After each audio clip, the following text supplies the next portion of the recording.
toys and comics we adore.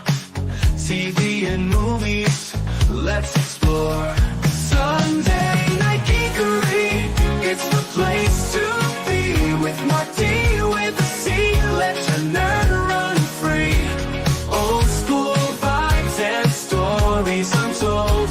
Tune in, tune out, let the magic unfold.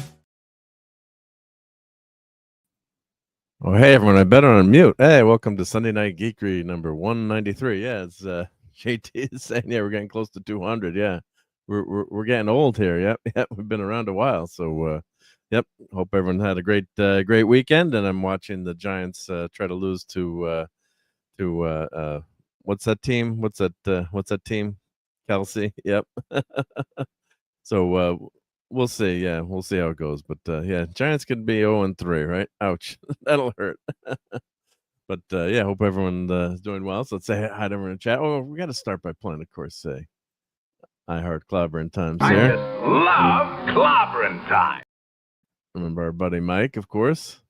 And we've got, let's see who's in the house. So, of course, we did have the aforementioned JT Kirk, and great listening to you on the Enterprise Review stream last night. Some good jokes were made. It was good. Yeah. And Donnie's here. Hey, Donnie says, and Donnie, have you played Fortnite yet? Let me know if we had got to use the Megazord last night on Friday night, I should say. We got to play Fortnite on Friday night, and we got to, as the Power Rangers, we got into the Megazord, so it was awesome. So I hope you're playing some Fortnite. If you ever want to join us for Friday Night Fortnite, Donnie, you're welcome. Yep. So he says, hope everyone's well on the final full day of summer. Oh yeah, that is depressing for us in the Northeast and wherever you are, where the seasons change and it gets really cold, right? So yeah, it's the final full day of summer. So hyped for Disney Channel's upcoming movie Camp Rock 3. Well, that first Camp Rock, the first couple were pretty big hit. Well, especially that first one. Yeah, it was a big that was a big hit. Yep. And the High School Musical crowd loved that show. So yeah, my kids were all really big time into High School Musical. Yep, they love that Disney stuff. And yes, don't ask me to sing the songs, but I pretty much know them all by heart from High School Musical, from watching them with the kids over and over. But it's a good thing. It's a fun thing. Yep. Oh, that's me saying hi to everyone. Yep. Let's see. And Gap After Dark is here. Hell, Gap, who's good luck despite the black cat, right? Yeah. And what's Donnie saying here? Let's see. As for Power Rangers 2 Armosaurs, I'll try that. Okay, yep. It's Kelsey City Sweats versus the Giants. Yeah, yep. So, let's see what happened here on the field. But yeah, it's 16-6. So we'll see how those Giants. It looks like someone's hurt, unfortunately, on the field. But I hate seeing anyone get hurt. Never want to watch that.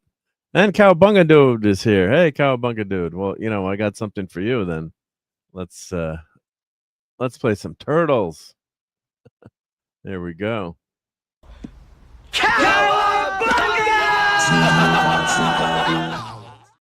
All right. And why not this one too? Yep. Wise man say forgiveness is divine, but never pay full price for late pizza. Right. Don't pay full price for late pizza, but they I think they'd stop that, right? Yeah, because there's too many people driving crazy through traffic, so their pizza wouldn't be late. Yep. But great to have you here again. And Keely Chow, Roll Tide. So what did the Tide do this weekend? I know our condolences to Dadman. Unfortunately, the Tide. Yeah, I did watch that. Yeah, I did watch that game. Yeah, that was a blowout, 38-14. I caught the tail end of that. Yeah, but Dadman's Gators got destroyed yesterday, unfortunately. But Syracuse actually beat Clemson, I think, for the first time. Yep. So yeah, so it's really nice win for the Syracuse Orangemen. Yep. So my son was very happy. Yep. So good stuff. Yep. So let's see. Let's catch up with the chat here. We got Geoffrey here. Harold is sort of watching over my shoulder. Well, Jeff, I got your text. Yeah. So your old computer, isn't it like 10 years old, your motherboard? I know we're getting a little personal here. It's how old someone's motherboard is, but it might not be able to read a 4 terabyte drive. It might be limited to 2 gigabytes. So what I would recommend is plugging in your footrest that you bought and just plug that drive into there. You have a network set up in your house, even though you don't know it because you have a router with your wireless router, and just copy all your files to that hard drive, because your motherboard is probably so old on that computer. It's probably not USB 3.0, and it probably can't handle a 4 terabyte hard drive. That would be my guess. Yeah. So even though it's plugged in your SATA port, so because that your motherboard might be so old that might be limited to 2 terabytes, or it could be.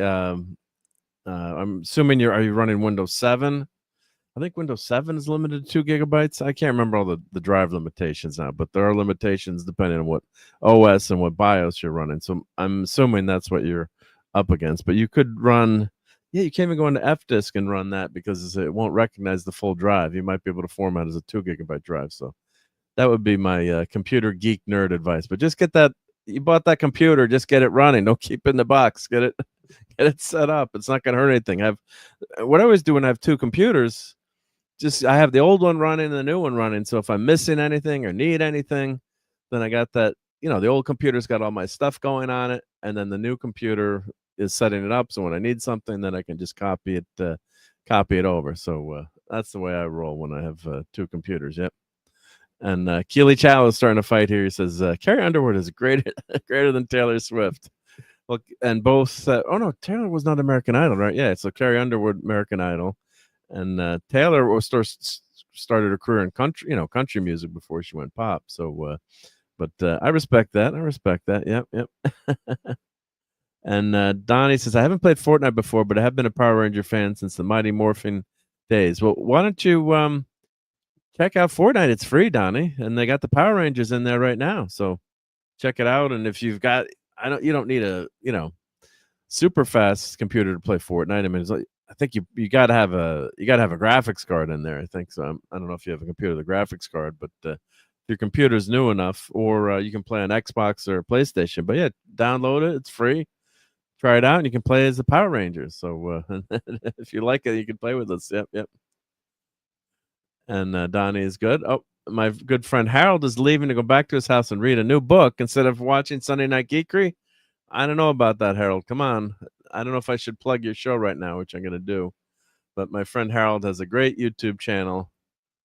I call it Harold Camping and Crafts, because I had to come up with a name for it. But let me put his link in. So head over to Harold and get him lots of likes on his videos, because his videos are excellent and should have many more likes. And he has a really cool Gay Ellis figure from UFO that he got. And this is a shout out to, let's see, I think I still have that. Let's see, do I have the Foster slap here? So he's got 2 Gay Ellis figures, and Harold destroyed the box. He didn't save the box, which is, for a collector like me, I know you got to purge stuff sometimes, but that was just, oh man, it was painful to watch on the video. Harold destroying the box. But let's see, I must have that UFO clip here. Let's see. The Foster slap. Where is that hiding for me? Let's see. Did I put everything in alphabetical order here? Let's see. Where is my UFO clips here? That's what happens. You delete a clip, you take it off. Oh, here we go. It's under UFO. It's on the bottom of the list, dummy. Me, dummy, not you guys. Crazy. See, that's what's crazy about Harold destroying those boxes. And Harold, GF got to watch UFO. But yeah, seriously, everyone, that'd be awesome if you go sub to Harold's channel and watch Harold's channel. I'd appreciate that. And check out his UFO video. He's got some really cool action figures. He's big into GI Joes, and he's got way too much stuff. But you can never have too much. You can never have too much stuff, right? So let's see here what we got going on. Let's see. The best way to watch the Disney Channel original movies to do with commentary from the Warner siblings, like it's Mystery Science Theater 3000. There you go. And hail to Captain Finney of the Time Travel Police. Great to see you, Captain. And Lemon Pie is here. Everyone's rolling in. This is awesome. Yep. And Keely says, watching the Seahawks and Saints is basically the Supersonics and Pelicans on the gridiron. It's not mint in the box if I open it, but it's a computer, Geoff. It's a computer. It doesn't need to be mint in the box. It's a computer, right? That's okay. You can save the box. I still actually have the box from my IBM 5150 from the 80s, my PC Junior. You can cut the tape with a knife, and that's a nice thing. It's easy to put back in if you need to. But yeah, I would definitely just get that computer running. Come on. And Captain Finney says, I can't believe it took me 50 years to find an internal contradiction in the city on the edge of forever. Well, if you feel like posting that in the chat, that would be if it doesn't take too long to post. Yep. And I'd love to hear your thoughts on that and see if I agree with that. But yeah, time travel. Oh, I just, of course, huge Doctor Who fan, but they set their own rules and for the most part always follow those rules. But yeah, just Star Trek and time travel just got too overused. I think that was a problem for me, and just it was a nonsensical plot device too many times. Yep. And we have a super chat here. Awesome. RRTNZ from way down under says Chuck Norris won a staring contest with the sun. Yeah, that's a gooder. All right, let's play some clips for that awesome super chat here. Let's see. We did Cowabunga. How about let's see. Let's find a few good ones here. Well, Spinal Tap was just out, so how about we do a Spinal Tap one? Yep. You don't do heavy metal in Dublin, I mean. In what? In what? In Dublin. I mean, you can't. In Dublin? She means Dolby, all right? She means Dolby. She means Dolby, all right, right? Let's play a few more. And by the way, they're real and they're spectacular. Do you feel this vehicle is safe for highway travel? Yes, I do. Yes, I really do. I believe that. I know it's not pretty to look at, but it'll get you where you want to go.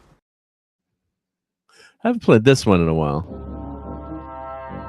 Latu, Barada, Nikto.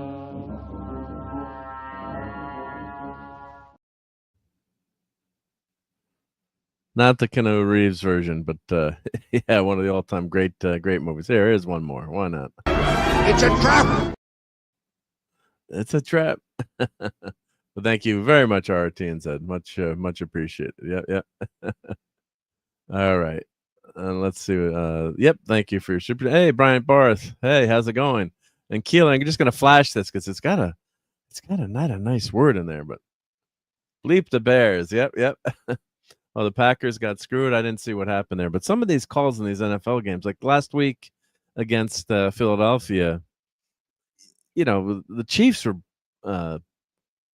blatant, or no, it was Philadelphia was blatantly moved early. I mean, it was like everyone could see it on the TV. It's like, how did these pro refs miss it? They're doing the tush push. I mean, maybe they still would have won the game anyway, but it's like, come on, give me a break. It's like you can't miss it. There couldn't be a conspiracy, there, right? Could there? I don't know, but and Keely does not like the Bears or the White Sox. Yep. And Brian says, yeah, today must be block field goals day. Yeah, there were a bunch of them I saw. I was out most of the day. I was playing mahjong with some friends. Yeah, don't laugh. Mahjong is fun. Yep. It's a very tiring sport, but yeah, we were playing that with some couples. We had about 8 people. Had a nice brunch. Yep. Sounds very New Englandy, right? Yep. The week before we played the card game Mealborn on with our the classic French card game, and yeah, that was a lot of fun. So I didn't get to watch much football today, and of course the Giants were on tonight too, so that was okay. And I did watch. We're going to talk about the newest ridiculous episode of Alien Earth, which had some good scenes. There's just so much wrong with the writing there. Maybe they'll hire me for the next season, but just so many screw ups in the show on practical things. But the bones are there are good. It's a good foundation that they could use, and they just screw it up so badly. And Lemon Pie says the Bears, and Gap says what's wrong with the Bears? Yep. I wonder if Tom will appear. I don't even know if Tom did a show tonight because then we were out. We got home and then we were watching. we started watching White Lotus. You know, we do these things behind, I guess. So everyone kept telling us, you know, how good Ted Lasso was. Ted Lasso's a freaking awesome show. So, you know, we don't get a lot of good new things, but Ted Lasso has been phenomenal. I don't know if any of you have watched it. And yeah, it's supposed to be, you know, it's about sports ball and, you know, English football where they don't touch the ball with their hands, but really good show. Great life messages there. Yeah, and the soccer team is just you know, that's the setting, but it's really well done show. So I don't even know if Tom did a countdown show tonight or list show because I was out, and then it was kind of date night. Yep. So hang out with my better half, and then I've been under the weather too with my freaking.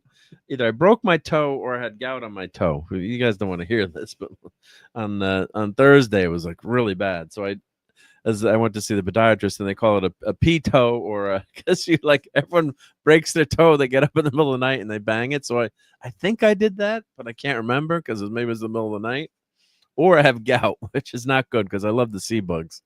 So I know it's getting better finally, but the first couple days it was like, oh, it was really not that, you know, I don't want to be a complainer. People have a lot worse, but man, that hurt. It was it was like the second toe too. Not that you guys want to hear this, but it was bad, and my knee is gone. But now it's finally feeling better with my had a doctor said I might have to get a knee replacement, so I'm falling apart here. But I've been working out again and feeling a little bit better today. So hopefully in a couple of days it'll be back to normal. Yep.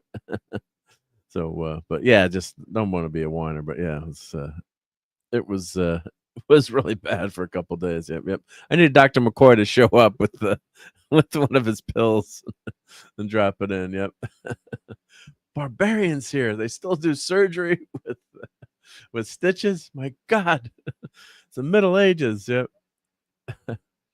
Oh, the USS Enterprise disappearing because Bones went backward in time breaks Clobby's law. That is, of course, a time travel issue. But because it's a different the cause and the causality, right? That's true. Yeah, good point there. Yep. Very good point. Yep. And then Keely Chow puts it up. F the Bears. Kirk's landing party simultaneously not disappearing is internally inconsistent, but it does obey Clobby's law at least. Well, didn't they explain it because they were in the orbit or in the you know, with the Guardian on the Edge of Forever? That the Guardian there, because they were in his sphere of influence, they were out of the there was like a time distortion there. I'm trying to remember how Spock explained it when he's checking with the tricorder there. But I think that's how they. But yeah, good point. Yeah, because yeah, you're creating a new reality, right? Yep. And Steph is awesome of My Nerdy Home. She says hello. That's great. Yep. Hey, Steph. Yep. She's got a great channel, great content. Yep. Cowbunga says, I want a spin-off show with the eyeball alien. Yeah, so that's what's good about the show. Like, there's some really cool stuff. So, yeah, minor spoiler, but if you've been watching the show, there's like this alien eyeball, and of course you assume that's got like tentacles. And it's basically like an eyeball that implants itself into other creatures, but you don't know its origin or what it initially looked like. But it's intelligent. So the super genius boy Cavalier, who's not impressed me in any way, shape, or form at the moment. He writes on the board and he's talking to this alien. He's like, oh, I wish you could talk, but he said, you know, pi is the universal constant for the circumference of a circle. So you would know, you know, these two numbers. So I think did he just do? I think he just did the first two digits. I think he just did 3.14, and he said, "What's the next digit?" So the sheep stomps its feet 1, and it says, "What's the next digit?" And he does 5 because it's 3.141592653959. And of course, this someone who wasn't, you know, doing engineering problems. You always had those first 6 digits memorized. I forget people's phone numbers, but not like the first 6 digits of pi. And yeah, so he and then he poops on the in the container, the jail that he's in. So then the Cavalier said, "Why don't we put you in?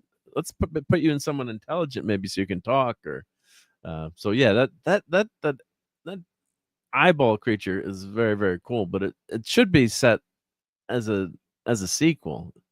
Shouldn't be in between. Yeah.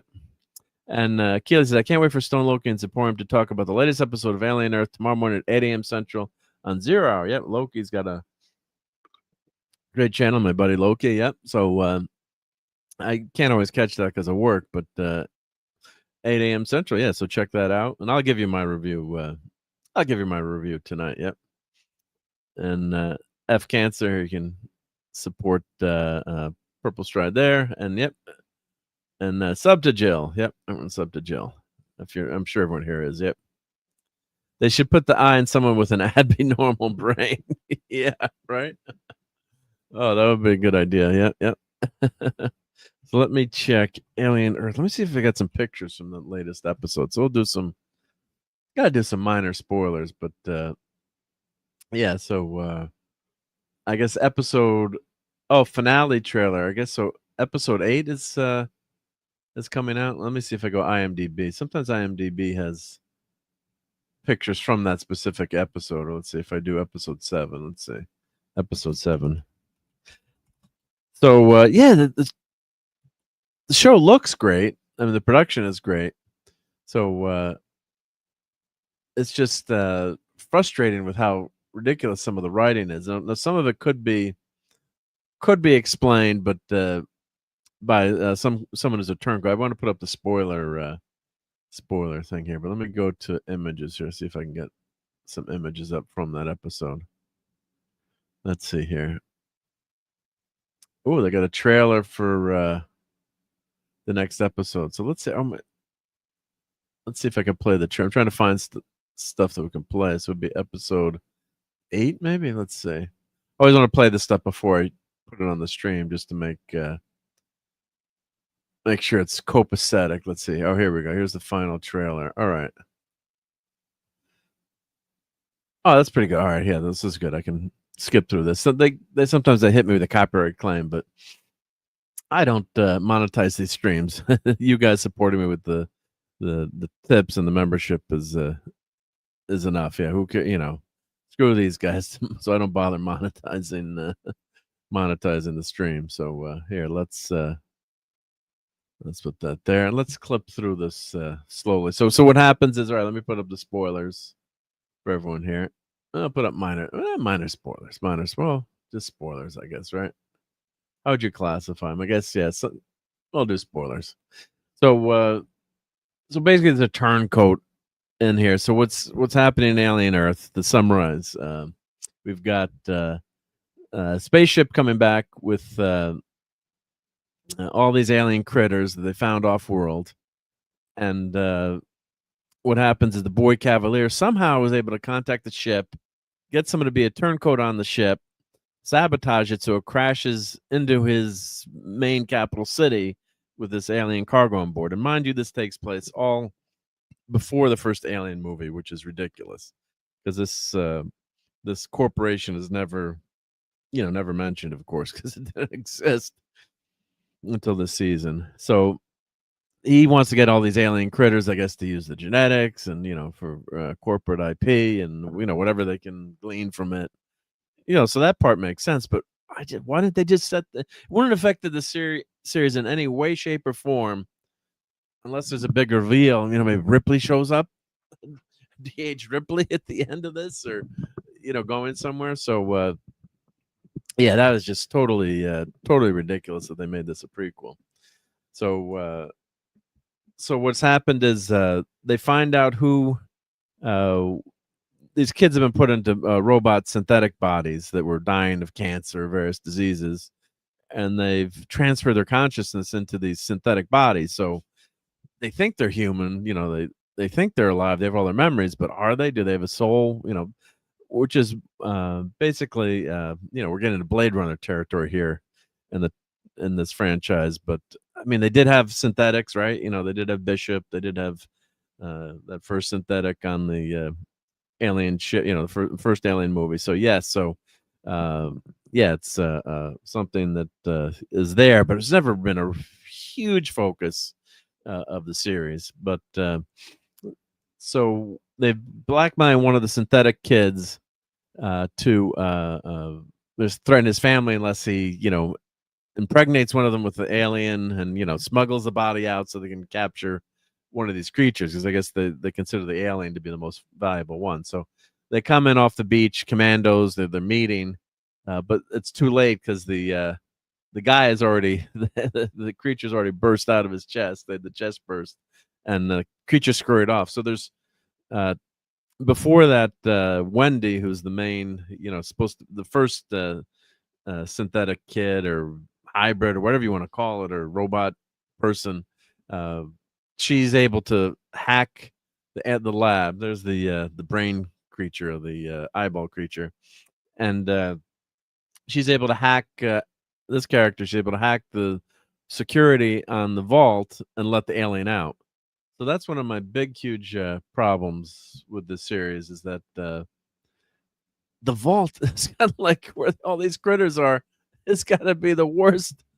It's got to be the worst security in the multiverse in terms of who's watching it. One of the synthetic kids goes in there to feed one of the creatures, and the door breaks off of it, the feeding hatch. We talked about this last week. And so he tries to prop the door open, and the this eyeball creature in the next cage stomps his feet to scare him, and he gets stuck in the cage. Instead of just like holding the door open and throwing the foot in, he like starts going halfway in for no particular reason. It's just, and you would have so many safeties, and there would be no way. So of course Wendy calls. Now she's got this pet alien, the main synthetic girl. And mind you, these are like 12-year-old girls that are, able to, in these bodies, kids. So these two act like total blithering idiots, but Wendy doesn't. I guess that's, well, girls are a little bit more mature than guys, and that's the body they were taking to the commandos, because, they're blackmailing him. Yep. Well, so let's see. Let me read what Finity says here. Guardian Forever, paracausal protection. Interesting, Mark. Ultimately, OG Star Trek is still making me think, and it's the beauty of Kirk, Spock, and company. Yeah, so I think if you go back and read the script, Spock uses his tricorder there, and I think they speculate because they're in the protection or in the time bubble of the Guardian, that time is affected differently. There's a sentence there, but maybe I'll find it after. Yep. And RJ Godzilla says, I can't summarize what's happening on Earth even more. What's happening in Word is dumb. Yeah, that's what's frustrating about RJ, because like this could have been really cool, and that's what gets me angry when I'm watching something. Like, how stupid is that? Like, as I mentioned, been watching White Lotus, right? So I would definitely give White Lotus a thumbs up, something that would be really good to watch. And of course, Sydney Sweeney is in there. Alexandra Daddario is in there. So you've got these two of the prettiest ladies, ever in this series. Although I think this is before Sydney Sweeney really hit it big. I think it's 2019. So I don't know if she's on Euphoria at this point or big on Euphoria, but they don't really show, quote unquote, show her off, or she's not, she's kind of like a young college student in this, and she's not she's not like the gorgeous girl, that they don't dress her up that way. But Alexandra Daddario is there as someone that's she's on her honeymoon, and it's just a really interesting show. But what happens is part of the, I'm going on this crazy tangent here. Let me see if I can find a picture of it. So there are all these uber rich people on the White Lotus show. So they go to the, it's on Hawaii. It's actually I think it's the Four Seasons. And they go stay at this, gorgeous hotel. So these are all uber rich people. Like, they're not just like using their miles and staying somewhere nice. They're, and this is how I get off on tangents, but this is what's fun about Sunday Night Geekery. So I just want to show like something that's uber ridiculous. It still doesn't wreck the show. Let's try to see if I show a picture of the room, but they're all the mucky mucks are here, and they're on these, this is a really fancy uber fancy hotel. Like I don't know what it costs to stay there a night. Probably like it's got to be in the thousands of dollars and all these suites. But I'm trying to find a picture of and no spoilers. I haven't finished watching it, but this family is here, and she's like the head of a search engine, so it's supposed to be like a Google. Uber expensive place, and the family they have a suite with only like 2 rooms. It's like so one of the big plot points is the brother here. These two were sharing a room on a pull-out couch. And mind you, her mom was probably like a billionaire. So even as one of my friends was talking about it, like, yeah, that was bugging me too. So they're sharing a room and they don't want the brother in the room. Poor brother, but not being there in the room. Yeah, so the brother, or is the brother, but there's right here. So he ends up like sleeping on the beach a couple times, which is a plot point in the show. Oh, Tom is here. Hey, Tom, what's up? Sorry, I'm watching my show. You're watching your show. Yep. Yeah, so good. I can hear this my Marc guy. brother, or is the brother? Yeah, listen to the background. So he Yeah, ends up like sleeping. Yeah, I listen to this Marc guy on Sunday nights. yeah. He's talking about So is he Alien really right now. good? The show. Oh, Tom, Is he He's any pretty good? cool. Tom, what's up? Oh, now that pretty good, Tom yeah? guy's here, I'm looking watching now. Oh shit, that Tom Sorry, guy I is hate here? that fucking Tom guy. Yeah, so. Is he the guy that's annoying because he loves turtles so much? Oh, that guy? Yeah, that's him. Yeah, that's the guy. That's the guy that likes turtles. Yeah, so he's really a pain because he only talks about turtles and I know. he all wants day to get long. physical media all the time. It's like, why not just rent things and why should you own Right. things? Well, I'm sure I'd feel much worse if I weren't under such heavy sedation, but still in all, I mean, you've got to be realistic about this sort of thing, you know. Yeah. So, Yeah. you're talking about Alien. I didn't mean to disrupt you. I don't have too long. You got me until my supper's done. Oh, okay, well I'll be quick. But have you watched White Lotus? No. Now, White Lotus. I've heard is of it, damn but good I've not Birdie got a Miss- chance yeah. to check it out. Yeah. So I'm always trying to find a show like you watch with my much better half. So we started to watch this, and I didn't realize how many gorgeous women were on the show too. So she's like, "No wonder you picked this show." But here's the hotel, right? Yeah, White Lotus Hotel. So what I was trying to say, like Alien Earth has all these ridiculous plot points, and there's like a billionaire on this show. These are like all uber rich people on this show. This is not like, your Marriott where you spend a little bit extra. And they don't have these two are sleeping on a pull-out couch and her mom's a billionaire and they don't have a room for the son. It's like, wait a minute. This is bullshit. They could afford a suite with like 2 rooms. So I was just pointing that out towards Alien Earth where they've got this lab that like continuously is broken into and aliens are escaping that could destroy the whole freaking planet.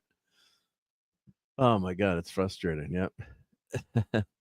And then Donnie says this week's Alien Earth was a missed opportunity for me. Episode 5 is my strongest. Yeah, because like this eyeball creature is cool. So now the big thing, I know Tom you're not watching this, but the big reveal is Timothy Oliphant is working with the cyborg. He's working with the other corporation now. He's become a traitor to his company. So he's watching a lot of this stuff, which maybe explains how stupid all this stupid stuff can be happening, how people are escaping. Right. But basically, Wendy is well, that's some horrible looking CGI right there. Right? Look at that garbage. That's bad. Yeah, I wonder if that's worse than video games. Yeah. Right? I mean, that's pretty bad. Yeah. That alien doesn't look so scary because I know it's not real. Yeah.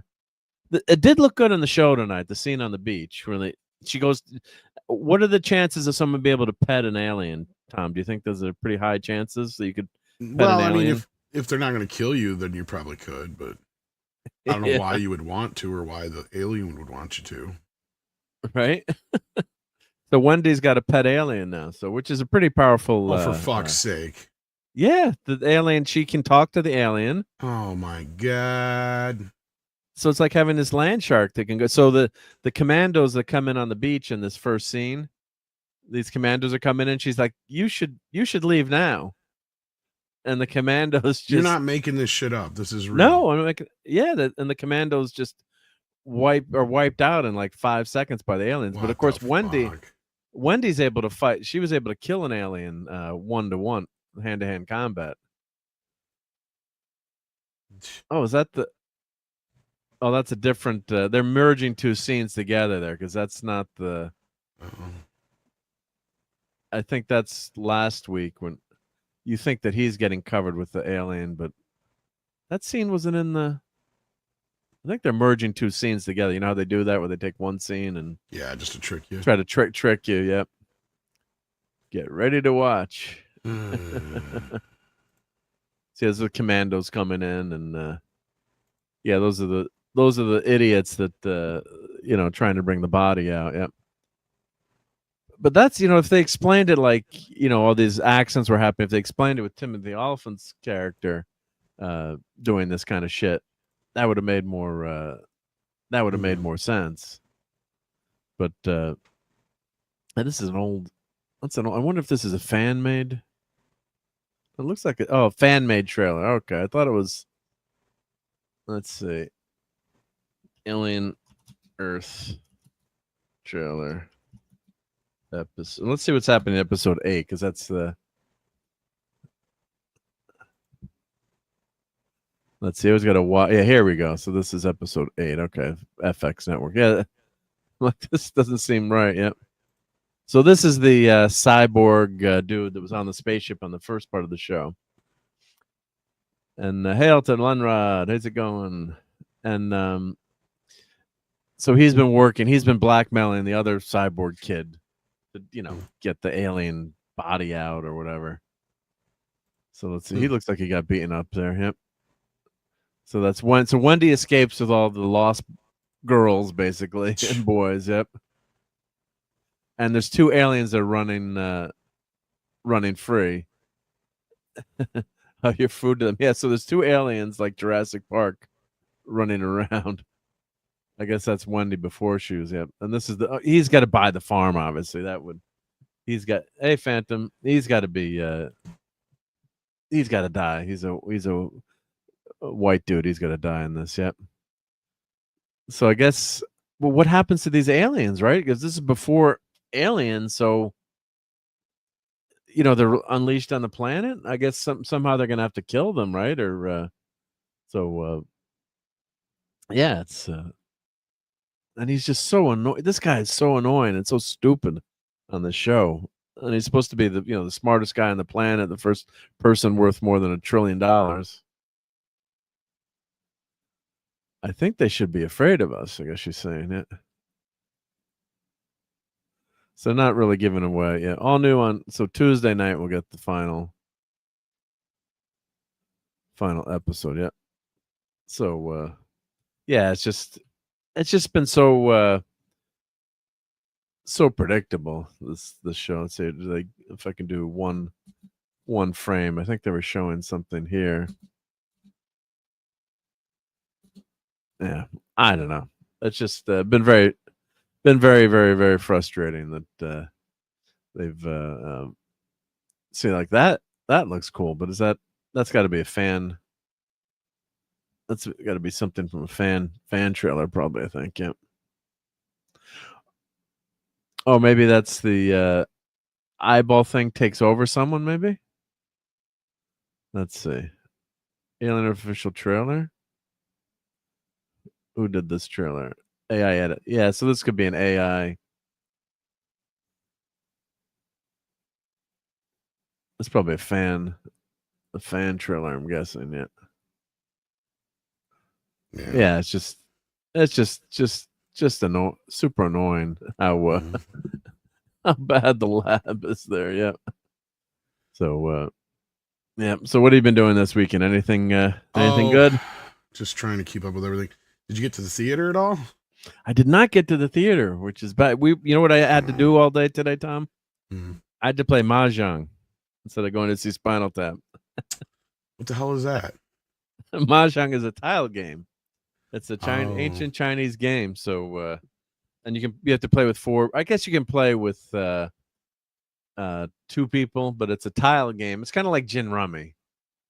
Mm-hmm. And you just so you got all these tiles, and you've got to play the tiles in order. You got to do match the tiles up like 3, 4, 5. So you got to do a set of run of 3 or 3, 3, 3, a set of 3. And there's all kinds of rules and how you go and if it's in order or not. So you play with these. So it's a fun, it's a fun game. So you got to like there's someone playing like he's trying to match up his 3s and his 4s. So it's basically Gin Rummy.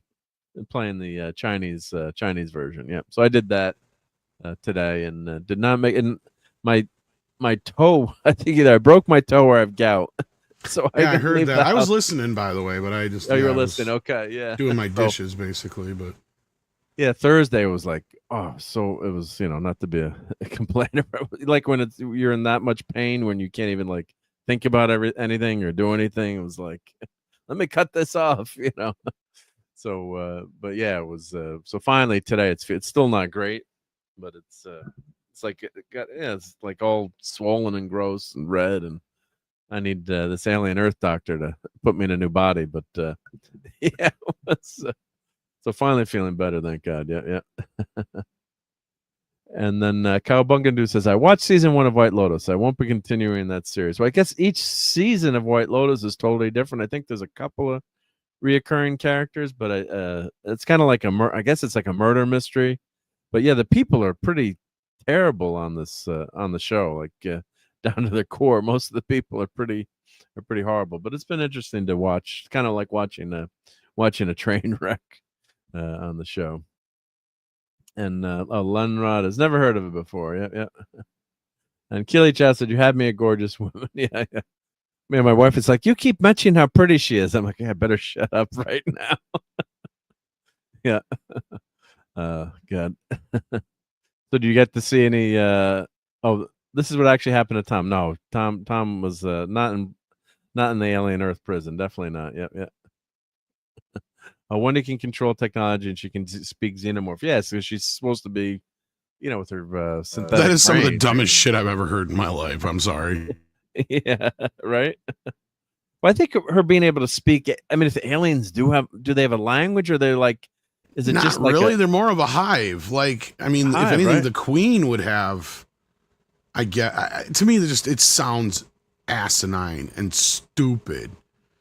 I'm sorry. Well, it's stretching too. You like, I guess bees communicate with each other, but they're not talking to each other, right? Like they're it's more of a message. Yeah, it's very simple. It seems like I'm sure it would be very simple communication to where it's like, go left, go right, up, down, go get them, shit like that. Yeah. Protect the hive, shit like that. Yeah. Yeah, but they're not. And hail to the great Admiral They don't T. communicate like we do, right? Like that's.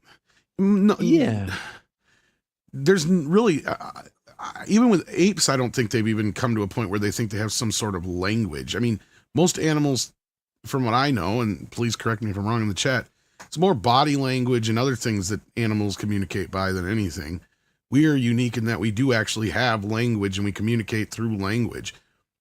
Otherwise, it's just through sounds and motions that most animals seem to communicate through, if they do communicate at all, really. I mean, then again, there's like a tribal element to like how, you've come upon a group of apes or whatever. Like, I mean, there's something to that, I suppose. But I mean, again, I'm not even remotely educated in any of this shit. And to me, a creature like the alien, I mean, maybe in like a hive mind kind of way because they're like bug-like, but I highly doubt they're a very intelligent creature beyond like a raptor. And even a raptor, you could maybe train it to sit, spin, typical dog tricks, maybe. Like, yeah. Through food, and through signals, and they know what they're doing through signals. So yes, animals do have an intelligence, and dogs do have a basic intelligence, right? But it's not like they necessarily talk to them and have a discussion, right? To have a communicative. That's the one aspect of that Arrival movie I liked until the end, the one that Delavuva Nuva did, where like the whole thing is them. Arrival, where they're working out, like they're talking to the aliens, where first of all they have to learn, figure out the language, figure out language. Yeah, that was the one. Who was that? Jodie Foster? Was that? Not Jodie Foster, but the I'm thinking chick another from one. Man of Steel. Yeah, you're thinking of Contact, but that's I think kind of got a similar thing, but like But no, like to me, it's just kind of silly. It's the most redonkulous thing I've ever heard. Like, yeah. I mean, and this show's had some redonkulous shit so far, and I thought you were. I mean, if I didn't know you were telling the truth, I'd think you were kidding. Okay. I think you were making shit up for clicks, right? Yeah. Yep. Yeah. Xenomorph is now basically Wendy's own attack dog. Now, see, I could see if like Wendy raised this alien, or like did she bond with it because it was born next to her? But I mean, how do you bond with an alien? Like, I mean, people like do raise bears and do crazy shit like that. Yeah, but that's not the same. But they live with them. They go like the xenomorphs like grow within like 3 days. The difference is size, right? Well, yeah, the difference is if you get mauled by a bear, it's because you're in the wrong place at the wrong time, and the bear was hungry and he thought you were food, right? Mm-hmm. An alien, on the other hand, he's not out looking for food and stumbling upon a human. That's what he's doing. He's supposed to kill every living goddamn thing, and with every right? that's his instinct, right? Like and use it to incubate, not so much kill, but incubate to prolong and spread. You know, like that's kind of their thing. They're like a bug. And they use human bodies as basically hosts for their babies, right? Like, I mean, that's all it is. So they need flesh to procreate, and once they take over, they're a perfect weapon. And that's what I always thought it was about, was just this weapon that obviously got out of hand. It's an allegory for like biological or nuclear warfare, where it's like you don't realize the power that you possess. And sure, it'd be a perfect killing machine to take out an entire planet in a matter of probably months or days, but what good does it do you if it's going to take you out too? That's kind of what I always thought the moral of the first film was. You know, when you see the jockey sitting there dead with the chest burster and all that kind of business. Yeah, you know, so you realize that. But do you think they created the aliens? The I don't care. It doesn't matter, right? It's still that's the point to me. I never wanted an answer to. It doesn't matter. They're either a perfectly engineered creature, or they were just something they stumbled upon and manipulated probably through DNA and all. Like that's why I hate Prometheus trying to answer. You don't want to know, right? Doesn't you don't want to know. Right, and then on the other part of it, them sending the plan to send the eggs to Earth to begin with, it's just stupid. It just shows more and more again how fucking self-centered we are, especially in sci-fi. You know, like look. Well, you would keep them off. You would keep them off the planet, right? You would never bring them to Earth. Well, not just that. I mean, why would some aliens from some ancient civilization way beyond us give a shit about Earth? Like that's the thing. Like we need to get over ourselves in the grand scheme of sci-fi shit. Like if you expect me to believe in this huge like Guardians of the Galaxy type galaxy, that's what I love about how Guardians of the Galaxy kind of treats Earth. It's just like another fucking planet. You know what I mean? Like, they don't treat it like some special fucking place. You know, like and that's Star Trek. We're always considered like the greatest thing that's since sliced bread. You know, the promise. And that gets us a little too pretentious at times. Yes, pretentious, right? Yeah, we have that special spark or the Metron. You know, special humanity, and I do like that view of the Earth because it's supposed to be a optimistic view coming out of the Cold War that will survive that. But yeah, I see that at that time. That's what we needed. But I mean, if you want to kind of give a world view to the sci-fi world, it's like if that's the case, then the Earth is just a small speck of a grander. I mean, especially when you get into Klingons and Vulcan and all the shit that they could. It's like, why would they even give a shit about Earth? Like, to the Klingons, we'd be like they would just demolish us. Yeah, the Vulcans would actually want to. Maybe bring Earth forward. They treat us like retarded children. Well, that too. Yes. I mean, think about it for a second. They're so advanced. To conquer, though. But they'd look at us like, oh, the poor souls. They're so fucking ignorant. Like, they'll never be able to have the brain mass to understand the universe. Like, that's probably what they would think. What are these hairless apes going to do? Yep. Yeah, maybe the Vulcans wouldn't be as bad to me. Vulcans would be okay to meet, though. You wouldn't want to meet the Klingons before you. No, exactly. Well, and I don't think the Klingons would fuck with us because you want to know why? It's like they're far superior. Like, and then in that superiority, they would see it as, kind of. And this is why I don't like that one Alien or Predator movie where I haven't watched it yet, and people say it's good. It might be, but this is where I don't buy a predator going into like an ancient human civilization, and it's like no, to fight that. Yeah, to me, that's like, going into a room full of mice and just stomping on them. You know what I mean? It's like, oh, you're such a big man. You really went out of your way there. Yeah, I always thought that with the Predator series. I mean, not even just going after Arnold and his gang, right? I mean, they're soldiers, and this alien Predator has a thermal vision. He's got all this armor, these high-tech weapons. He can turn invisible. I mean, it's like, well, not very much a fair fight. It's like, Batman taking on like a fifth grader, right? It's like, but that's why the Predator handicaps himself a little bit, and that I understand. At the end, yeah, and that's when it becomes a mano a mano. But it's like, what's the sport? It's like everyone says, what's the sport of hunting? Well, yeah, it's very difficult to track an animal and make the shot, but the animal's got no shot. Bad analogy, but the animal has no chance, right? As long as you can get your sights on it, the animal can't fight back. Once in a while, yes. Yeah, and that's where I don't see hurt, but where a Predator or even a Klingon would go up against a primitive society and think it's some sort of win, right? Like, yeah. It's like, yeah, okay, so you went in and you beat up a bunch of retarded children. Good for you. Like, yeah. Well, that was one of my favorite shows on the new Outer Limits, where they land on a planet, and it's actually who's the girl from Little House on the Prairie? Laura Ingalls. Laura Gilbert. Sarah Gilbert. Is it Sarah? Laura? No, it's Laura. Right? Laura Ingalls was her name on the show. Sarah Gilbert is her real name, I think. Sarah Gilbert. Yeah. Or no, it's Sarah, her little sister. Sarah's little sister, right? Yeah. So what was her name? It was Melissa Gilbert. Melissa Gilbert, thank you. Yeah. So they're on a survey and they're trying to exploit the resources, and they find some primitive natives. And the kicker at the end of the show is this massive spaceship shows up. It scans the Earth ship, and they're like, "Oh shit! These were basically like Boy Scouts on a camping overnight on this planet. We're effed."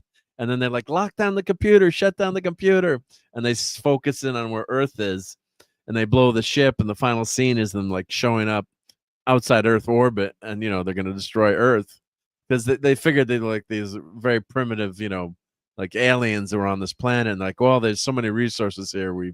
And they kill a few of them, and they're like, oh, if we could, they were trying to save one of them. Like, oh, if we had saved this one, I'm condensing it, but that was the kicker. It's like, you think you're so advanced, and it's, oops, I guess not. We're S out of luck now. But that was a really well done, really well done story. It's kind of put you in your place, kind of like the Twilight Zone episode where they land on the planet of giants, and the kicker on the end is it's an Earth ship. It says it's a NASA ship there, and it's not. It's the land of the giants is some other planet where all along you think it's an Earth. They're on Earth the whole time, and you don't realize, and you think it's an Earth lady that's getting attacked. Yeah. So are these all kind of crazy? Critical, like, that can't be. That's got to be like an AI trailer or something, or I'm guessing here or are they just doing that to try to get you to click on it? Yeah, edits or something. Yeah. So, but yeah, that's a great point. Yeah, it's like, why would they care? And the aliens are like just like Jaws, right? So, yeah, what kind of show makes you watch a shivering goat for this long? Yeah. So that's the problem. Yeah, just it's like trying to tame Jaws now. So I guess they've got Jaws. I mean, one of the cool old movies was with George C. Scott, The Day of the Dolphin. Great book too, if you read The Day of the Dolphin. And the dolphins are being trained to for warfare and to put mines on ship or bombs on ships. There's a whole, are we abusing the dolphins? How smart are the dolphins? Right? Remember Flipper, right? Yeah. So. But yeah, you wonder why did they want these aliens too, right, on the planet? Like, why would you bring it to the planet? I mean, it's so freaking dangerous. So, episode 7, yeah, the aliens are out, they're out and about, and they've escaped. Yep, and they're killing everyone. Yep. It's important to both Gonzalez and Shona know, Holly, that this moment felt earned. After all, Alien Earth could have easily started with the whole pack of xenomorphs loose on Earth. The fact that they waited until episode 7 shows an impressive amount of restraint. It just doesn't make sense, right? That they would have this as a prequel. The beauty of it is we've earned it. No one knew the audience had to be in a certain space to accept that. Yep. So, yeah, it's just... I guess they've got to, unless it's going to be a multiple season show, they've got to, the aliens can't win, right? Because the Earth survives, right? So, and Stephen Max says, yeah, the alien whisperer. Yep. And hey, Brian Hepburn, how's it going? Great to see you. Yep. So yeah, they got to find a way to keep it completely contained because Burke has no clue, right? Like that's the whole thing. Is none of this jives with any of the Alien sequels or whatever. And here's the sad part about this is, I kind of have a little bit of an inside track on this Alien Predator universe because they are. I don't know if it's the same team that's working on both, or it's like they're working in tandem, one of the two. Because yeah, the whole thing is to try and keep working towards a Predator Alien project of some sort in the near future. Together, right? Yeah. It's all leading towards that. Now, I do know, supposedly, especially the group that's behind Predator, are aware and they are trying to make it not woke. Right? Like, that is one of their things that I do know. Right? Yeah. Yeah. But that doesn't mean that shit ain't going to still leak in there. And it's only, you got a group of people working on these things. It's not just one.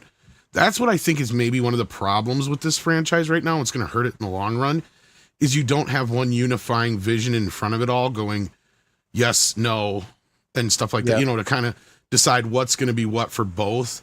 Because if you're really going to combine these, I mean, it's bad enough you don't have somebody who's leading just one of the other, right? You should have somebody leading both, like a DC Marvel thing. Otherwise, this thing's going to start getting convoluted and messy. Because from what I can tell, most people have enjoyed the Predator stuff we've gotten so far for the most part. Yeah. But the Alien stuff has been very hit and miss, especially with Alien Earth. And that's the thing. We're hitting this point with a lot of the stuff that you're telling me, Mark, and other people I'm hearing talk about this show, where I would still be like, even if this was a sequel at this point, I still don't think I'd like this show. I think the Teen Force Robo Teens thing would really turn me off. It's too Blade Runner. You said it yourself, and I've said it myself. Yeah. Like, if I was watching a Blade Runner series, I probably wouldn't have so much of a problem, but this is just all stuff that's been tread over so many damn times. It's like, how many times can we do the story about whether or not a robot has a soul? When, as far as I'm concerned, speaking of Star Trek, TNG already answered that, or did the best. It didn't even really answer it, but it did the best version of that you can with Data. With Measure of a Man, yeah. So, I mean, like, to me, that was like the best comment on it in this last century here that we had. So, like, you're talking about stuff that people have been debating about since way before the time of AI and other things. So, like, this is just some third grade bullshit as far as I'm concerned, is what it sounds like. Some crap that some fan, fic shit. Like, I don't know. It just sounds bad to me. Yeah, and there's pieces that worked, like this eyeball monster is great. It's a great idea. And Timothy Oliphant is fantastic. Now, he's the trader in this, so he's selling out the boy cavalier, the trillionaire, because rich dudes are evil. They never do anything good for the planet. Like, so, so he's going to betray him eventually, I guess. But he's just such an annoying freaking character. And I keep saying it, but, being a prequel makes it self-contained. So if they just set it after aliens, or which there's no benefit to making it before this. So far, they haven't given you one reason why this had to be set as a prequel to the first Alien movie. There's no reason to do it. Just there's nothing there to that. So that's what's really frustrating about this. Frustrating about this show. Yeah. And they're going to do another season. Yeah, Steve Max says next season should be riding around like a mount. Yeah. Yeah. We need a Dyson sphere around the sun. Build that wall. Yeah. Oh, and RNTNZ was on J-Man's channel while I was playing Mahjong, celebrating the 35th anniversary of Teenage Mutant Ninja Turtles. Well, that's awesome. Yep. Turtles are great. Yep. That's how I would like to describe Seinfeld and It's Always Sunny in Philadelphia. Their shows about people who are horrible because they're narcissists. Yeah, White Lotus. Yeah, I'm behind in the chat, but yeah, they're fun to watch, but they're terrible. They're terrible people. Yeah. And hey, to Six, how's it going, Six? Awesome to hang out with you on Sunday night. Yep. I'm surprised the alien Disney didn't find a way to keep the alien a cute baby to merchandise. Yeah, with Grogu, right? Yep. And Darcipio says Prometheus and Covenant both suck. Yep. Tom is anti-Metheus is 6. Yep. I like that. That's a good one. I'm not Prometheus. I'm anti-Metheus. Yeah. I'm gonna save that one. Yeah. But my supper is done, unfortunately. Okay. So, yeah. I don't know if anybody is going to join you or not. That's the problem. No, I'll be okay.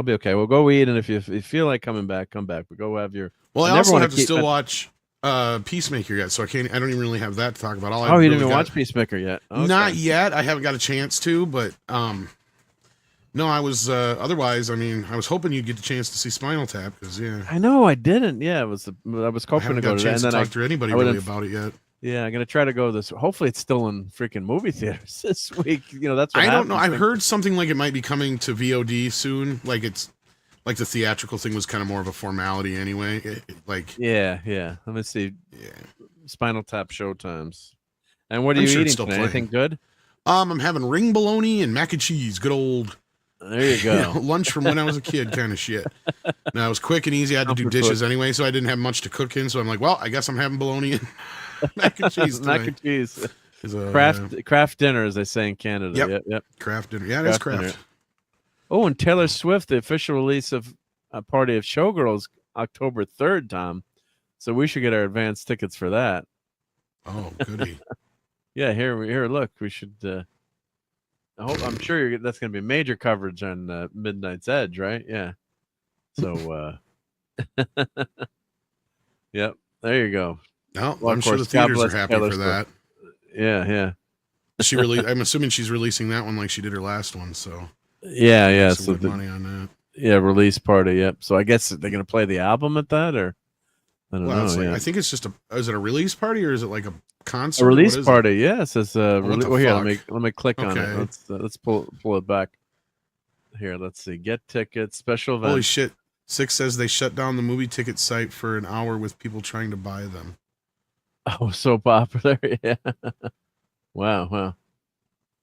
So, the official release party of Showgirl. We'll premiere the music video, Fate of Ophelia. Behind the scenes so it has a music video. Yeah. Taylor's never seen personal reflections. So they just play one song. Just fine. Yeah. Oh yeah, it'll do great. Yeah, it'll do. But I guess are they gonna play? They're just gonna play the music video, and they're gonna. Is it live or is it? You know what this reminds me of is the making of Thriller. Remember when they did that whole thing and they showed it in theaters with the movie? Yeah, the short film. Yeah. But this is an hour and a half, though. Yeah, it's a whole documentary. It sounds like. Wow. Well, I guess it's going to be filled. Is it going to sound better in doubly? Doubly, yeah. You got to have it in doubly. Yep. That's awesome. Yep. So let's see if tickets are still available. I'm going to for Spinal Tarp. And I'm sure they are. But you mean as far as if it's still in theaters? That yeah, where near me. Yep. Oh, one of your grandfather, Carbon Creek. Oh, it was a Vulcan. I love Carbon Creek. I thought it was a great episode. That was an awesome episode. Yep. Sarah Gilbert is on the Roseanne show. Yeah, and I love the way everyone stood up for Roseanne for free speech back then too. Right, just like they're doing with Jimmy Kimmel. Yep. So I guess the big splash from that was that Kimmel refused to apologize. Was going to go full. Well, he kind of did the other night, but yeah. Did he say anything in public at Kimmel, or has he been? He hasn't been allowed to technically yet. That's kind of what's boiled down to. It sounds like the short version, from what I can gather from everything I've reported on and all that, is that Kimmel. God damn it! My cat's on my food. Hang on. Yeah. Get your cat. Get your cat. Sorry. Get out, Kay. Get out, cat. Yeah, don't eat my dinner. Sorry. My dinner. Yeah, no, God. He's gonna get into my food. He's a little asshole. Yeah. Protect your dinner at all costs, man. Anyway, so basically, what I gathered, what went down is the whole thing is with what Kimmel said about the MAGA trying to paint the killers anything but MAGA. Kind of runs with the whole thing that the media has been trying to spin all weekend. So it could fall into the, fake news hoax category of the FCC violation. Yeah. Now, at this point, the FCC ain't done shit. But what happened was Nexstar and Sinclair pulled out their networks because they own tons of ABC networks. Like Nexstar owns like over 30 from what Six and I had found, and I couldn't even tell you about Sinclair, but I think they have more. Around 70. I was gonna say I think they have even twice that or something like that. Yeah. So in that case, once that happened, I'm sure all the major sponsors are like, hold up, time out, what's going on here? And they pulled out. And at that point, ABC had no choice but to just pull the plug for now until they figured it all out. Well, and then to try and make nice, what they had told Jimmy to do was just come out and apologize, and that's it. Jimmy didn't want to apologize, and not only that, he wanted to double down and try to explain what he meant.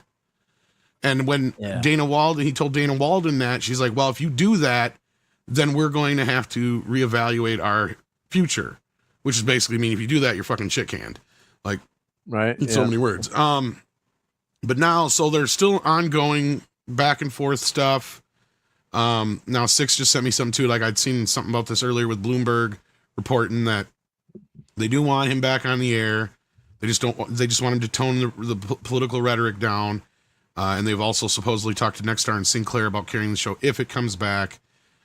At this point, from what I've been hearing, is they were at a big stalemate, and it made me wonder if that's why they weren't moving, because there was somebody caught them moving some stuff out of the studio. Yeah, I saw the picture of the studio getting moved out. So, that makes me wonder if when they figured they were not going to be able to come to a conclusion on this, that this is not going to come back together for a while, because a lot of that stuff they probably rent and other things. So, it's probably a company just coming to get it because it's like, why should we pay for it if we're not going to be using it for the next couple of weeks? They have no idea how long it's going to be. It could have been that kind of stuff, That's what I'm thinking it was. Yet. So, like, I don't think it's been completely finished yet, but I think the chances of it coming back are pretty slim unless Jimmy gets his head out of his ass at this point. And I think what he wanted to explain, in quotations, is what THR and Rolling Stone went out there and ran with. And it's just basically a bunch of goalpost moving and gaslighting and spinning the words to mean something they didn't in the first place. So like, at the end of the day, if I was Jimmy Kimmel, I would just apologize, take my lumps, move on, do not get into politics anymore. And honestly, that's what most of these nighttime guys should be thinking about. Because look, I mean, the FCC is all bark and no bite usually. Yeah. But when you're challenging the FCC, like a lot of these folks have been lately, and then you turned around and had Colbert play the clip that got Kimmel in trouble in the first place. Like, we haven't even heard what's going to happen because of that now. So even Colbert perpetuating that to me makes it almost worse. And then they're trying to spin it like Trump made this decision or pressured them, which is, as far as I can tell, not even true. As far as I can tell, this had mainly to do with Nexstar and Sinclair pulling out. And my guess is that their sponsors pulled out at the same time. So I think it was just what Kimmel said. I didn't agree with it. It was blatantly false, but it was he was waiting. I think they were waiting for a time to do this, because you watch these late night shows, and in the old days they'd make fun of Reagan for 5 minutes, or make fun of Carter. Or I'm dating myself, or make fun of Bush, or or they'd make fun of all the politicians equally, right? But it wasn't like a vendetta every night. I remember, sometimes watching some of these shows and putting them on. I remember one time I was on vacation or traveling, like, let me put Colbert on. It was like a half hour of like anti-Trump stuff. I'm like, when are you going to get to the joke? Even if some of the stuff is maybe mildly funny, you just get sick of it. It's like, this guy lives in your head that much, where everything has got to be Trump all the time. Orange man bad. It's like, all right, there's yes, you're not going to have zero politics or make fun of politicians. I mean, Johnny Carson did that, but it was a good-natured humor. And I was listening to an interview that Carson did, and I wish I could find it. Someone was playing it, and he's like, we're not that important. He's like, we're comedians, right? We're there to entertain people. And it's like, as soon as you start doing that stuff, you think you're more important than you are. I'm paraphrasing, but you get like, your ego, goes up. You get a swelled head. It's like, we're not that important, right? We're just here to entertain people, make them laugh. And once you get into that realm, it's a problem. So that's what these shows are now. They're, not that I guess I don't watch them, but they're just anti-Trump half hours, and their audience is plummeting too, right? Kimmel's ratings were way down, right? You look at the ratings and all the late night shows. If you saw that graph on Twitter, they're plummeting. Of course, terrestrial TV is on the way out too. Oh, Caleb is here with the Culture Raid. Awesome. Hey, how's it going? So I think that's. I mean, did you ever watch any of these late night shows, Tom? Have you watched them in years? I haven't. Catch clips here and there, but yeah, it's just something I don't do. And I guess if you hate Trump or you hated Biden, maybe you'd want to see it. But did they make fun of Biden that much? Probably not. No, not at all, or not really at all. I mean, and as far as me watching them, I mean, I used to watch Letterman and Conan pretty religiously until they were gone, and I loved Craig Ferguson. But I mean, I watched some of the earlier years of Kimmel, and when he had like his when Kimmel had like his Matt Damon bits and some of his other stuff, it wasn't so bad. But it just again, like the politics got so. This is what it was all about after a while. You're just like, even when I wasn't even somebody who cared yet, I just got sick of hearing it. Right? Yeah. Brian, I took a really long nap today, unfortunately. Caleb says ringworm and mac and cheese. No, bologna and mac and cheese, not ringworm. Well, Six asks a very pertinent question, and she goes, "How do you know who they make fun of if you don't watch the show?" Well, that's the thing, is the clips are always on X, so like more people see those clips than the actual show, from my understanding. Yeah. So I see the clips, and like once in a while I put it on, and it's just like exercise and torture. It's all Trump. It's like, come on. And some of it's not even a joke. Like they go into these diatribes about the end of democracy and all this stuff. And well, a lot of the time the punchline was always "fuck Trump," right? Like they could sit there and just go off on this diatribe, and then all of a sudden they'd be like, "Fuck Trump." Yeah. I was like, wow, that was witty. Yeah, you got a sitting United States Senator Chuck E. Cheese Schumer, and he's leading the crowd in the cheers of "F Trump, F Trump, F Trump." It's like, you're a U.S. senator. It's like, what the hell are you doing? It's like, this is insane. I mean, so Jimmy did. You said it was right that they nuked Roseanne Barr. I mean, what she said was terrible, but she claimed, I don't get in the details of Valerie Jarrett, but she claimed she totally misunderstood her Valerie Jarrett's race, which you could do, if you're not that in tune. And but what should she? Like, I'd rather see people suspended, give people a second chance. I mean, yes, there's certain lines you cross too when you're celebrating, Charlie Kirk's death. That's a lot different. I mean, that's crossing a line. And of course, they don't. I was just going to say, like with Roseanne's thing, wasn't that more so, like, again, and I'm not trying to defend any racial implication if there was, but my understanding of it it had more to do with the idea that, how society broke down in Planet. I think was her comment. I could be wrong. That's what the commentary was, but she didn't know. She didn't Valerie Jarrett's race. Yeah, so that's why. You don't know half these people's race, because you got to have them like Warren and all those. They're going like, "Oh, I'm Indian" and shit, like bullshit. Yeah. So what Roseanne just I saw some of the stuff that she just posted. Yeah, so that's the thing too, where Sean Hannity's been very consistent. He's like, I never want anyone canceled. So there's certain lines that you shouldn't cross, but an employer can fire you too, right? But it's when they have all these boycotts, they go after people, they try to get Tucker off, they try to shut down Fox News. Remember Parler, how Parler took off all of a sudden, and then Apple pulled them from the App Store, Google pulled them from their App Store, and they nuked Parler, right? Talk about antitrust. I mean, they were able to destroy Parler within weeks.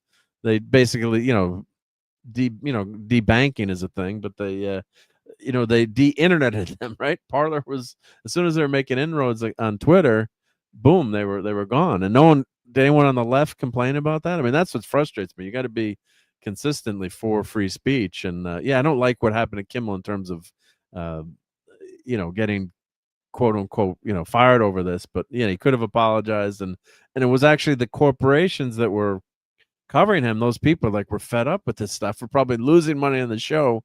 It's not fun anymore, and it's all politics all the time. So yeah, it was unseen. Well, and I that's the agree thing with that everybody's kind of not, or I wouldn't say, ignoring in a way, is that, Disney was the one who pulled the plug. He hasn't technically been canceled. Yep. The only reason, as far as I can tell, that he's not back on the air is because he just doesn't want to apologize. Which, okay, that's his prerogative, but I mean, if you do something stupid at work and you have a disagreement with an employee and your boss says, look, just go apologize to them and we can get this taken care of. Otherwise, if you don't apologize, I'm going to have to fire you. Yeah. Right? Like, if that's your choice, even if you don't fucking mean it, you suck it up and you go out and you apologize to him. Why? Because your job is more important than some stupid shit like that. But in this case, we have a situation where it's not even just like some, lousy lying like some people have done on some of these politicians. This is some straight up, because Charlie's not even a politician, and this is a situation that's still raw. And you saw the response to I'm sure today to his memorial service. It was huge response. Yeah. Exactly. So read the fucking room, Jimmy. Yeah. And I mean, and he actually had a nice statement initially about Kirk, right? His first statement was pretty. I don't know if he did or not. Yeah, I remember reading something on Twitter or something that was, a decent statement. If, and then he, tried to, then he had to be, that smirky kind of statement where it's, trying to impugn people and, it wasn't someone on quote unquote our team that did it. It's like, who cares, what the ideology of the guy that did it? Like, it makes it any better or worse. I mean, obviously everyone knew it wasn't a supporter of the guy that killed them. They're trying to make it out to seem like he got taken out because he wasn't right wing enough. Yeah, it's like the guy was murdered for free speech. He's on a freaking college campus where you not like they were John Lennon and this is David Mark Chapman claiming that he's been demoralized because he thinks John Lennon's a hypocrite, right? Like, I mean, this is political driven shit. Just like people were trying to paint that the guy who tried to kill Trump is a Trumper. I'm like, dude, tried to shoot him. Like, he's obviously not a supporter, right? Yeah, they've got to pigeonhole everyone and put everyone into a box. Or it was okay because it wasn't someone on my team that did it, right? It was someone else, right? It's like it doesn't excuse it. And I mean, look, at the end of the day, I think the bigger thing with this kid that people aren't really bringing into the equation is how fast he was radicalized by the left. Because his mother's statement really stuck with me, that he was, a supporter and followed along with his family on being MAGA until more recently. And then he got radicalized quickly.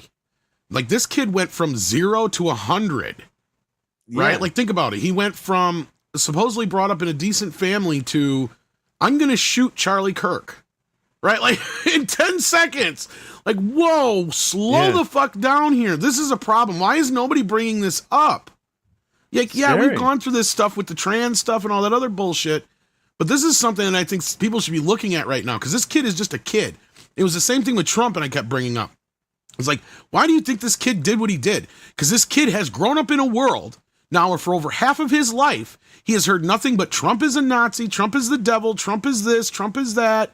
So what the fuck does he think he's going to do? He's going to be a hero and take out the bad guy. Yeah. And whose fault is that? The media's fault. Just like this situation, too, is the media's fault. Because I even had to correct myself on some things I thought Charlie said that he didn't say because of all the shit that's been spun out there. And Six is right. People need to do more of their own research. I mean, I don't trust any of the, and this is my biggest issue with the whole Kimmel thing too, is it's not that I think he should be taken off the air. I don't agree with that. I'm somebody who believes in freedom of speech, but with freedom of speech comes responsibility. So you need to learn how to do that. Like, when I got my license, it's like, I get this, like, I can do these things, and I got a privilege that most people don't have, that I can go out on the air legally, but with that comes a responsibility. And Kimmel's not taking this responsibility at all. Yeah. He's trying to pass the buck, and so is everybody else. And again, I agree, Six. If he doesn't want to apologize, that's fine. But the ramifications of that are none of these other networks like Sinclair and Nexstar will probably want to air his show if he's not going to try and take down the temperature a little bit. And that's really all they're asking him to do right now. Yeah, because you could say, oh, I didn't mean, you can give one of those lame apologies, but it is, you can explain that away. And what he said wasn't, again, I'm saying it's not. He said a lot worse stuff too, about the vax and all different things. Well, that's where I don't believe this has had anything to do with Trump. And everybody who tries to say it's like, dude, these guys, if Trump wanted to go after him, he could have went after him some petty ass shit a million times over by now. Yeah. For other things too. So, I think he could explain this one away, but this was just him being a petty, swarmy guy trying to pin the assassination on someone, and a group that wasn't a group that he supports, and it's so nonsensical. The logic there is just ridiculous. But that is a good point, Six. And RJ, not RJ. Oh, it was Putin's guy. I know what Roseanne's post. I just don't want to say it because I don't want to get my channel nuked. But her claim was she did not understand the race of Valerie Jarrett, which I don't want to get. Well, I was going to say, I much, think what I got from it was she was saying is that her post had nothing to do with her race, let alone not knowing. But yeah, but not knowing the race, there's certain things you can't go or do or say. Well, when she said that, because I remember she was like, she said her post. And when she got canceled, she was trying to explain it. It had nothing to do with her race. It had to do with I was trying to compare it to the dystopian, landscape of Planet of the Apes or whatever. Which even if that's a lame bullshit excuse, that's when she kept getting pressured in that one interview where she's like, "I didn't even know that fucking bitch was black." Yeah, that's when she's finally she's like, yeah. Yeah, so that's it. But you can't. But should she be canceled forever or something? I always believe in redemption or giving people a second chance and letting them apologize. So that's look. I've been called every fucking name under the sun. So yeah, right. Oh, and a super chat from JT Kirk. I'll get into that in a second. Let me try to catch up to the chat because I've been negligent here. But let me see what we've got going here. Donnie's here, but yeah, that's. I never want to see someone canceled. There's certain things, yes, you can't say, but the company also has a right to fire you too, right? If Kimmel was on YouTube on his own channel saying this stuff, no, he shouldn't be canceled. Like, he should be able to say what he wants to say, and you guys can choose whether watch or listen or not. And that's let the marketplace decide. Like, Keith Olbermann, he's so toxic, the guy, and so obnoxious. And would you want, but he's still got his platform, and he should have his his platform out there. So it was just and then Six says, I never saw anyone in MAGA trying to prove anything. They were too busy grieving. It was such a shock. And I was not a huge Charlie Kirk fan in terms of watching all his shows and podcasts, but I would see him on Twitter and catch things from him. And appreciate what he's doing going into the heart of the beast, right? The college campus is not friendly today. Everybody kind of already knew it. Like we were saying, common sense tells you. No matter what they say about this kid, he is not a supporter of Charlie Kirk or Trump, obviously. Right. And I love when they try to spin that their idea is that, oh, well, he was a supporter, but he didn't think he was radical enough, right? Like that's the whole Mark David Chapman bullshit. It's like, yeah. Come on, dude. He was insane. You're fucking insane. Yeah. I get it. John Lennon said, "Imagine this, imagine that. Imagine you're sane." Right? Like, yeah. So it's just totally out of the realm of possibility that it was a supporter that did that. It's just unless you're totally batshit crazy like that, you've got the stalkers, like oh, absolutely. Don't get me wrong, and that's why I brought up Mark David Chapman, right? Like, yes, you couldn't go to that other extreme where you supposedly love the individual too much, right? Where that's what they're trying to present this as, where it's like this dude ain't fucking Taylor Swift, like, you know what I mean? It's like you're talking about somebody who's Charlie's didn't waver on his political standings, as far as my understanding. Like, so why would you think he's going to? And to try and present somebody thinking, well, he's just not radical enough for me, is the stupidest shit in the world. That person just wouldn't listen to him. Yeah. And he's gone. He got taken from us because of his speech, right? That's all he was doing. He was speaking. He was speaking on college campuses. I mean, and it's always a one-way street. So well, and that's the problem with having the whole debate about the freedom of speech being taken from Jimmy Kimmel. It's like, well, so was Charlie Kirk's freedom of speech. His freedom of life was taken from him, right? So that's where, so that's where you have a hard time getting any sympathy from anybody on this side of the aisle over here for that other side now, because you have pushed and pushed and pushed and pushed and pushed and pushed and pushed, and now you've literally gotten one of them killed and almost got the president killed now. It's time for some accountability. For those folks who've been screaming and hollering about accountability through the Me Too era and all that other bullshit, I feel like the reason that they're acting out the way they are and getting so upset is this is the final re. They do realize that it's time to pay the piper. No, that's the final horrible outcome. Is the worst possible outcome is when you lose free speech because of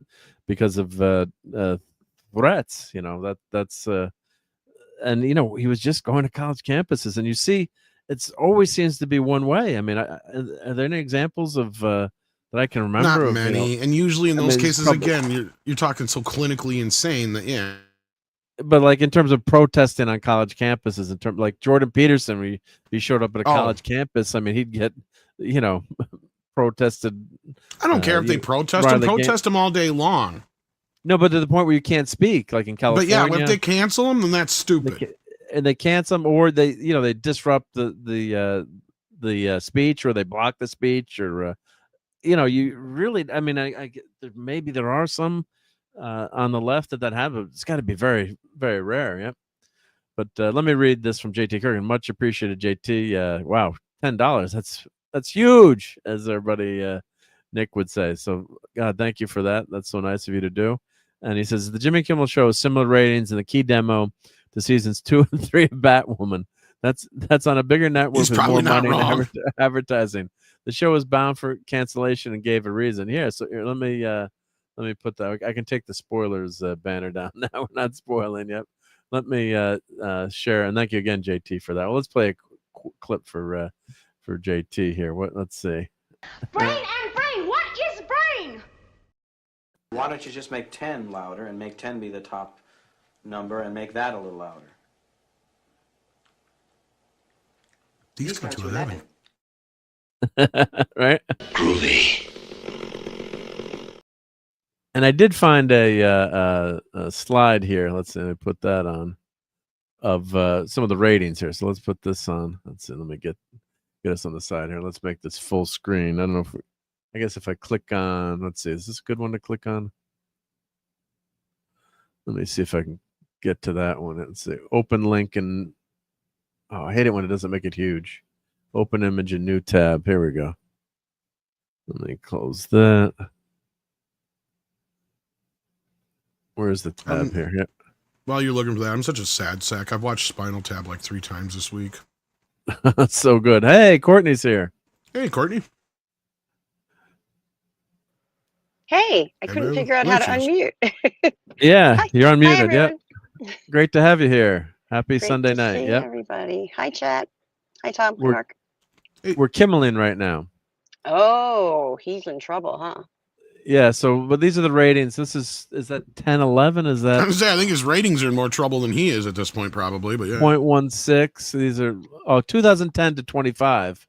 So of course, part of this is terrestrial TV's downfall. So you don't want to partially, but at the same time, it's like if this was about freedom of speech, Disney could put him on Disney Plus. They could put him on Hulu. They could even put him on like ESPN.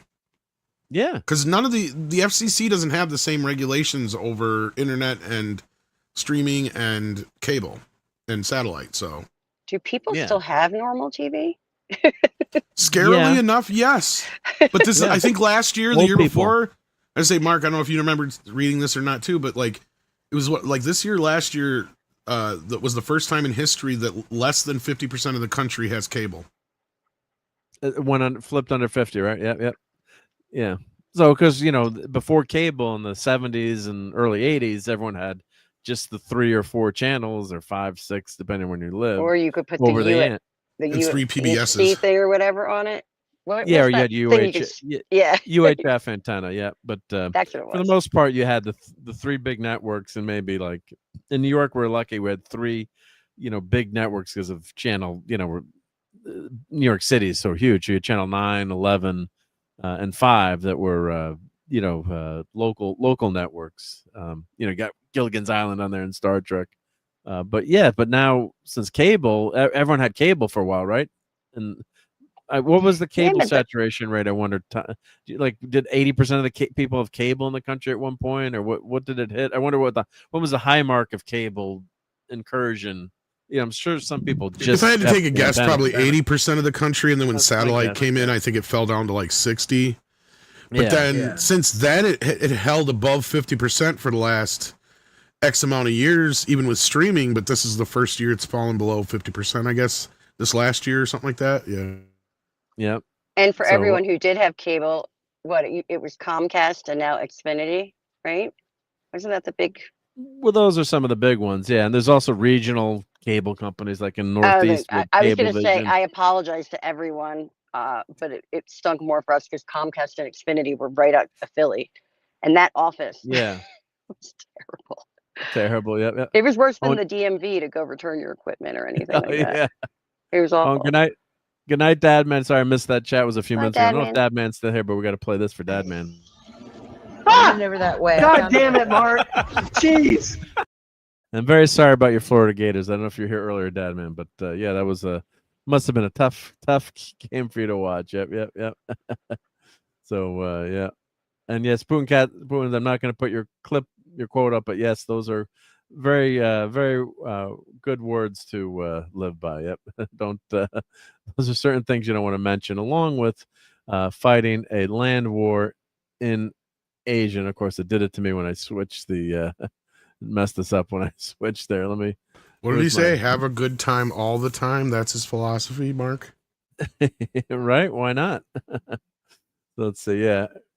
Don't fight a land. Don't fight a land war in Asia? Let's see. Did I have? Let me add that clip. Yep. Let me add that clip. Here we go. I did just go through The Princess Bride again, and I think I've clipped about half the movie. Hello. Have fun storming the castle. The problem is there's so many good clips. Like there's so many quotable lines in it. Like some movies, there's like 3 or 4 or 5 clips, that you want to get. But Princess Bride, it's like every second. Oh, hey, just sit down and actually watch that all the way through again. Let me.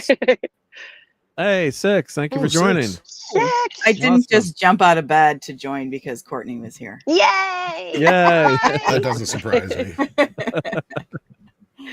How you doing? Pretty good. How are y'all? Pretty good. Yeah, we're doing like you good. Just got out of bed. I did just. She always sounds good. Well, did you brush your teeth yet? Because we don't want you to have bad breath over the air. No, I'm drinking water though. Yeah, did you brush your teeth, or did you just run your toothbrush under the water? I know a guy down at the police station. I know a guy down at the police station who can run a test on it to tell me whether or not you really did. Dang, that's if that's a good true, one, Tom. we're really gonna have to start brushing our teeth. Damn it!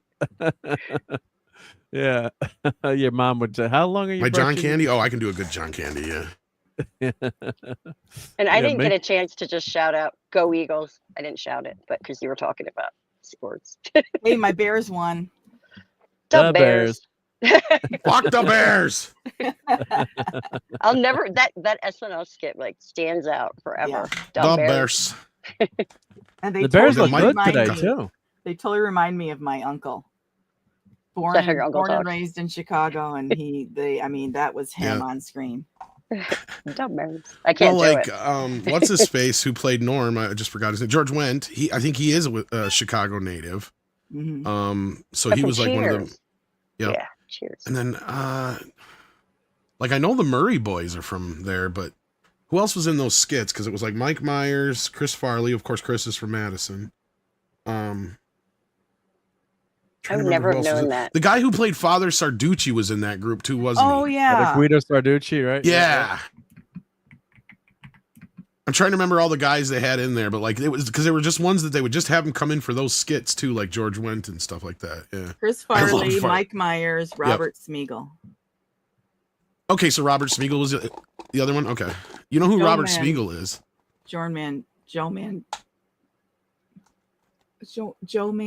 How do you say that? Manganiello or who? Chuck Mangione? Montagna. Oh, Joe Montana. Joe Montana. Okay, yeah, he does a bunch of voices on The Simpsons. He's Fat Tony on The Simpsons. Wasn't he a football player? Wasn't he one of them? I think you're thinking of Joe Montana. That's what I was saying. That's why I said Montana. I gotta look it up. I got confused. What'd you say, Six? I didn't hear what you said. Joe Piscopo. Joe Piscopo. Was he ever on that? Wasn't he? Didn't he like maybe guest star? He may have. I mean, he kind of disappeared after Saturday Night Live. Yeah, I was like, is he even alive? Well, he was doing stand up and then he's around commercials and stuff, and he beefed out big time. Like, I mean, like he went and got super like ripped. Jacked. Yeah. And I think that's a bad move for comedians to do. Like, I get it why you would want to, just for your, personal health and whatever. But like, look at Carrot Head, for instance. Of course, I guess it worked out for him in the end because he's got the thing that he does in fucking Vegas. So, I mean, he's one of the highest paid comedians. Is it Carrot Top or Carrot Head? Is it Carrot Top or Carrot Head? I don't remember. What did I say? Carrot Head? It was Carrot Top. Okay, I was like, is there another one? Another redhead? Did I say the wrong one? Yeah, Carrot Head. I may have. His name is Carrot Top. Yeah, I knew who I meant. He used to always bring out all the little, like. He is. I know somebody who slept with him. What? Yeah, wow. I don't know her anymore. That's so bitchy of me. She blind one. Well, this is what's funny about it, because like I don't even remember. This was like 20 years ago now. We were having a conversation with a couple people, friends, and like talking about sleeping with celebrities. And the one person in the group who actually had slept with a celebrity was this one chick, and she's like, "Yeah, when Carrot Top came to La Crosse, I slept with him." And she's like, "He was the laziest fuck I ever had." Well, it was probably after the show, so he was probably exhausted. Yeah, but he's also probably used to just laying there and let women do whatever. So yeah. Oh, God. Well, I was away from the chat because I was loading these clips. No, it's so called fun. Yeah, it's late night. Yep. But here, I find my Princess Bride clips here. Here we go. You fell victim to one of the classic blunders. What else do I have here? Here, let's see. Fell victim to one of the classic blunders. The most famous is never get involved in a land war in Asia, but only slightly less well known is this: never go in against a Sicilian when death is on the line.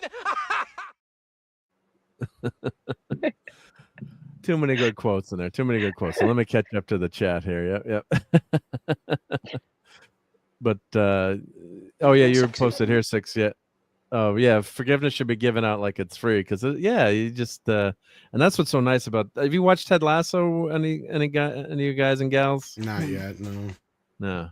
Never heard one of the. Oh, I have heard of it. What's it about? What's the premise? Well, the premise is a woman gets divorced from her uber wealthy husband, and he owns a soccer team in England, and then part of the divorce settlement, she gets the soccer team. And he loves the soccer team so much, so she hires a football coach from America that doesn't know anything about soccer, Ted Lasso, to try to tank the team. But of course, they ended up, she realizes, he's got such a great message that he doesn't tank the team. Not give away major spoilers, but there's so many great plot threads that go through. And one of the big threads is forgiveness in the show. So one of the characters does something really bad, and he guilts one of the assistant coaches because Ted Lasso had forgiven him for something he'd done years ago. But really, oh God, the characters are so well written on that show. It's great. But forgiveness is it's easy to give. And Kimmel could have apologized for this pretty darn easily. And it's not like he said anything that. And what he said was a lie too. It's not like he could say he screwed up, but it's not like he said anything that was even close to resembling the truth there. Well, and the moment he said he wanted to clarify, that's where any plausible deniability went out the window. And the problem he has with that, and that's where this also falls into the FCC, is because usually you can use ignorance as an excuse. Like, well, as far as I knew, that was the news at the time, or as far as the facts that I knew, right? Like, you can claim that, but the problem with Jimmy is he works at a major network. He's got tons of writers and producers. He'd have a hard time trying to say, "Oh, I had no idea that this was, the case," right? So there's that aspect of it. And the other aspect of it is it's just, again, it's the perception of it at the end of the day. It doesn't fucking matter what he meant. The words came out the way they came out. the sentiment was taken by the public as you said this, and that is demonstrably false. And now you've got a lot of people that, and here's the problem with a lot of this, and this is where I get sick of it too, is I don't know what to trust anymore as far as the news. I don't trust any of it. That's the problem. Is like none of it anymore. It could always be spun. And at least with the networks back in the day, I was under the impression that they were very diligent in making sure that whatever went out on the airwaves was not false. They did. Because that was a big deal. They did still back in the day. I learned. Oh, I'm sure they did. Yeah, but they were more at least careful. they had the air of, yeah. Yeah. Yeah, they're Back in more the more 80s, careful. It Yeah. still was not accurate. 100%. But I think he was just making a joke. And all these late night guys, they make all kinds of jokes where they say all kinds of things that are false. But based on what's going on in the country, it was a terrible joke. Not to mention that the ratings, nobody's watching the show. It was too soon.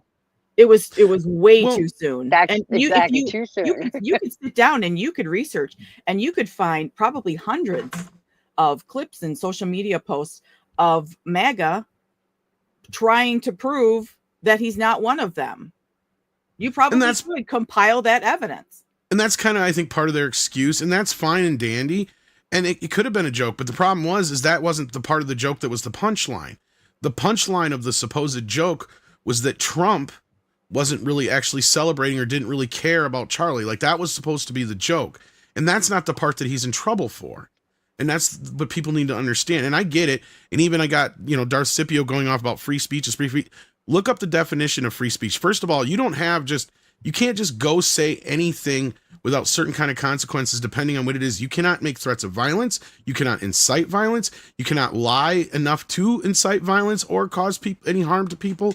Like, there's still lines you can't go over. And once you're on broadcast airwaves, you're under a whole new regulation because you have the FCC breathing down your neck.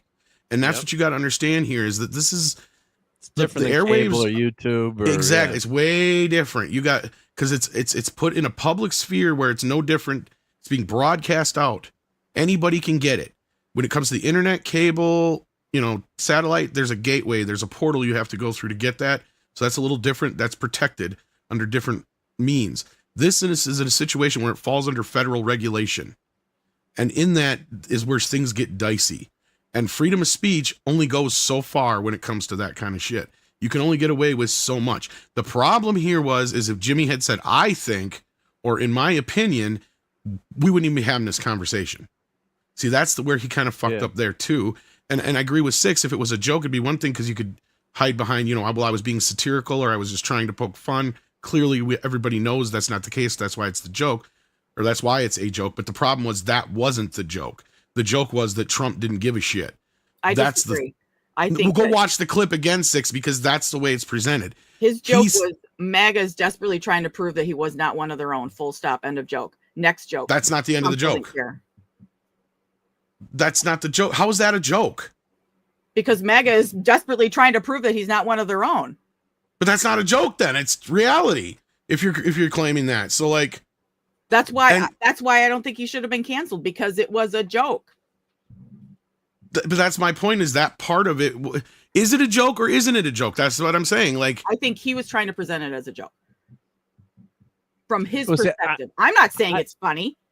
Yeah, I don't like him being, quote unquote canceled or pulled off the air either, because I'm, a free speech person. I don't want to see that happen to anyone, right? But that's my explanation here is that it's not exactly freedom of speech. You don't have the typical freedom of speech on a network airwave. That's the problem. Yeah. So then, but a company has the right to pull you if they don't like what you're saying. You don't have, Kimmel could go on YouTube tonight if he wants to come on my show. Come on right now. Again, say whatever Darth Scipio is freaking out here. I'll post cable. I'll tag him on X. Cable is different than network TV. People need to understand this. Yeah. Fox News is not the Fox network. They're not the same thing. They never were. And if they had done that on Fox News on TV network, we'd be having a different conversation. Now, people have been sued for shit they've said on cable too. That's a whole nother civil thing, right? That's where, you slander, libel, all that kind of bullshit business. See, now there people aren't even thinking about that. It's because Charlie Kirk's wife could turn around and maybe even sue Kimmel.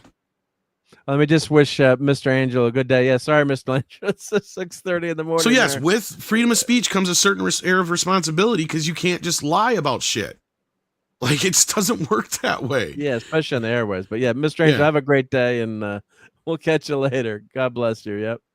Now, the problem with the FCC is they have been all bark and no bite, especially over the past 10, 15 years, where nothing has been done about all this lying. And then there was that other thing that Obama put in place when he was in office. I can't remember, it was like the Hatch Act or whatever it was, where basically made it legal for you to be able to stretch the truth and lie in political ads.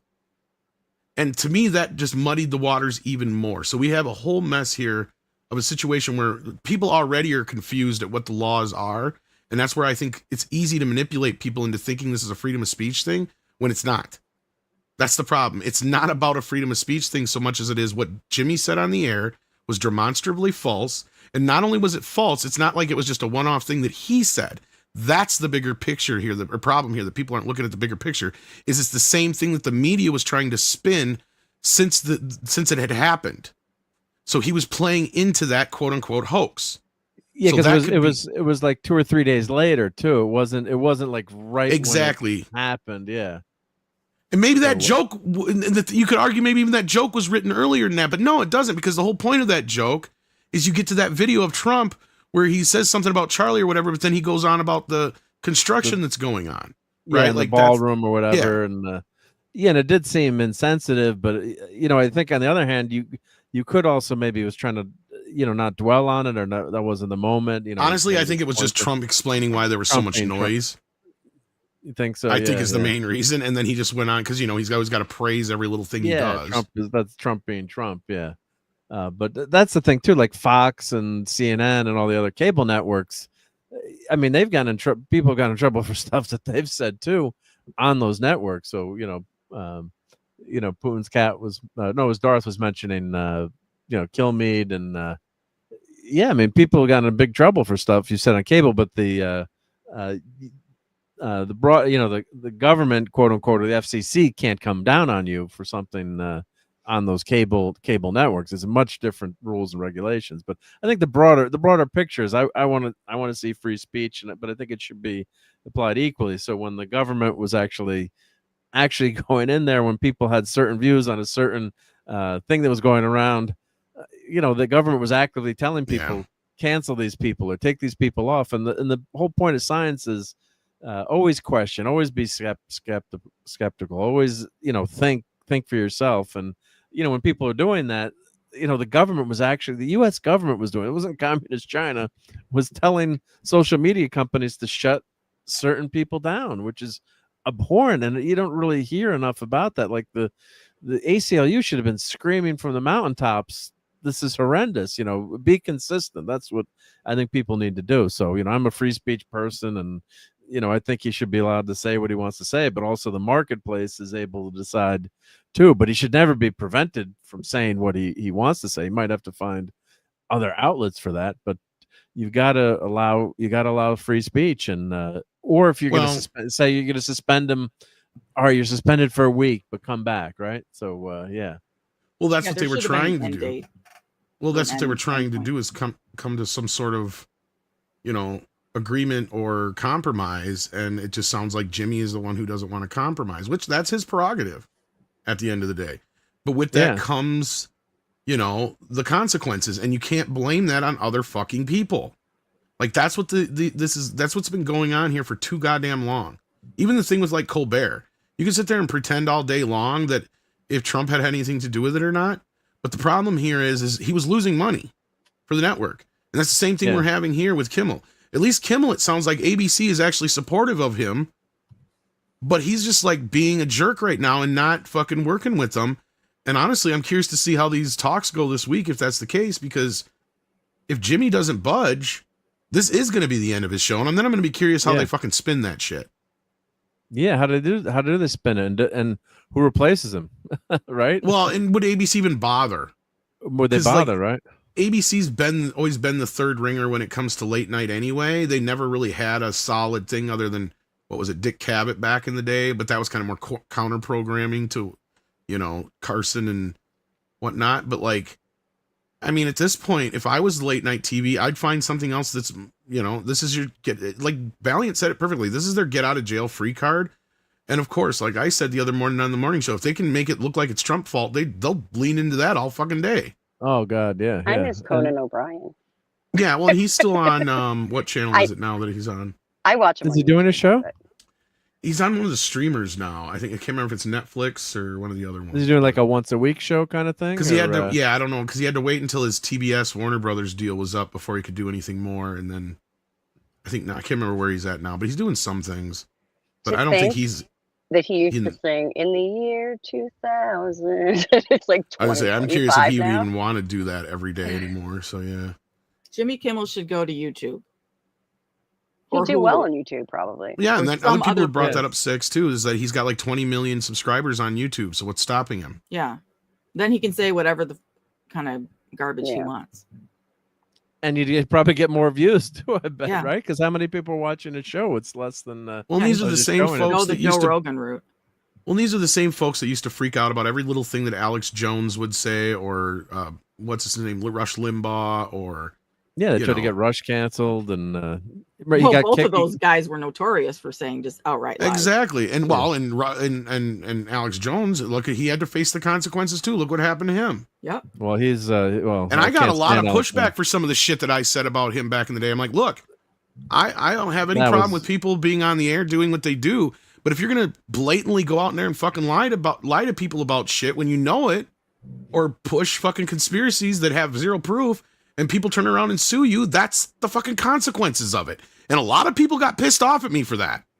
Well, why did the news get away with it, though? I can't stand That's Alex what I've been Jones. saying, is that, the news has been getting away with it for too fucking long What were you now. saying, Sorry. Mark? My cousin was a third grade teacher at Sandy Hook. She was the one that made the 911 call. Oh, wow. During that. So remember when Nerdrotic had Alex Jones on, which I, respect, hey, give someone a platform, but it was such a blatant lie. And, obviously I don't need to get into the horror of what happened. Thankfully she was okay, but that's something you can't comprehend how I found those conspiracy theories just as ridiculous as I find the conspiracy theories that Trump and Charlie set up their own thing too. Like, to me, they're just as equally dumb. And Alex shouldn't have done that. It was his own fault. And then to say that these kids didn't exist and it was a red flag. I mean, yes, that parts of the investigation you could argue where maybe we were screwed up or things happened. And of course, yes, they used it for gun control purposes. We're not going to get into that here. It doesn't matter. People's lives were changed forever and traumatized, and they lost. Yeah, and to say that your kids didn't exist or the kids they knew and kids in the class and all their friends, and the tough thing was she was 8 months pregnant at the time too, so that was a whole other health scare, and I don't want to get into details, but I mean, just I was crying over it. It was just so horrible and then to have someone just come on and he wasn't even saying, oh, this was created by the government. He went all out like this is a total hoax, and so I have zero. I never saw any of that. Zero sympathy. Yeah, I mean, just zero. Yeah. No, that's kind of what got him canned in the first place, and then he got sued. And yeah, I mean, I'll never forget getting the news. I still remember exactly where I was, and sitting. I was actually having lunch. I was having lunch with my dad and another couple of cousins, and so then we heard about the shooting, and someone texted me like, "Oh my God, do you realize who so and so was a teacher there?" And we, for a while thought she was, your mind goes, "Oh my God, is she still with us?" We found out she was okay. And it doesn't help also that like all the cable news stations aren't even technically news, right? If you actually go and look in their registry, they're registered as entertainment, so that's an extra padding they have there. So it's basically tabloid TV at the end of the day. Yeah. Right. Yeah, that's really what it is. And at least with that, like I used to be able to think I could trust the network news, but that's where I'm at now is I don't even trust the network news anymore. Then you got to do your own research. And where do you get I don't trust anybody. Like honestly, I trust the shit I see from my own eyes on like X and other places and kind of come to my own conclusions and try to, if I really am that into something, kind of like I just go through and try and do my own research and try and come to my own conclusion. Because at that point, like, especially in the world what we do with the entertainment news, it's the same fucking thing. It's all spin. So I'm kind of used to looking for those sort of things. But yeah. Yeah, but X is not providing the news. They're just providing the platform on which the news sites can post the news. I'm not talking about the news sites per se, but like when people post like, you know, video right after shit happens, right? Like, you know, like I saw that all that ice shit that was going down yesterday or whatever it was, the videos of it in Illinois. So, I mean, I got a pretty good idea of what happened there. Do I feel like they overstepped their bounds a little bit? Yeah, but at the same time, get the fuck out of the way. The fuck are you doing? Like these ideas with these protesters thinking they can just get in the fucking way of everybody. It's like, that's not peaceful protesting. It's like there are laws against doing these things. In fact, that's almost borderline fucking like, what do you call obstruction? it? It's obstruction. It's obstruction, but there's another word for it I'm trying to think of. It's almost like when you trap somebody, entrapment kind of thing, but like it's what do you call it? I don't know. Anyway, like they call it usually. It's similar to that, basically. Yeah. So like it's a situation where you're not allowing somebody to leave, right? Like that's technically against the law. Like you can't do that. You can't get in the roadway. You can't get in the way of public transportation and other means. Like these things, like people don't understand these things. Not to mention, let's not even get into the whole destroying of art and, you know, everything else that they've done. Well, that other crap. Yeah. But also if you do want to be civilly disobedient and you get arrested or you get worked over, you know, don't be so shocked, right? You know, you take the punishment, right?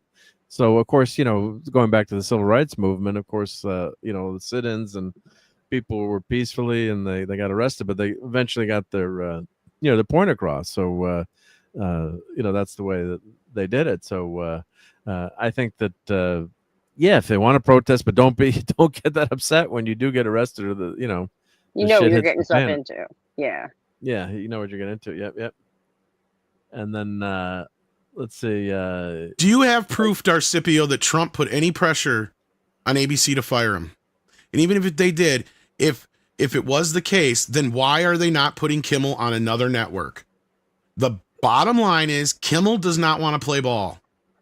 They have to think about their house because they're the ones who are going to be on the line if the FCC decides to go after him. Yeah. So I think this is more of a dollars and cents thing right now too. Exactly. It has nothing to do with the politics as it does to do with the dollars that are being lost. I mean, could you imagine Johnny Carson at the height of his power? Say Johnny Carson had to screw up, right? Not a political thing, but would they take Johnny Carson off the air? Well, maybe they would. You know, I shouldn't try not to. You know, someone that popular, maybe they'd go off the air. Yeah, or you go off the air for a day. You know, you give your apology and then you're back. Yep. So yep.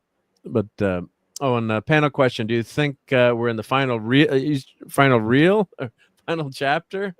I'm not sure what the final that's what I've been calling it. And yeah, I do think we're in that. Well, I mean, kind of like, look, I mean, when you're assassinating people for just talking, like, I think you're in your end game. That's it's just scary stuff. Yeah, I think everyone should be free to speak, but yeah, you don't have to listen, but you should be able to get out there. Yep. And RobAltis is in Taiwan. Yep. Plenty of disinformation. Yep. Yeah, the freedom of the press, but yeah. Well, that's the other thing is a lot of countries. There's so much hatred now. It's upsetting, you know. Well, and some people don't realize how much in most countries that the news is dictated by the fucking government, right? Like we're one of the few countries where the news is almost like it's ran by the people. Now, I'm not saying the government doesn't influence things, and clearly we've noticed that, especially over the last few years. But what I'm saying is, in principle, it should work for us, the people, but it doesn't. It's kind of it's become more of like whoever's paying the most, right? Hi, like, Oliver. That's the problem. But anyway, I didn't even want to get into all this shit tonight. Well, this was a good discussion. We typically stay away from politics, and Mr. Angel left, but God bless you, Mr. Angel. Yeah, so like in the morning, I don't want to listen to music in the morning. I just want to listen to talk. But I just didn't. It just wasn't. No, that's fine. But yeah, this is more of a free speech thing than politics. And what irks me is too how the ACLU is kind of backed away from supporting all free speech. So. I think he should be consistent, and I don't think Kim will be back though. That's my on this. I don't think It'll be he'll curious be to back, see how but it he'll be turns back out. in another. He'll be back on another format. I think probably like Six said. Yeah, go on YouTube or I think we're getting away from this terrestrial TV. So Who are the? streaming. Is Fallon still on? Who are the three right now? I don't even know who. Fallon's the only one who's technically Colbert's still on, but he's gonna be Colbert's done the other one. Okay. done and when. That's CBS network, and that show's going away. Yeah, and they're canceling that. And so they're not going to have late night. And then you've got Fox. You've got what's his name, Greg Gudfeld, who's actually I think the number one show. I think, and he's more. I don't even know who that is. I have no idea. I've never heard of him. He's the biggest. I guess he's got the best ratings, right? He's on Fox, isn't he? My brain Fox, is, yeah, he's on Fox, yeah. But I don't it's watch almost regular like TV. I watch YouTube. So. But he's like it's a very political show, but it's but then it does its politics, then it gets away from it. I watch it once in a blue moon. I'll watch it, but his ratings, he was smart. Maybe they should just bring back Nightline or whatever it was. Remember they used to have that was their counter to all this stuff back in the day. Ted Koppel, but that was Nightline with Ted Koppel, yeah. So Nightline started due to the Iranian hostage crisis. So they had a late night show because back in the day you didn't have anything. You had Carson and on late night, but you didn't have any news. So that show started in response to the Iranian hostage crisis, and it went 444 days till the hostages were released, till Reagan was inaugurated, and that's when then they decided to keep the show. And for years, like that was the only. I'm a political junkie. We usually just talk, fun stuff like Alien Earth and comics and stuff here, but entertainment. But I grew up as like a mini Alex P. Keaton. I was just a crazy political I can totally nerd. see that. You can see that, yeah. So I love politics and reading, and William F. Buckley was an idol growing up. I'm one strange dude, and but yeah, Nightline was one of the few places you got like political discussion, because the news was just the straight news, and you had the Sunday, those Sunday, Sunday broadcasts, like Meet the Depressed and This Week with David Brinkley. Those shows were your political shows, so there's really almost no political talk. So did you call it Meet the Depressed? Yeah, Meet the Depressed. Yeah, Meet the Depressed. That was what Rush would call it. And God, I miss Tim Russert, because Tim Russert was credit to Rush on that one. But he was such a good, because he'd skewer everyone, right? That was awesome. Like, if I want to watch a late night show, yeah, I want to see people make fun of Trump, but make fun of Biden, make fun of AOC, make fun of everyone, do it equally and be funny about it. The joke has to have some kernel of truth to it. And it's just so boring now. It's just so predictable most of the time. So, yeah, it's just not a good situation for late night. And everyone's, thank you everyone for years in the chat hanging out with us tonight. And, we got a ton of people watching us tonight, and God bless y'all and thank you. And, I've got my platform here, and it's really fun to talk to everyone, hang out with my friends here. And there's so many more outlets than you had, roll back 30 years ago. I'm watching Star Trek on Channel 11 WPIX in New York, right? Or maybe 35 or 40 years ago now, when it was on at midnight, midnight to 1, I'd watch Star Trek every night. So now you got plenty of outlets. Like my kids, they don't watch regular TV. They've got their iPads or their phones, and they watch TikTok and all the YouTube clips. Oh yeah, none of these kids will ever know what it was like when we were kids. And I mean, yeah, you may have a point where if they lose the internet, that they don't have shit to watch. Well, it's like, oh, tough titty. Well, you know what it was like? We were kids. We luckily have 3 channels, and half the time, if you were antenna, they didn't come in, especially if you're in the rural areas like I was. Yeah. My siblings and I used to make our own shows, and we used to perform them for people. I can see you doing that. Yeah, we used to do similar shit too. But like, I mean, yeah, we had to get Sunday up nights, from the TV channel. I mean, part of the reason I would even watch like what I would watch is because it's all it was on. It was either that or not watch anything, so. Yeah. Oh, no. Yeah. Darcipio's not a Gutfeld fan. Yeah. He's as funny as cancer. Yeah. But I mean, yeah, you just then don't watch him, right? That's the beauty of it, right? Yeah. Just, so So and Brian says, yeah, I never missed a McLaughlin. Oh, I love McLaughlin. Yep, the former Jesuit priest. Yep, the McLaughlin group with Eleanor Clift. Oh my God, and the fights they would have on that. I always watched that show. I loved it. Yes, and it is official. I am one strange dude. Yep, yep.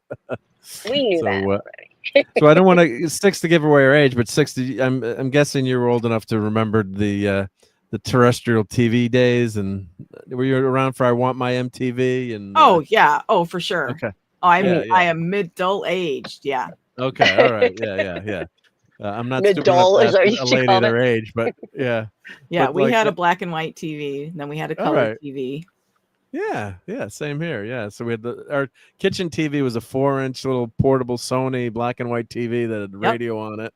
Yeah, like one of the with the spin dial, like not even change the channel, like you had to rotate it like a radio Yeah, we dial. had those. I remember those. And now I don't even if I lose my remote, I can change the channel on my Roku with my phone. Yep. There you go. As long as you have your phone, you have everything.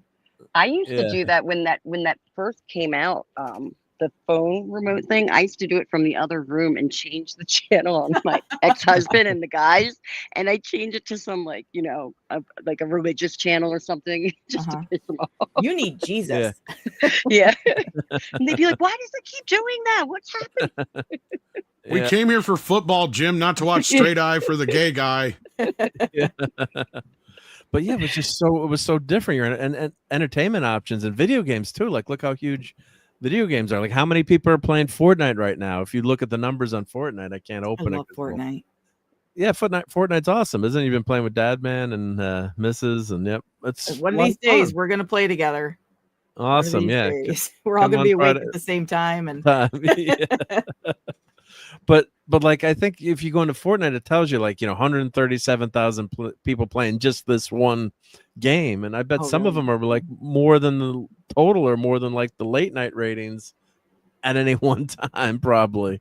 But yeah, these late night remember the Arsenio Hall show? Like that was fun for a while, and Bill Clinton played the sax on that show. Whoop. Oh, you beat me to it. I couldn't unmute fast enough. I was gonna go whoop. Right?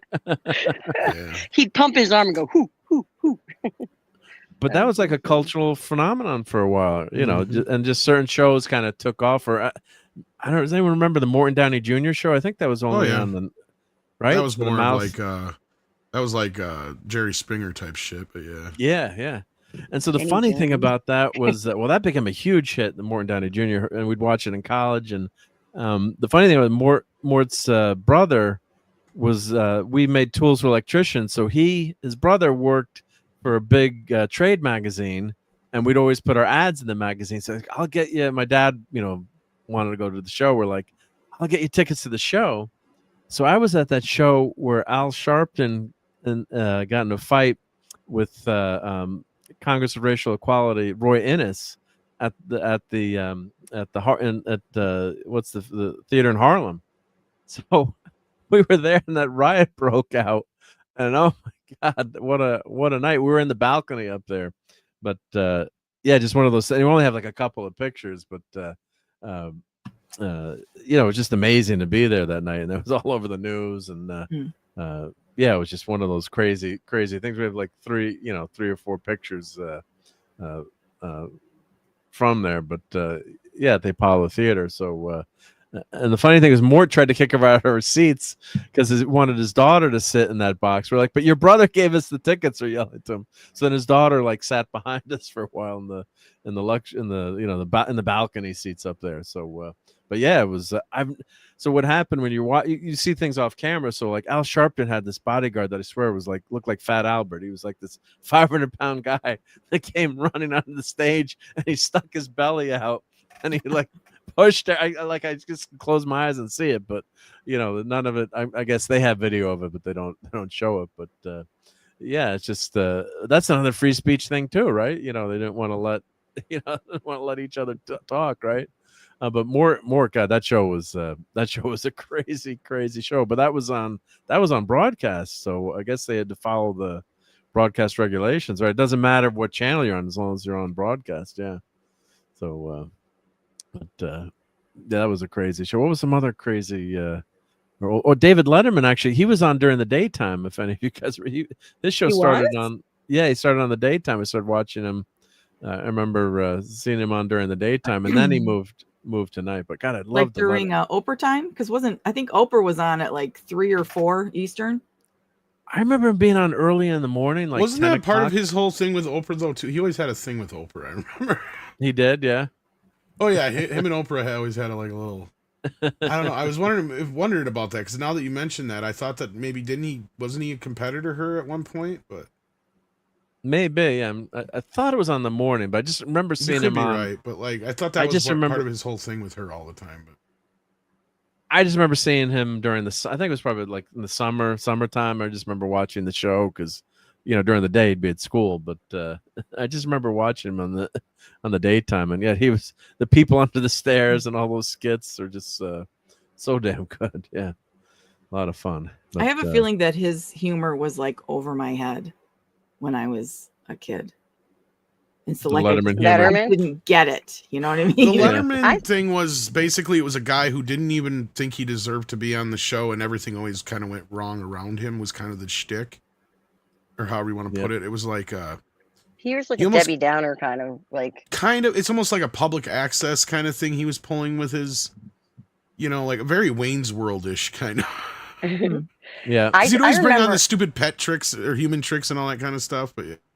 Yeah, they used to have when I think it was MGM Studios. Is that the one in Florida? Or MGM Studios when that first opened. My mom had like a videotape of me. You could go on the shows. You know what I mean?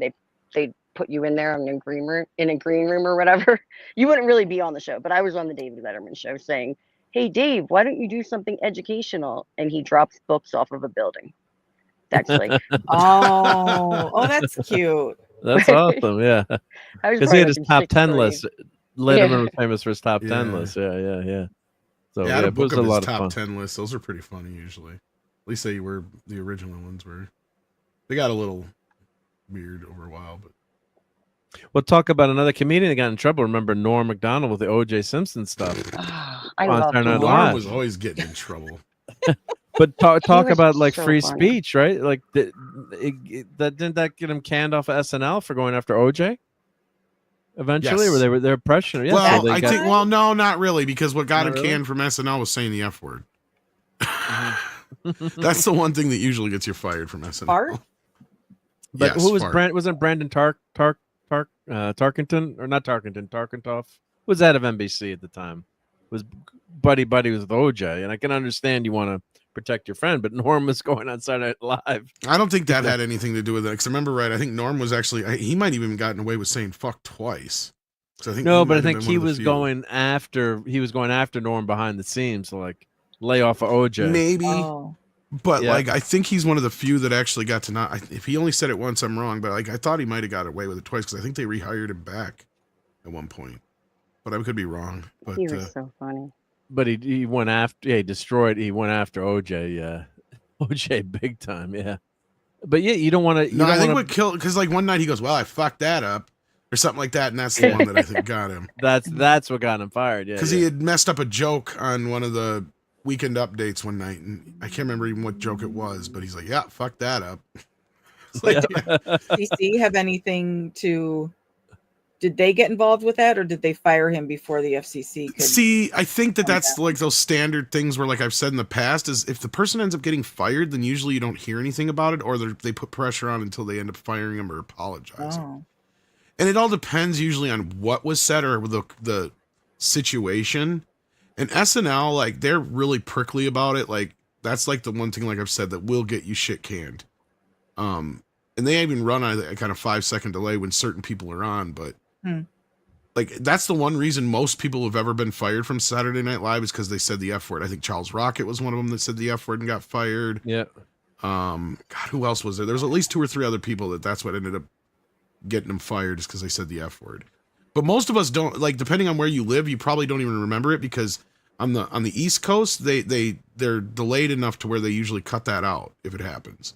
So the people that see it live are usually on the West Coast. Yeah. You mean or East Coast? Or vice versa. Yeah. Sorry, that's what I meant. Yeah, Yeah, sorry. Thank you. You knew what I meant. Yeah. Yeah, I know what you meant. Yeah. But here, this is what I thought too. Yeah. So, he was removed from Weekend Update segment. He was removed as the host in 1998 for allegedly for relentlessly mocking. Okay, so OJ. that's what it was. Yeah. Yeah, they removed him from Weekend Update. Producer Don Ohlmeyer was a close friend of Simpson. After being fired from SNL, he wrote and starred in the film Dirty Work, which we did on Toxic Tuesday. Hysterical movie. Yep. That movie So is so funny. Is that where they stop when they're mooning? Is that in Dirty Work? No, And, that's a different one. Yeah, like he's they just mooning go someone and they stop. Oh the yeah, car. he does that to his brother. Yeah, somebody they do all did that kinds to of me crazy when I stuff, was a teenager. They dared me to moon someone, and I did, and they stopped, and it was like a red light. Oh God! So I never Poor forget Courtney. that. Like seeing that, I was like dying. Oh God! Yeah. Yeah, and I think usually the FCC will wait. Like if the person gets fired, then they're not going to fine you, or well, they would. That's fine what I you mean. for Yeah, they would fine you for a swear word. I guess. Yeah. They What have. Howard I think. Stern, right? What if it's just the somebody who's on there for one night, like the guest? What if They have had swear? guests do that, and they never let them come back. Oh wow, okay. Yeah, and I mean, there could have been I fines. was gonna say we're a musical act, you would think. Because I think it's like $10,000 per swear word. So like it just depends on how. Maybe the F word might be more. I'd have to look. It depends. I don't know what it is now. Like this was my memory from when I was, back, yeah. So like it might even be double or triple that now or more. Well, Tom, did you lose your license when you were fired from the radio station? No. Okay. I was just fired. They did it as a, just to be safe. I don't think anybody reported us. Oh, okay. Well, what it was just somebody else who was working with us had been kind of basically just stalking me constantly, looking for something to get me fired, which it was my own fault. I did it. I shouldn't have done it, but the boss probably never would have even known. Had this person not narked me out. You let the F-bomb down on air? Or? Yeah. What the short version is I was working at the station, and on Saturday nights we had a 2-hour block where we would do a request show with them, because like all night, like 7 to midnight, it would be oldies. Like the guy would come in and I'd help him with that, because he had literally like he'd bring in all his old LPs and all that kind of shit. Well, then once he'd move all that out and he'd leave, then that show would, and I'd literally flip over from his show to my show, which would be all the modern top 40. Like at the end, like during the show, I'd play like the top 5 songs of the week. So I already, that was the only stuff I knew that I was going to be playing. Otherwise, it's whatever people requested. And the problem is the DJs Money for nothing? At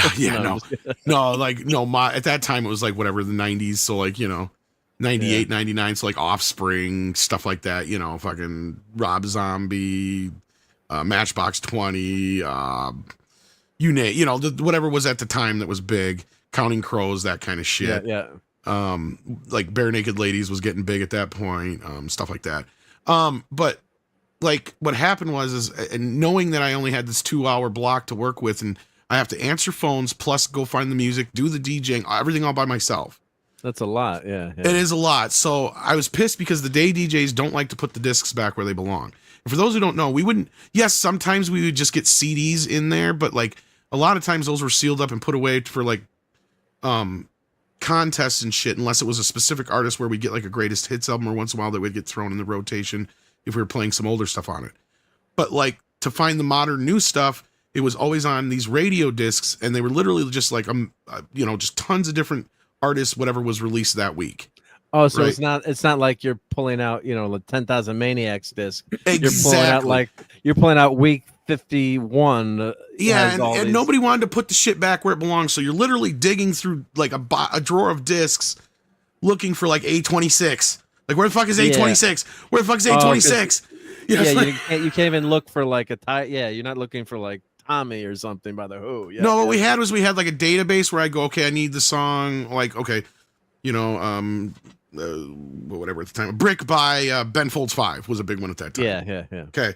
So I go, okay, Brick, Ben Folds 5, whatever, come up. Okay, it's on disc C67. So I have to go find C67. Well, nobody would put them back in the order they belong. So I was literally digging through a drawer of discs just laying on top of each other looking for that number. You know what I mean? Like, and we're not talking about discs in cases either. We're talking about discs in those fucking slip, like cellophane like sleeve or like, something. floppy disks? sleeves. No, they were actual CDs, but they weren't in like a, I don't know what the time. Sleeves. No, they were actual CDs, but they weren't in like a, sleeve or something. Like a Sleeves. No, they were actual CDs, but they weren't in like a like a plastic case. They were in like a floppy Paper? disk kind of like a a floppy paper. case? Yeah. I mean, it was more of a vinyl, but it was like, and then they had like this little paper that was on the inside, like a square insert thing that had all the names of the songs on it, and at the top of that would stick out like a file thing that looked like, and it had the number of whatever it was.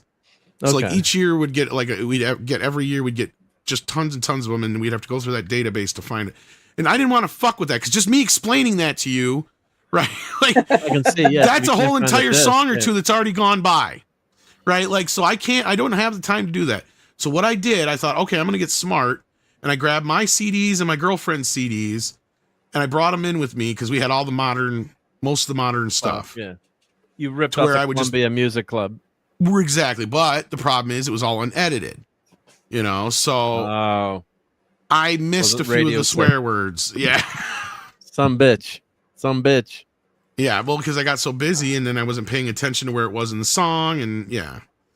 So Okay, and then, Tom didn't actually tell that story accurately because I know the truth, and I'm going to lay it down for you.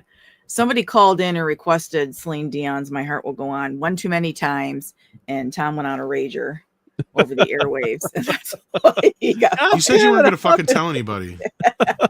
I'm not playing that song again. Can you imagine how easy a DJ's job is now? You just type Do we in the have song. DJs? You don't even have to get up.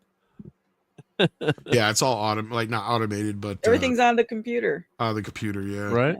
You just say play. Yeah. You don't. Well, that was the you sad didn't part get- when I was in school. My teachers had the audacity to just say that everything we're teaching you right now is going to be obsolete in a few months. It's like, then why are you fucking teaching this? Like, Can you and you probably could play like, you know, back in the day, like you'd play in and got a DeVita so you could go to the bathroom or something, right? well, I would get in trouble for what I would do is I would get hung up on songs.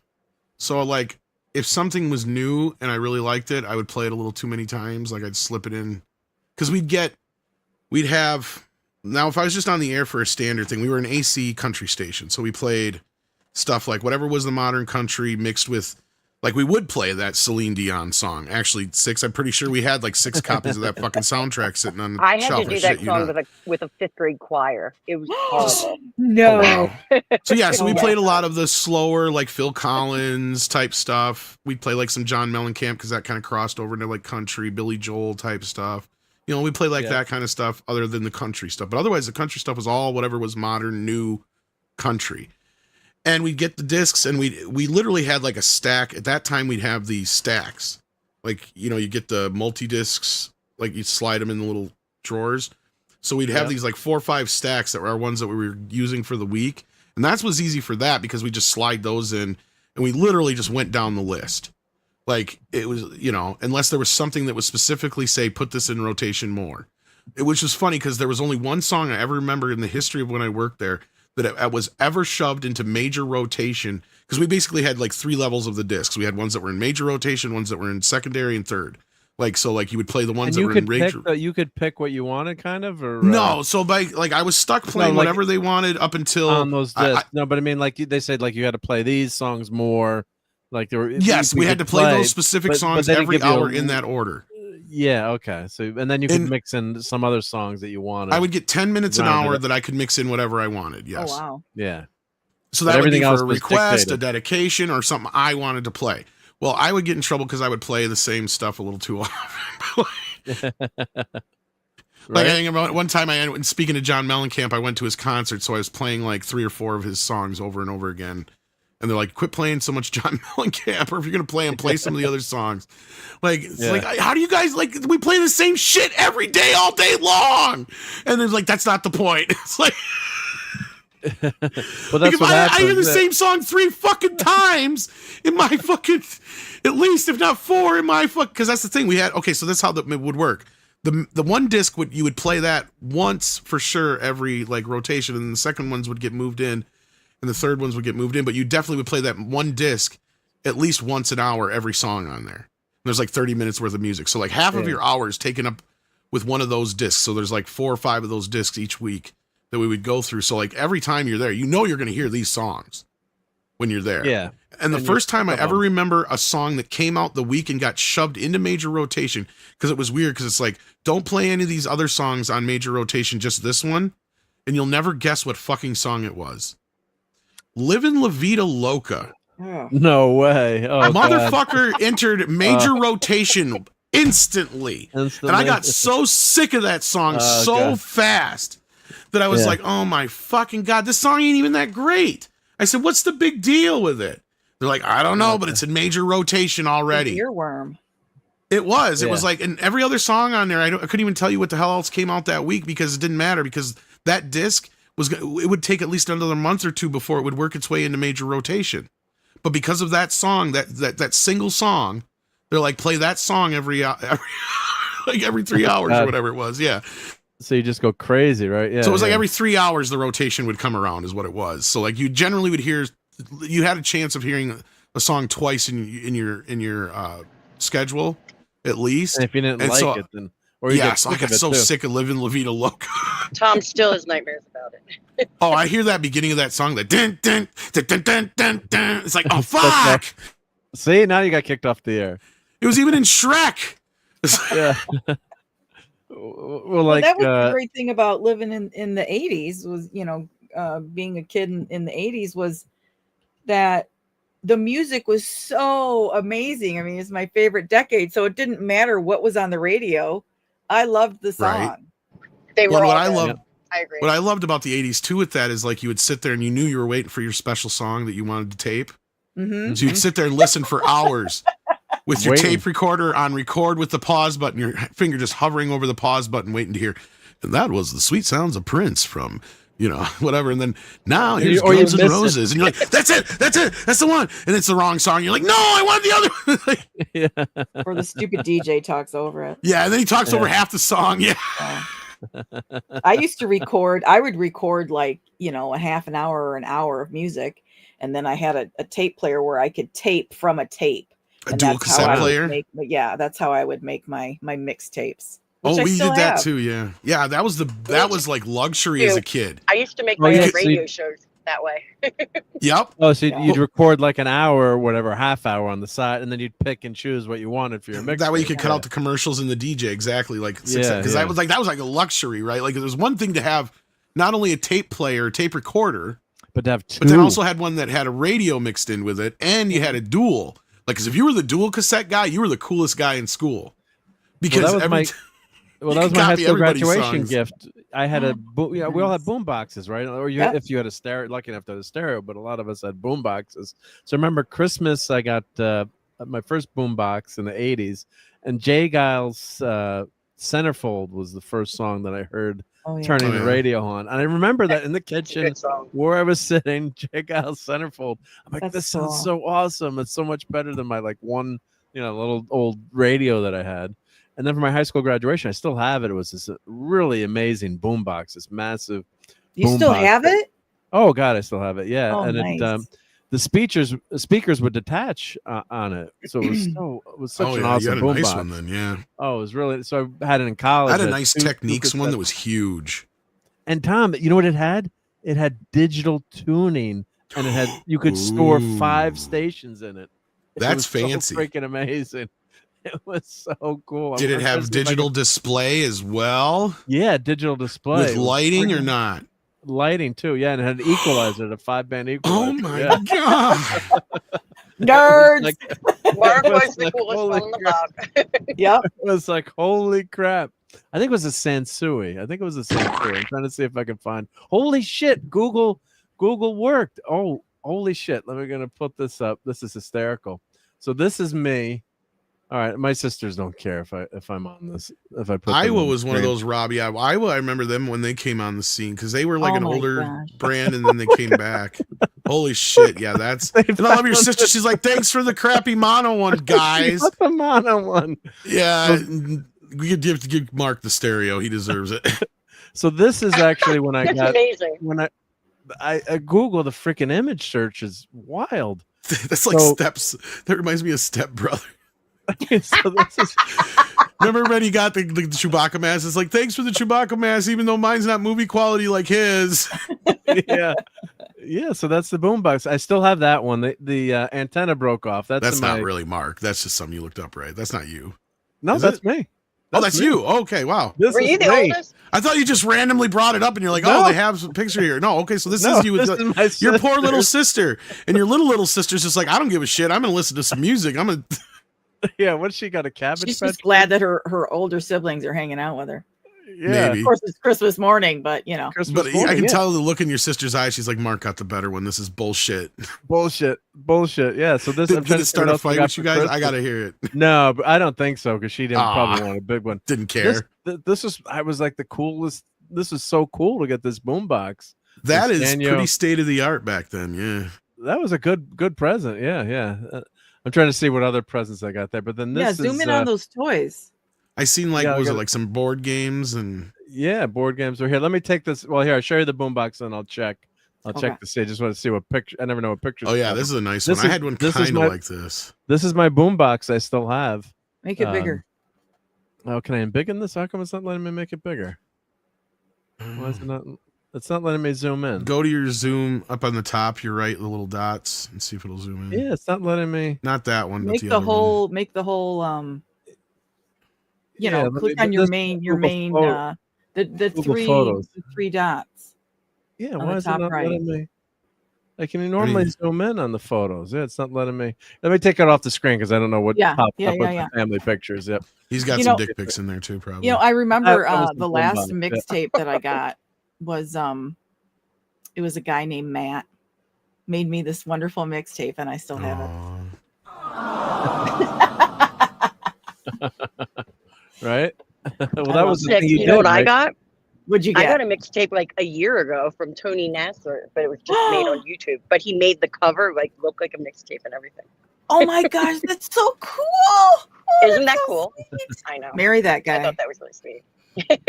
Oh, That's so awesome. Yeah. that's a nice effort. Let's see if I. Okay, I'm do it. pretty sure this is the model I had. If not, I had one that was similar. It didn't have all these stickers on it. Somebody put stickers on it. But mine had the dials and shit on it too. Like this is in rough shape. If you want to bring it up, Yeah, this is the let me one I get. had. I'm pretty sure this is the exact model I had. It didn't have the digital. But this bitch, you got to understand how big this motherfucker was. Oh, that's huge. Yeah. Oh, I remember So, he like- had something like that. That Yeah, looks really better familiar. one. Yeah, so like and the speakers on this would have detached too, but so what I would do is I would put this up on my headboard, like I had one of those like headboards that had like a shelf thing on it. It would literally almost take up my whole headboard in my twin bed. that's massive. And it was huge. The size of that thing. That's what she said. Tom was just waiting to do that. See, this is a realistic one, and mine was like the Techniques brand. They were all like just interchange. Like they still do that kind of shit where they just import the parts and then they put them together in a factory and then they just slap their name on them, basically. Did you figure yeah, yours out, Mark? But what's sad about that? Oh, here's a better version of it here. Oh, where actually. did it go? Where did my? I'm bringing up a better one I now. closed Like, I got this from my cousin who recently passed away. That was who I'd gotten it from back in the day. That's what was sad about it. But yeah, here's a better version of it here, where it actually has the fucking knobs. Look at those antennas. Yeah. Yep, those fucking two dual antennas. Because not only did this have AM, FM, I think this also had a police band radio thing on it or whatever, where you could listen to. Yeah, where you had all that shit. Yeah, it was like fucking decked out like you wouldn't believe that. The equalizer even it had. Much cooler. Yeah. My double cassette thing had, well, it was still cool, but it was like it was more like a stereo, and it had a record player on the top. Yep. You know what I mean? Instead of a CD player, which Yeah. is vinyl, and then the two. It was a boom, like a portable. No, it was like more a stereo, but that was my double Yeah, more of cassette a- thing that what I do you had. call it, and I like a could shelf record. top stereo, basically. You know, or Oh whatever. yeah, I had one of those from Radio Shack. Now this thing I was could so play, old, like, Mark. one of the, go on.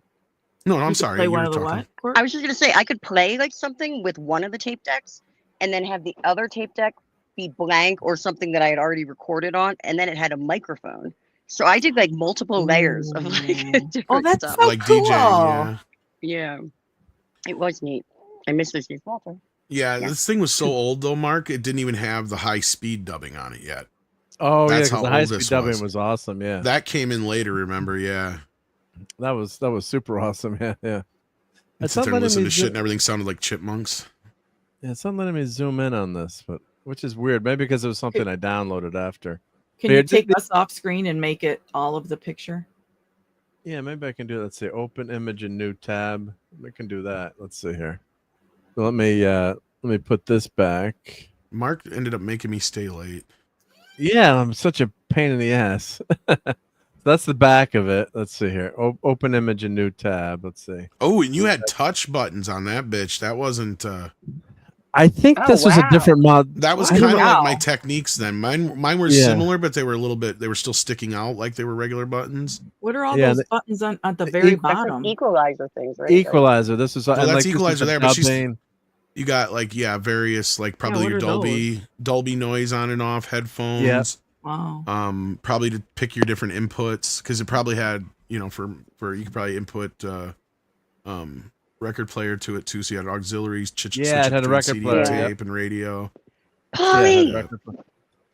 Probably also you change it from like chrome tape to whatever and stuff like that down there. I'd imagine you got your mic volume. I can read that at least. Yeah, this is not a very good picture. I think this is an internet. I think this is an internet picture that I found of the boombox. Yep. Yeah. Because I still have it's actually over my mom's. But those touch buttons were kind of a luxury back then. Yeah. Yeah. No, that was wild. Yeah. So let's say open image in new tab. But I still have it. Yeah. So I don't use it anymore because it's I put it in my mom's don't make these like they used to either. No, like a lot of the new ones now, no matter what you pay for them, they're still getting all the same parts from the same places. Right. Mark, you still own it. You should be able to just reach down and pull it up and put it on camera. Yeah, you do everything else that you own. Does it have doubly on it? You have a good question in the chat. Well, sorry. Here. From Oliver. Oh, sorry. Yep. When I'm something doing about like this, I'm always miss the. Well, I know. Chat, I thought it would be something you'd like to answer. He said if you could relive any 80s fad trend or something like that, which one would you? If you could have a time machine. 80s trend. What would I relive? Oh my God. Well, I just love to go back to the 80s. I'm trying to think of a trend as you're asking, but just to like, I think when you look back on things, you always forget. Sometimes you forget the bad times too, or things that were screwy or went wrong. You kind of just human nature. You try to remember the good things. So just like to be back in like high school and hang out with your friends and going on camping trips. And one thing was like Six said, you'd make a mixtape, you'd bring an album. Yeah. I remember when I got Physical Graffiti by Led Zeppelin. I was up at scout camp on staff, and I had this. I think I had that other boombox, not this one. I had the silver one, and I had that playing nonstop, and that's a double album. My friends actually took the album away from me because they were so sick of hearing it. As much as they love Led Zeppelin, they're like, Mark, you're not getting your tape back for the rest of the week. That's funny. I almost stole I had never really went to many camps as a kid, but I did go to an acting camp one summer. And the kid who was my Tom went to conversion camp. Come on, it was conversion camp. It was, yes, you're right. What is conversion camp? Where they make you not gay. Oh.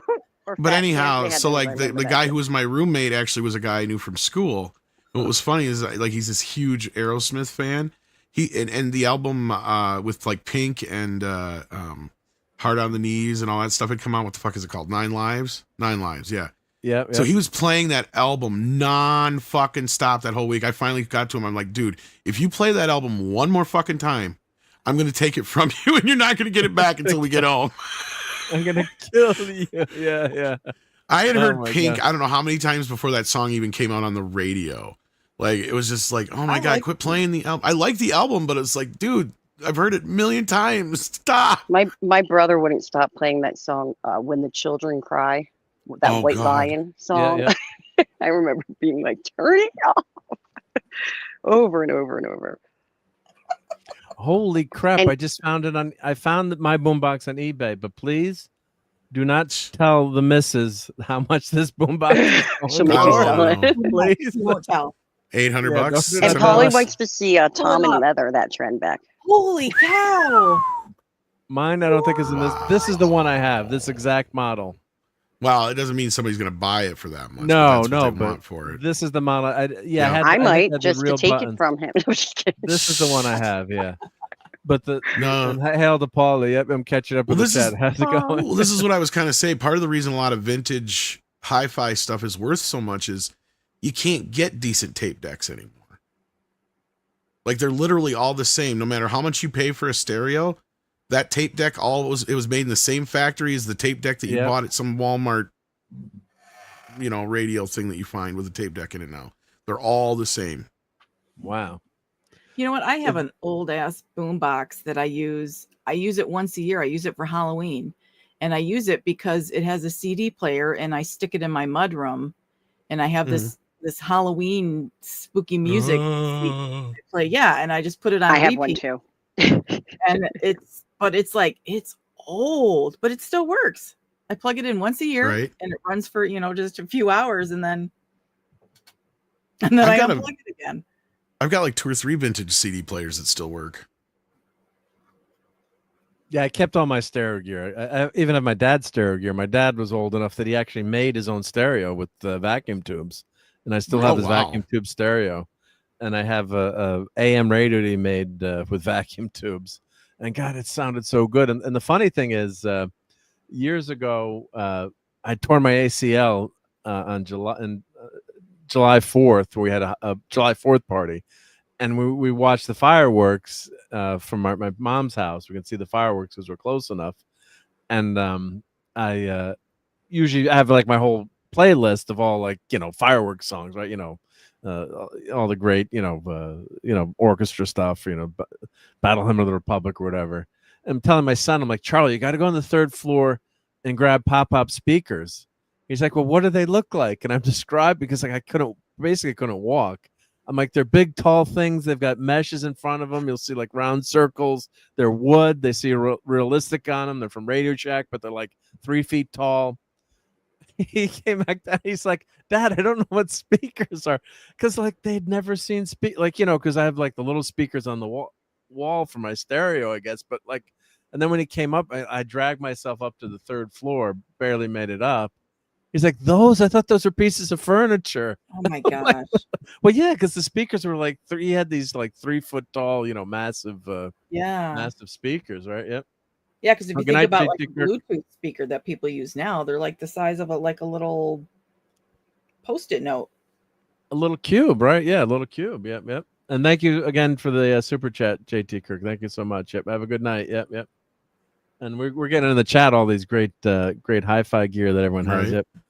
I have a Magnavox D8443 boombox as banana plug stereo inputs on the side, so I could record VHS and MTV concerts onto tape. Oh, nice. You know what I would do with this? Like I would bring this around if we were watching a movie on VHS. Let's see if they must have a picture in the back of the inputs. But there's the headphone input there, and I plug this into someone's VCR. And they're like, "Oh my God, this sounds so good!" I'm like, "Yeah, because if you're watching a movie, you'd watch the movie." Yeah, so I guess they had a hi-fi stereo VCR and didn't even realize it. Yeah. So line out here, aux in, and the phono. Yeah, you could hook up a record player there with the ground. My cousins, my uncle and aunt actually, or whatever you want to call it, like they had that. And one time because I had a surround sound stereo, because I bought I think it was RCA, or no, was it Sony? It was a Sony. And it had Dolby Pro Logic built into it. But it was a little set-top stereo, so it was just awesome. So I took it up to my cousins one weekend to show them, like, you guys have a stereo VCR. You realize that? And they're like, what does that mean? And I plugged in the surround sound to show them. And it was like a whole new world for them. They're just like, holy shit. And they could hear, like, the stuff coming out of the reverse. It's like, this is crazy. We watched Beverly Hills Cop 3 in surround sound. They were just like, holy crap. I don't believe it. This is so freaking awesome, yeah. Well, Star Wars was, I think, with my buddy I think Rob, we watched the Star Wars trilogy as well, but yeah. Yeah, I think he bought a stereo system, and that was the first time I think I heard surround sound. Because, you just hook up the boombox and it would be just, it'd be stereo if you had a stereo VCR, but you wouldn't have 4 speakers. So I think Rob, when he got his first job, he bought the you had to have a Pro Logic he had to have a receiver, and one thing about those who don't, well, I was just going to say, for those who don't know, I mean, and technically regular stereo tracks work this way anyway, but they would actually encode the soundtracks on movies to where the Dolby Pro Logic decoder would basically spread it out into 3 or 4 technically separate soundtracks. You'd have the voice in the one and the mono stuff in the one in the front, and you'd have the left and the right, and then you have the rear, which was playing basically the reversal of the inverse of the sound, which then they could bury things in the background, and they knew how to manipulate that. And in fact, I mean, I love 5.1 surround sound and 7.1 in Dolby Atmos, but sometimes there's a lot of my newer movies I've been buying in 4K. I've been finding myself flipping back to the old stereo surround sound track because to me it sounds better. It feels like I'm getting more of a, not so much the muffled, but it feels like more encompassing. Like the one thing I've noticed with a lot of these newer mixes, they're dropping a lot of the atmospheric, not the atmosphere like birds and all that kind of stuff, but like, I don't know if you know anything about filming, but when you film something, you'll sit there and they'll do what, the quiet on the set, and they'll do like 30 seconds of just straight recording of room noise, it's called. So like, or if you're outside, they'll do the same thing. They'll just get like 30 seconds or a minute or whatever. Yeah. But what that's for is to edit with the audio, so it sounds like there's a seamless, you don't hear the chops in between the audio. But what happens is they'll fill that out in the surround sound, and it adds an atmospheric sound to the mix that's not just, birds or cars or what have you. It's just air noise, right? Or whatever you want to call it. Okay. It seems like they're losing a lot of that or cutting that out in some of these newer mixes. And it's making everything sound too, like there's no room or atmosphere noise to it anymore. It's like, what's going on here? Like it's missing that. In some cases it just doesn't make the surround sound feel as full, I guess. It's really hard to explain. It's up to your ear. Well, yeah, because you can flip through on the surround sound on the different modes too and see what sounds good. And I just want to mention, like on this boombox, the only thing that sucked about it was the volume controls were really wonky. Thank you, Lenrod. Ambience was the fucking word I was looking for. Sorry, Mark. Yeah. And the levers on this, you have to kind of put your finger underneath it because this boombox is so freaking loud. Oh my God, is it loud? So it's really wonky on the sliders on mine were really wonky. But let's look up. Yeah, this is the king of the boombox, the JVC RCM 90. That's probably the most expensive boom. I don't think this boombox is gonna go for $1,200, but maybe it's still got. I can't believe it's that much. I mean, I can, but I can't. It's like, wow, maybe $500 or something. But everyone wants to throw this stuff out, but now everyone wants. This is why you should usually frequent your Goodwills and stuff. You'd be surprised what you can find. Right. So here we go. Here's this is the king of the boom boxes. Yep. Man, this was on. That's probably what mine was trying to emulate, actually. But yeah. Yeah. So this one, this is just considered the most amazing boombox there ever was. Yep. So this is worth restoring, and you can fix these too if you know electronics. They're not, capacitors and resistors, and you can usually buy the parts and fix them. So I guess this person found it in bad shape. Wait a minute. I think my cousin had one of these. When he gave me the other one, I think this is the one he bought. Oh yeah?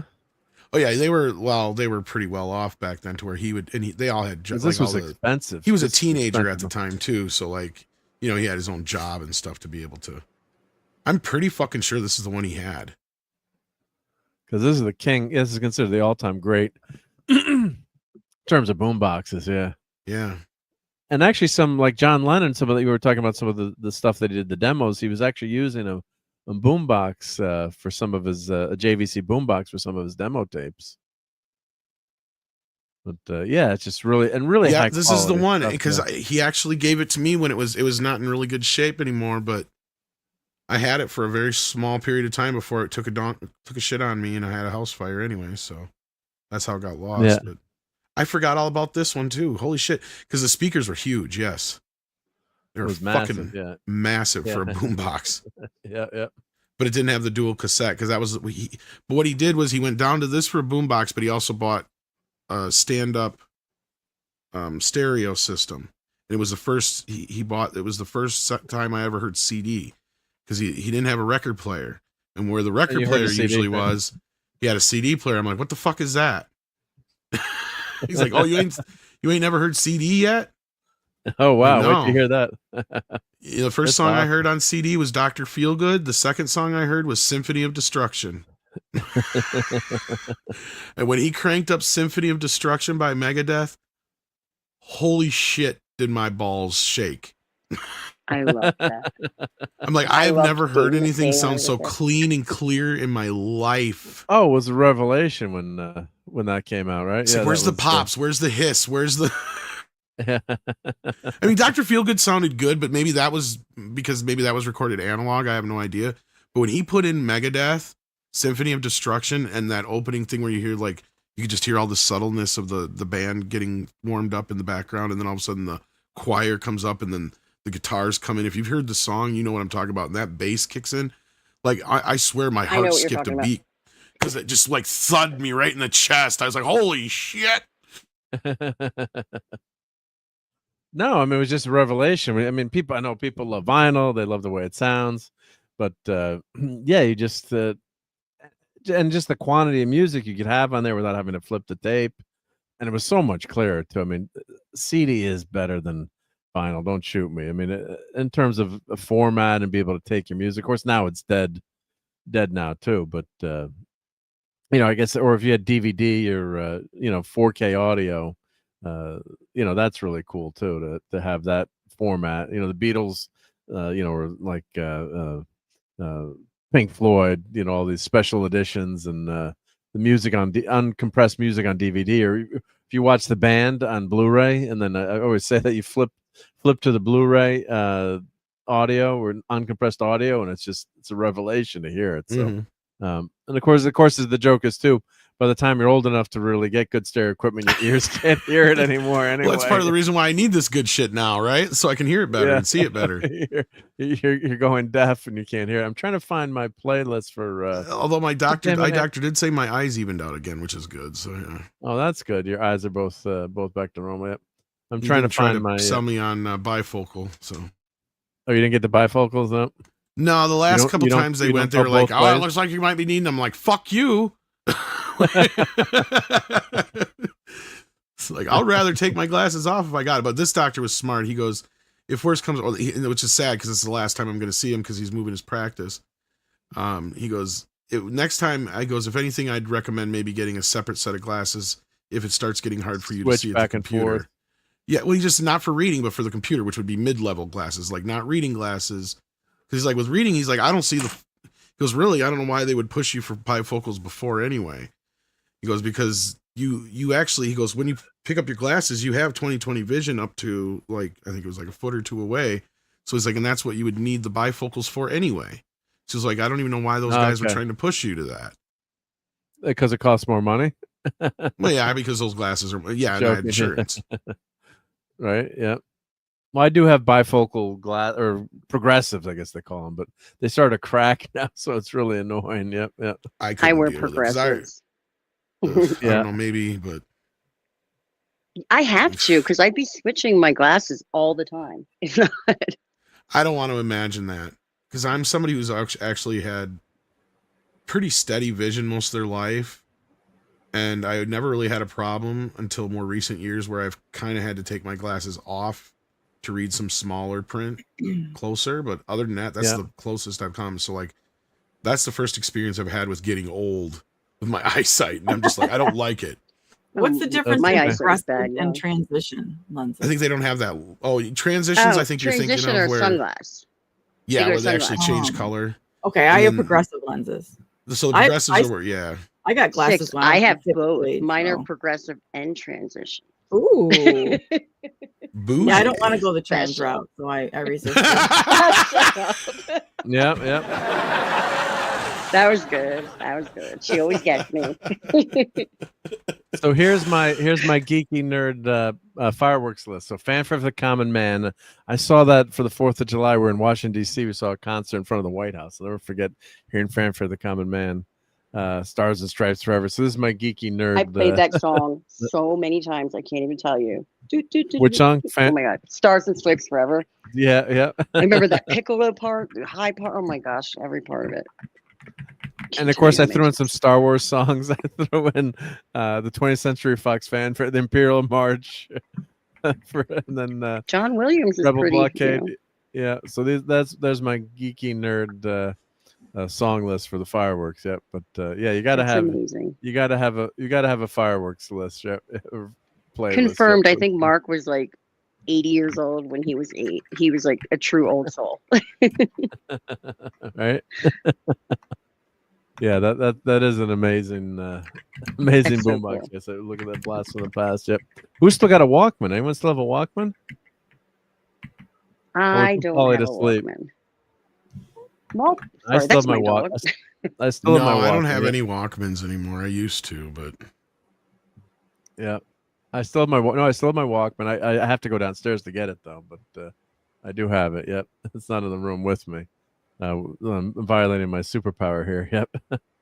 So yeah, sadly, Goodwill's own version of eBay where they put their good stuff now. Yeah, I think Goodwill is the jig is up now. I think they know what's valuable now too, and they know how to make money on this stuff, right? So yeah, especially with eBay too, you can just look something up now and kind of see what something's worth. Yeah. So yeah, at least only 900 years. Yeah. So well, the news we had going tonight was a little. Let's see. Let me close this up. Was a little Wonder Woman news. Oh, was there? Not big news. Not huge, but let's see. Let me put that back up on the screen. So James Gunn on Peacemaker season 3, Wonder Woman's height in the DCU, and plans for more Charlton characters. Yep. So of course James Gunn is working on the sequel to Superman Man of Tomorrow. And was Superman, did it start streaming this weekend on HBO? Because I saw it when I went to watch the show tonight that it's streaming, I guess. So I guess it's just now you can watch it for free now. Yep. So yeah, even their HBO movie presentation thing is like Superman. Right. That's the main thing on, because I went to flip in there and I went to watch Peacemaker and I accidentally flipped on Superman evidently. Because they actually had a preview for Peacemaker thing on there, and then all of a sudden the movie presentation. It had the HBO thing come up like the Superman logo thing. The Superman, yeah. So, Lisa, you constantly use hot glue gun to keep my favorite pair of progressives there, but make sure you take the glasses off before you use the hot glue gun on your face. I just use tape, and I go like old school nerd style, put it right in the middle. So Brian, as a separate, giving me progressives this year, use them back and forth and redone for distance only. Yeah, see, I can still read when I don't have my glasses on. Yeah. No, I can't. Nothing.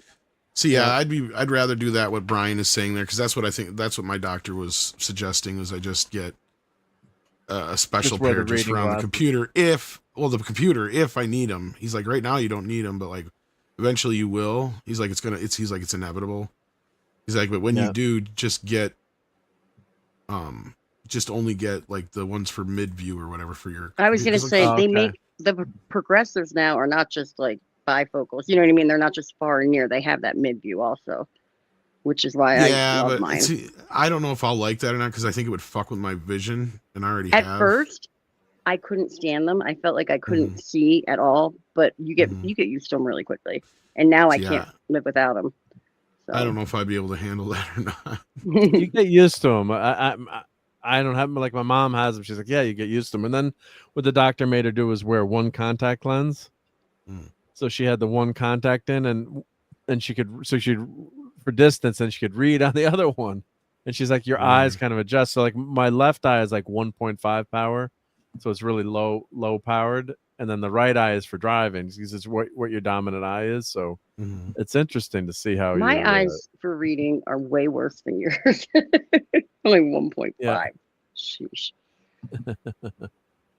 So here is, they do still sell boom boxes. Yep. So here's this one for I like that color. Iowa. Yep. Yeah, for $250. Yep. Retro. It's got a crappy fucking. Is it Bluetooth and stuff like that? Probably. Yeah, I'm sure it has all that. But that tape deck is probably garbage. That's my point. Yeah, it doesn't matter how good the speakers and everything is. It's probably garbage as far as the tape deck goes. What is Six dying at? Yeah. I thought I was muted this whole time. You're laughing at something I just sent her.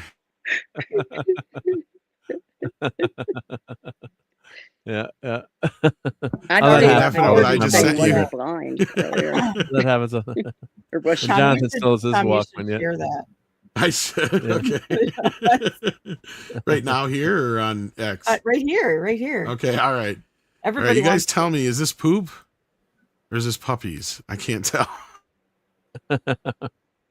Oh, I gotta take this off. Here we go. Yeah. Oh, They're puppies. It's puppies. Oh, it's puppies. Yeah. I thought it was poop.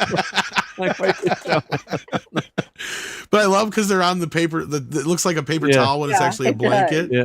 Yeah. Well, they They did. look They like did little kind of. lab puppies or something. They're little they chocolate did, labs, it looks like. Yeah, they did. Well, they did kind of get pooped out in a way, right? Yeah. You Yes, sound like not one really. of those guys that knows nothing about female anatomy. Yeah, You I have know, right? No idea where stuff comes from. Not exactly, but sure. Well, not that. Yeah, but like we're They're not like the chickens, birthing- Mark. We're at the birthing class. They're like, sometimes things happen during the birth, and don't worry about what you do, or Yep. don't be embarrassed by it. Yep. So they warned all the ladies about that. Yeah. And Mark remembers that part specifically. I remember that part too because yeah. Oh, good. Tom's on And it. then the wife is like, yeah, I will kill you now, right? Yeah, you make me go through this stuff, right? It's like Sorry, I didn't mean to that's- disrupt your Wonder Woman. That's why No, Six that was laughing. that was hysterical. That was funny. Yep. So yeah.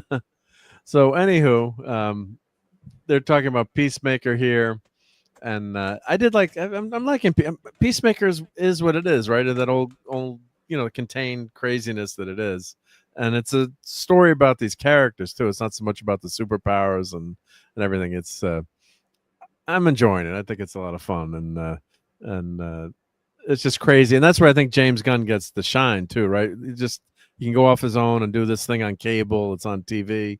It's not for the mainstream per se, and yeah, it's just a fun show. But so I guess he's saying, is there going to be a season 3? I think let's get to the end of season 2 before you. Or are they going to kill? They're not going to kill him off, I'm sure. But No. yeah, they would never kill him off. I Yeah. honestly think this show is going to be a way to set him up. Look, this is what I think is kind of funny. I thought of this the other day. Like, this is kind of funny about how people are bitching about the show being not for kids. It's like, we know the show's not for kids. And I think that's part of the reason why they're doing the story they're doing now. And I haven't seen the newest episode. I plan on watching that right after the show here.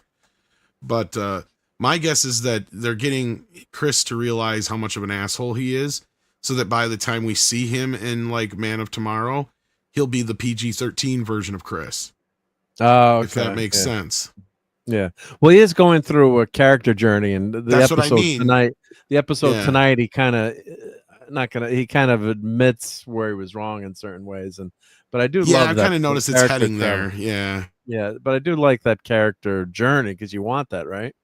So, but I don't think it's gonna kill him off. But Not that I just think have- we're not going to see any more R-rated stuff. I just think that James is well aware that you can't expect kids to be watching shit like Peacemaker, and he's even said that, Yeah. right? So it's not for kids. Yeah. no. Yeah. So everyone thought that was poop. Yep. But then he says, beyond the HBO Max series, Gunn said he's a fan of Batman or Batwoman, and told another fan that they might be in luck when he was quizzed about the odds of Charlton characters like the original Blue Beetle, Captain Madam, and the Question joined DCU. Supergirl writer Ann Nogaria is currently hard at work on Wonder Woman, a movie that's repeatedly been described as a top priority for DC Studios. See, now Many- here's where I would turn to Clobby and go, who the fuck is Batwoman? Yeah, that's what I thought. There's I almost was gonna say Batgirl, but who the fuck is Batwoman? Well, Carol Kane is Batwoman, but there's multiple Okay. Batwomen. So That's what I guess my question is more so. Which Yeah. one? Like, yeah. yeah, which one? Yeah, so they've been. But Carol Kane, I think, was the first Batwoman. And the only one I don't really like- care no, for is no. Batgirl, so. Yeah, no, but actually, was she the second? Cassandra Kane was. And Batgirl was The first assassin. anyway, wasn't she? Well, Batgirl was first, and she was created for the TV show. That's To what I'm track saying, girls yeah. For the TV show, yeah. And oh my God, she's one of my all-time favorites. Yeah. Well, two of the best Batgirl. female characters in Batman were created for TV shows, Batgirl and Harley. So yeah, Right? Yeah, yeah. So yeah, so they've changed the character. Yeah, so Kate Kane, that's what the current Batwoman was based on, but I'm trying to look at See, I always my liked that history. it made more sense with Batgirl because it was Commissioner Gordon's daughter. Yeah. Like yeah. that makes sense. Right? Like, Yeah, I don't know yeah. shit all about Carol Kane, to be honest with you. Like, I've never really followed the character. Like, I didn't even know until a few years ago that Batgirl and Batwoman were two separate characters, or that there Oh, they was were a separate. Batwoman. Yeah. Yeah, there was also the Huntress, who's kind of been kind of like a Batwoman. This is one thing I don't like about the Bat universe, is that somebody who claims he's such a loner has a bigger Bat family than any other fucking Yeah. superhero. He's even got a little sprite named Batmite. You know, like, Batmite, yeah. who's canon? He is canon in this DCU. Yeah. Well, of course, Because that's when they added. Peacemaker mentioned him. Yeah. Well, the sidekicks, right? You had to have a side, like Batman's not without Robin for that long, right? So yeah. Well, that's so going to be the Batgirl- shaky way. That's why I can understand. Like, I'm not a fan of them jumping into the Damian Wayne's character role. Yeah, but it makes sense to me. I'm like sitting here going, well, how are you going to have a kid run around with somebody like Batman and not people question it unless it's his own kid, or the kid's old enough to be an adult like Chris O'Donnell was. But then at that point, he's not really Robin. He's more of and he even wears the Nightwing costume in that one movie, right? So like, Yeah. you know, it kind of gets to a point. It's like, is it still really Robin? And is it something you can really kind of get away with nowadays? Like, that's the big thing. And I wonder if that's why Gunn has decided to go with that version of Robin instead of doing, because we've never actually gotten Kid Robin in a movie before. No. And yeah, Damian Wayne, because his origin is pretty crazy too, because he was Ra's al he's Ghul's daughter. Ra's al Ghul's daughter, yeah. Yeah, basically grapes him or drugs him, and Well, and that's doesn't how Batman he's- also have a daughter with Catwoman too? That's where the Birds of Prey story came from with what's her Well, name? I'm trying to. that's an alternative history. So that Is it? Okay. But that in that TV universe, yeah, he does have a daughter. Oh, that's and just on TV. I didn't know. On TV, I love that show, the Birds of Prey show. But that was Gail Simone who wrote the Birds of Prey comic, which was pretty good back in the day. Yep. So, but yeah, they added Lenrod Burt Ward was like what 62 when he played that role. No, I'm kidding. He was in his 20s, but still. 20s, yeah. The hilarity of that is, did you ever see that movie or read the book about the behind the scenes shenanigans? So you know what I'm talking about. I have it signed by Adam West, actually. I was gonna say, the funny thing is so you know about the whole big controversy that Adam West was pissed because Burt Ward's package was bigger than his. So they had that big fucking thing. They actually gave him a drug to reduce. Did they really? Yes. Yeah. I always thought that was a rumor. I thought they just taped him down. No, to shrink the. And he's like, "Is this going to be permanent?" Yep. So, really? Yeah, it was in the. Oh in wow! there. I And did it's not in the know that. documentary too. Yeah. Well, I remember that was always a rumor, but I don't remember that being true. Wow. It's been a while since I've seen the Batcave thing too, though. But you also have the famous story where they had plenty of orgies dressed as Batman and Robin as well. Yeah, or just the fan fiction stuff. Well, here's Ra's al Ghul. I don't know if I'm pronouncing it right. Right? Yeah, it's a tough name. Raj. Yeah, I'm laughing, but yeah, I can never say anyone's name correctly, especially Ra's al Ghul. Ra's al Ghul. Oh, forget about it. But yeah, he's one of the classic Batman villains from the started in the 70s, and he's really become more and more popular now. When did Damian Wayne become a character? Because I always wondered if that was an homage to Damian Wayne supposed to play Robin in Batman Forever. I wonder, yeah, but that was we'll look or that Batman up. Returns or whatever it was. Yeah. So he was mainstream. When was his first appearance? Talia Ghul. Yeah, that's. Well, I just brought that up because it uh, was brought up in the chat. Like Caleb said, I thought you just realized you guys were saying Damian Wayne. I thought you guys were saying Damon Wayans. Like, well, that was funny because Damon Wayans was supposed to play Robin in Batman Returns. Yeah. Yeah, he was. Yeah. So he's got Lazarus Pits. That's so he can stay immortal. Let's see. Do they have his first appearance? Yeah, the great Denny O'Neil. God, I love Denny O'Neil's writing. Neil Adams. Yep. So Batman 232 in 1971. Yep. This is worth a couple of smack rolls right now. Yep. So Ra's al Ghul's first appearance, daughter of the demon. So, oh god, just great stuff. Yeah, just so good. So, but I guess yeah. Let's see. Do they have? Let's look up Rob and Damian Wayne here. Yep. First appearance 86. Oh, so he predates it. Okay. So it's just a coincidence.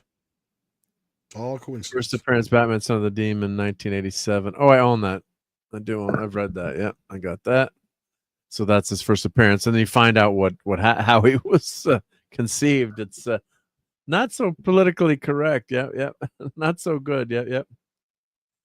Oh, take care, Courtney. Thank you for being here. Irish exit. I just noticed she was gone. Yeah, I noticed she was gone too. Yep, all good. Yep. And she says, "I love you, 6." And I us was just too. looking at that bitchin' art there on that cover. I love you too, Courtney. Great. We love you, Courtney's Courtney. the best. Yep. Andy Kubert. Yep. Great stuff. Yeah, that's a great book. Yeah, that was radical when you read that. Oh my God, no one could believe it, right? Yeah. So this is Batman and Talia together. Yep. Very risque. Yep. My goodness gracious. So just once, let yourself go. Yep. But then you find out what how he was conceived. I'm going to release the album because they have decided that the cover is sexist. Well, so what? But what's wrong with being sexy? I mean, there's no Sexist. Sexist. Yep. Take care, Courtney. Yeah. What's wrong with being sexy? Putin's gets his Ra's al Ghul.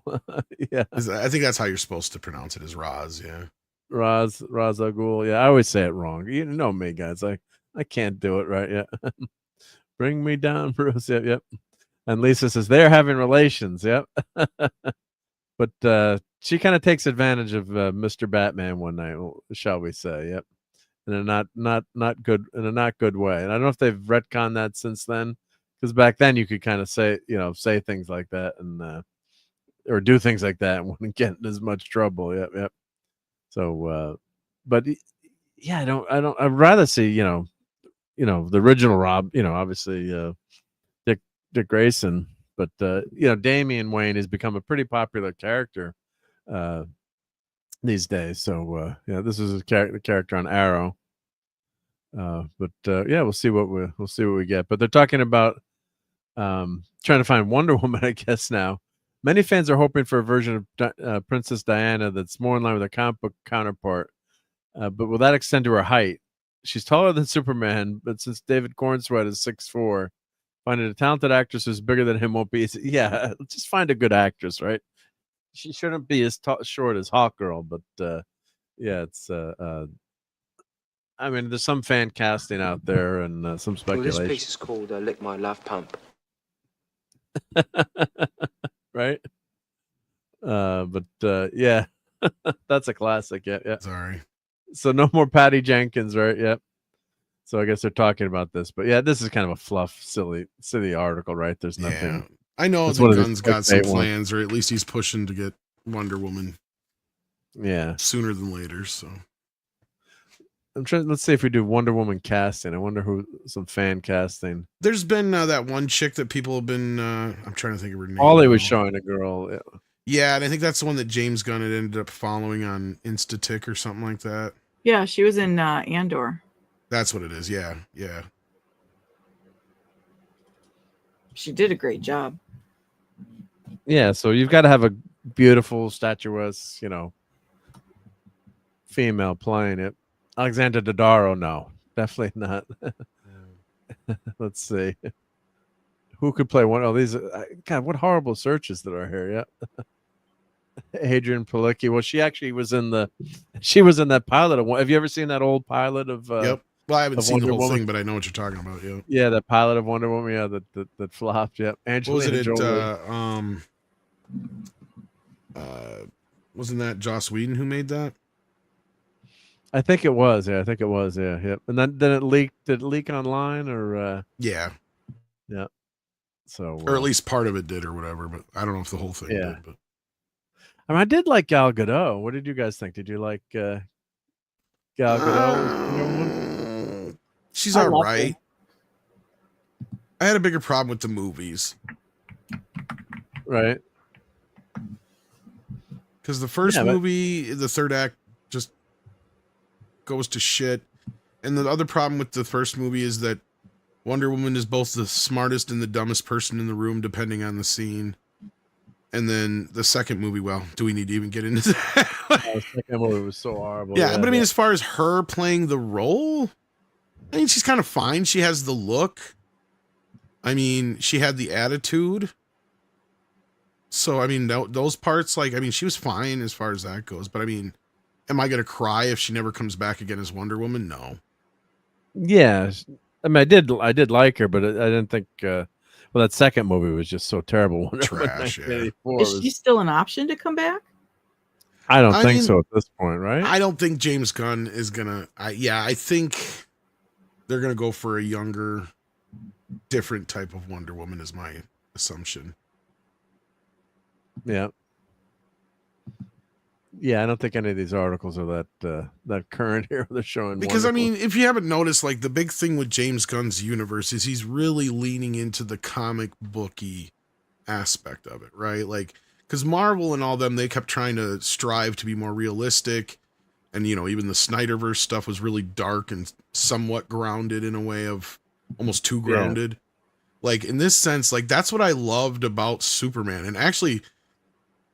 Everybody I've talked to now who's got kids that have seen the new one, their kids are fucking eating this thing up. Like one of my best friends, he just watched it with his kids. He's got like a 10 and 11-year-old or something like that, boys. And both of them just loved it. Just loved it. He's like, I thought it was okay, but they just fucking loved it. So it's like, What did they love? I missed that. Superman. So this is what I've been trying to tell people is that, yeah, the kids have really taken to this movie a lot. That's what I don't think people in our sphere are seeing. An understanding about why it's become so popular and why the box office is such a big deal, because I think the merchandise is selling really well.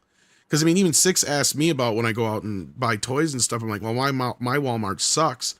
But one thing I have noticed, Six, that I didn't mention to you earlier is that there's hardly any Superman toys ever left on the shelves. And I didn't even really think to bring that up before. It's like, so kids are buying this shit. And I even know a few people who've gotten their kids toys, and I've seen some of the toys and stuff like that. And they're kind of cool and whatnot. They even make me want to get some of them. Like, and they do have a lot of cheap action figures where they're not like the adult collectibles. yeah, they have a bunch where of different kinds. So yeah, and like one's geared towards kids and that kind of thing. Yeah, yeah. Like my one friend got their kid with the one where he fights the monster. They're like, I would have never gotten it had I known it had fucking slime in it. Slime in it. Oh, what a mess. Yeah, that's what they said. It was all over the place. Yeah. Yeah, I never went down the toy aisle to look for Superman toys, but you know, when you go down the main aisle, you got the end caps, and that one, there's always dinosaurs. Yeah, Jurassic is still a very big friend, and this is why they're going to continue to make them for years to come. And this is another reason why Fast and the Furious and Cars were always big too. And I should know because firsthand, because my kid was always into that shit. Like he's like, I mean, there's already adult collectibles when it comes to Hot Wheels, but like, you know, when those Fast and the Furious versions of those Hot Wheels came out, he's still all over those, and he's 24 years old. He even tells me every time, by the way, if you go out to this place and you see this, get this one for me. I'm like, I have no idea what that is. Like, but okay, I'll keep an eye out for it. And like dinosaurs are always popular, right? I mean, what? Yeah, you know, I mean, that there's so movie many cars and. Well, that's what saved the Godzilla Legendary franchise was, and I was one of the people that kind of noticed this early on because that second movie kind of flopped at the box office, but the toys were selling like hotcakes.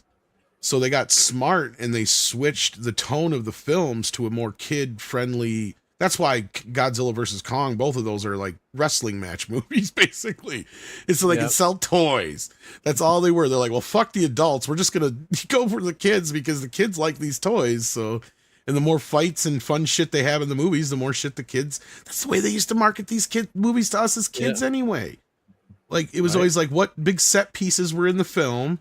And you get little play sets and whatnot that are revolved around it and all that kind of stuff. And yeah, you get to play in your little imaginary world with that movie, and it was always fun for us. And you know, I think that's part of what's gone. And kids it's so easy to get sucked into video games, and it's a whole different level of, you know, the game plays for you.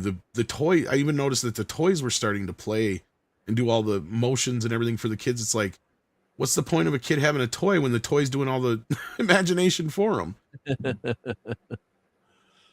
Yeah, no, it's fun. Like Legos, I love Legos as a kid, and you didn't have the kits either. Like, well, you did have like, but they're more generic. Like it was like a play, like a house or a building. Or I did have some of the spaceship ones, but they were more like generic. It was more like generic stuff. Yeah, yeah. Well, Lego didn't get into a lot of the licensing until the 90s with Star Wars. Yeah, it was much later. Yeah. Well, it helped save Lego, but yeah. Oh, it did save. Yeah, Lego was going out of business 20 years ago. Yeah. Yeah. They're in bad shape. Yep. So Pooch Cat says, I watch a TV show where, how do you say her last name? Arjana? I have no idea. This runs the girl from Andor. Andor. I don't know how to pronounce her last name. No idea. Arjona. Arjona. Yep. It's like Arjona to me. Yep. Very cute. Very cute. And I think that actress, and then this is the other actress. Wow. What was that? Fucking beefy bitch. Oh, that was a girl from. She was actually in Star Wars too. She was. She's really bulked up. Jesus Christ! Oh. What the fuck? What is that movie from? That was the movie with Love Lies Bleeding with oh God, Kristen Stewart. Kristen Stewart. Here's the answer to the age-old question: is when should a woman stop working out? When you start losing your tits. Like, that's the answer. When you look more like a man than you do a woman, there's a problem. She's not that big. Oh, I think she really bulked up for that movie, but well, that I mean, at least that shows that she's willing to go into the gym and do the work, unlike Sparkle Batman. I thought you were going to mention me for a second there. No. It's like, fuck you, Six. I'll be over here eating my fucking cake. Let Tom eat his. No, I want you to quit smoking first. Yes, I need to quit smoking first. But no, you still smoke, Tom? Oh, I'm not one to talk, but well, I'm blaming Nick of Echo Base for this one, and I'll tell you why. Oh God! I was all set. No, I know. I take full responsibility, but I was all set to quit smoking when I was out at Mike's. But Nick smokes like a motherfucking chimney, and the weather was beautiful. So like it was a double whammy of I want to go hang out and talk to Nick because Mike was always busy and I had nobody else to talk to, and he's outside 90% of the time smoking. It's like he's a chain smoker, and I wouldn't smoke as much as him. You didn't smoke in Mikey's house. Oh no, he wouldn't allow that. Okay, see, and that's where I was ready to be able to quit smoking because you're there, that's one of the things that when I'm home I can smoke in my house, but the only time I really smoke is when I'm on stream with you, like you guys here now. Like I've had like 3 cigarettes. Right, like, but when I get off the stream, I'll watch 4 or 5 movies before I have a cigarette. Interesting. Yeah, just well, like I go an entire day. I used to go to the bar and smoke. It's more of a social thing right now, so I'm getting, and I'm like, if I could have got to that point, but then being out with Nick, it was like, well, yeah, it is Nick's fault. It is kind of. I'm gonna totally throw him under the bus on this one. I was joking with him about it too, and he kind of is like, "Oh, if you want to blame me, go for it," or something like that. Go for it, yeah. Oh, it's not easy to kick. I know. I can hear people. He loves his cigarettes. Like that's the thing. It's like he has no plans to quit. As far as I'm like I plan to quit. Like I was looking at it, I get away with it because I smoke other stuff, but like. Mikey also smokes stogies. He doesn't smoke cigarettes, though, but he does outside. So I was like, oh, I'll get a stogie for Mike. Oh, that was, let me tell you. The stogie that Mike gave me. Holy good one. Really good. It was. He's like, and this is a cheap one compared to what I usually get. He said, I'm like, are you kidding me? Yeah, because there's a big difference between a cheap cigar and a good cigar. Yeah. Some of the worst ways I've seen people die is former smokers. Sad. Yeah, but cigars taste so good, Six. Ugh. Well, cigars usually won't get you, but they can. But yeah, well, look what happened to Rush Limbaugh. Yeah, he got lung cancer. So who knows? They know what caused it, but it can't help. But like my aunt lived to like 88, and I would catch her smoking on the oxygen machine at the entrance. Oh my God! The OPD. I'm like, maybe could you turn the oxygen machine off when you're smoking? I surprised. That's pushing it. Yeah. I came to the back, come say, or I had to park in her driveway, or came to see her, and she was smoking with the oxygen machine. I was like, she wanted to go out with a bang, yeah. But at that point, I mean, she lived to 88. Yeah, She probably literally lived to a bang. 100 though. Yeah. I'm like, Aunt Dolly, do you know how dangerous that is? I'd ratted her out with their kids. I'm like, because, then you Mark, go kaboom. but yeah. But there's certain things where, that is a 6 year with me on how dangerous that is, right? Oh I yeah, know, I for know. sure. Yeah. But you know what? Well, no, not in that case, but there's a certain live and let live. Not with that case, because that's so dangerous for other people as well. But do what you want to do, and you gotta die somehow, I guess. But yeah, if you wanna smoke, yep. Well, I did want to do some enabling tonight. So here is the Tomy Plus. Yes. It talks, it lights up, it transforms. That's so cool. The Tomy 1/10 kit from Knight Rider. So I just put the link in. I don't. Michael, I have a request that you quit having sex in the back seat. Right? The indoor sprinkler system to clean it is in overdrive. Yeah. So this is the new. I can't fight those kind of stains. I don't even know what the blue shit is. And Kit responds to you too here. So I guess if you can say hello, Kit, and I'm not playing the audio here. But, oh, you're not? Okay. Well, here we'll have to let me reshare it. Is it what's his face doing the voice? Yeah, it's the guy from I can't remember his damn name, but yeah. St. Elsewhere with the mustache. Let me stop. Isn't it the guy from Magnum PI as well, or no? Different no, it's actor. not the same guy. Okay, yeah, different actor. Yeah.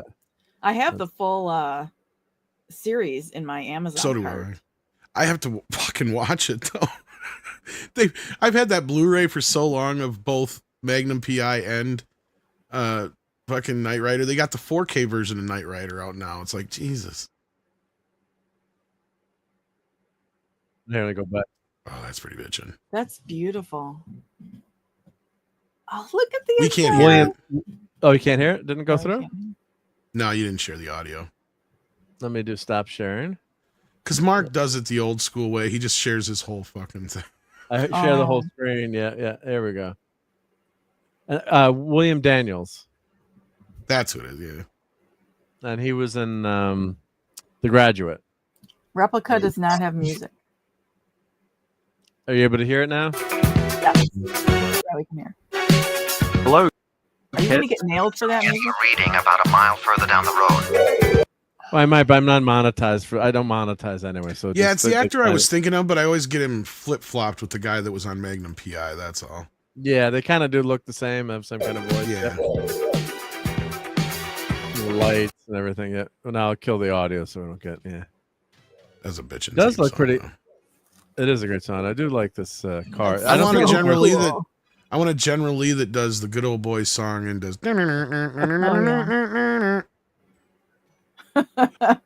It's got super pursuit mode. Holy shit! How much is this? $500, I bet. Please be $20. I don't. No, it's not $20. Oh fuck! No, it's not $20. But look how cool the. It's got a little monitor on the inside too. When you go look at that. Yeah, Higgins. Yep, wow. That's what I'm going to do on my channel. That's what I'm going to do. I'm going to buy the Blu-ray and I'm going to start reviewing. Watch old shows. And I love watching Knight Shit, Rider if anything, I'll send you my Blu-ray and I'll just buy the 4K 6. You can yeah. Ski mode. Remember the ski mode? The mission can't wait. Yeah. Why did they have a David Hasselhoff lookalike as the actor in the commercial? Do you think he looks like David Hasselhoff? No, they should have. Right? Yeah. I was gonna say, I don't think he looks anything like him. Like I was like, what do you mean? Or like had him eating a burger or something. David Hasselhoff actually selling this thing. If you don't buy this thing, I'm not gonna be able to eat hamburgers off the floor, kids. Right? I'm big in fucking Germany, you know. He's crazy big in Europe. I was in SpongeBob. Super big, yep. Kids ever see Baywatch? Oh, we never missed Baywatch. We called it Babe Watch, actually. But how stupid was NBC canceling Baywatch, right? So first series ran with Parker Stevenson, right? Hardy Boy. And then it got canceled. and then it moved to UPN, right? And that became the most popular show in the world at one point. I remember. Well, it was in syndication initially, wasn't it? Or was it? Yeah, after? no, it was NBC. They canceled it, and it went to syndication. And I remember watching like one of those Entertainment Tonight segments, like Baywatch is now the most popular show in the world, and they were showing like people on the third world country, an island somewhere. They'd fire up their generator so they could watch Pamela Anderson and put the TV on. It's like it was unbelievable. Yeah. Well, that was the whole Borat joke. That's why he wanted to marry Pamela Lee or whatever. Yeah. Yeah, Pamela Anderson. Yeah, right. Yep. How much is this? How much is this kit car? I'm trying to find. Let's see if I click on this. Tomy Plus. So they make they're doing like the Enterprise right now. Let's see. Can I click on it to see how much it? Do they have an Ecto 1 or a DeLorean? I don't know if they do. Those would be my two first choices, and then an '89 Batmobile. But yeah, what Kit comes in about 5th or 6th. Sorry, Kit. Yeah, sorry, Kit. Yeah, but it is very cool. I think it was about $200. Is my guess. I thought at one point. Is it only 200? I'm kind of surprised. It depends on. Well, I guess it's not that big. It's not that big. Yeah. So I think it's around 200 bucks. Yeah, that's not so bad. Well, it's because that Optimus Prime that transforms on its own was like what, $1,000 or whatever it was, or 700 something. Yeah, it was insane. Brian says it's 400. 400. Okay. $400. So I was only 100 off. Oh.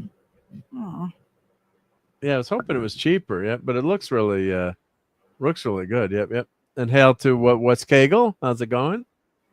So yeah, I'm trying to catch up on the chat. Oh, and Jill is here. Awesome. Hey, Jill. How's it going? Yep. Great to see you. Yep. So I'm trying to see what the link that I shared. Oh, you did. Okay, thank you. Yep, thank you for that link. I'm scrolling through it, and it's got really good images. Oh, here we go. That's better than the one Jill I gonna had. pop in? Sure, pop in, Jill, if you can. Yep. She said, "You guys realize I can crash the party." I'm going to join the wait list. Join the wait list. Yep. The wait list. Hey, Jill. Hi. Oh, Awesome to have you. Great to see you. How you been? Hey, but you're looking at toys though. What's going on? Fantastic. We're looking at the kit replica. Yep. Did you order the Star Trek Enterprise replica from Tomy or? No, I haven't ordered any Tomy stuff. That's too much. That's too high for my blood. I'm more of a let's buy the Enterprise the little ones. set. Well, it was only $600 or $700. We're gonna do Stonehenge tomorrow. No, we're not gonna fucking do Stonehenge. I think I'm on the wait list for I'm on the wait list for that tricorder, but I haven't gotten it yet. Oh yeah. Oh, the tricorder is sold out, unfortunately. I got that crappy one that Walmart had that who put it out? Playmates, I think it was. Oh no, I don't have the tricorder though. I have the phaser. The phaser? Mm-hmm. Well, there was a cheap one, but Jill, are you talking the Wand Company one that was like the Wand Company one. That's the one. Yes. I got into the wait list too late. It's sold out. You're right. So what was happening was they did the worst launch of that product, because instead of what most people do like this, they'll give you you go on the wait list, you put your money down, and when the product comes out, they'll send it to you. But they wanted to go through Amazon. So what's happening was the wait list, I finally did get one. But what had happened was people were going on and they gave the link, and then people were buying like 6 of them, which was ridiculous. You should have been limited to buying just one. So of course, then people are reselling them on eBay, but they are still available. The last I heard, on Amazon UK.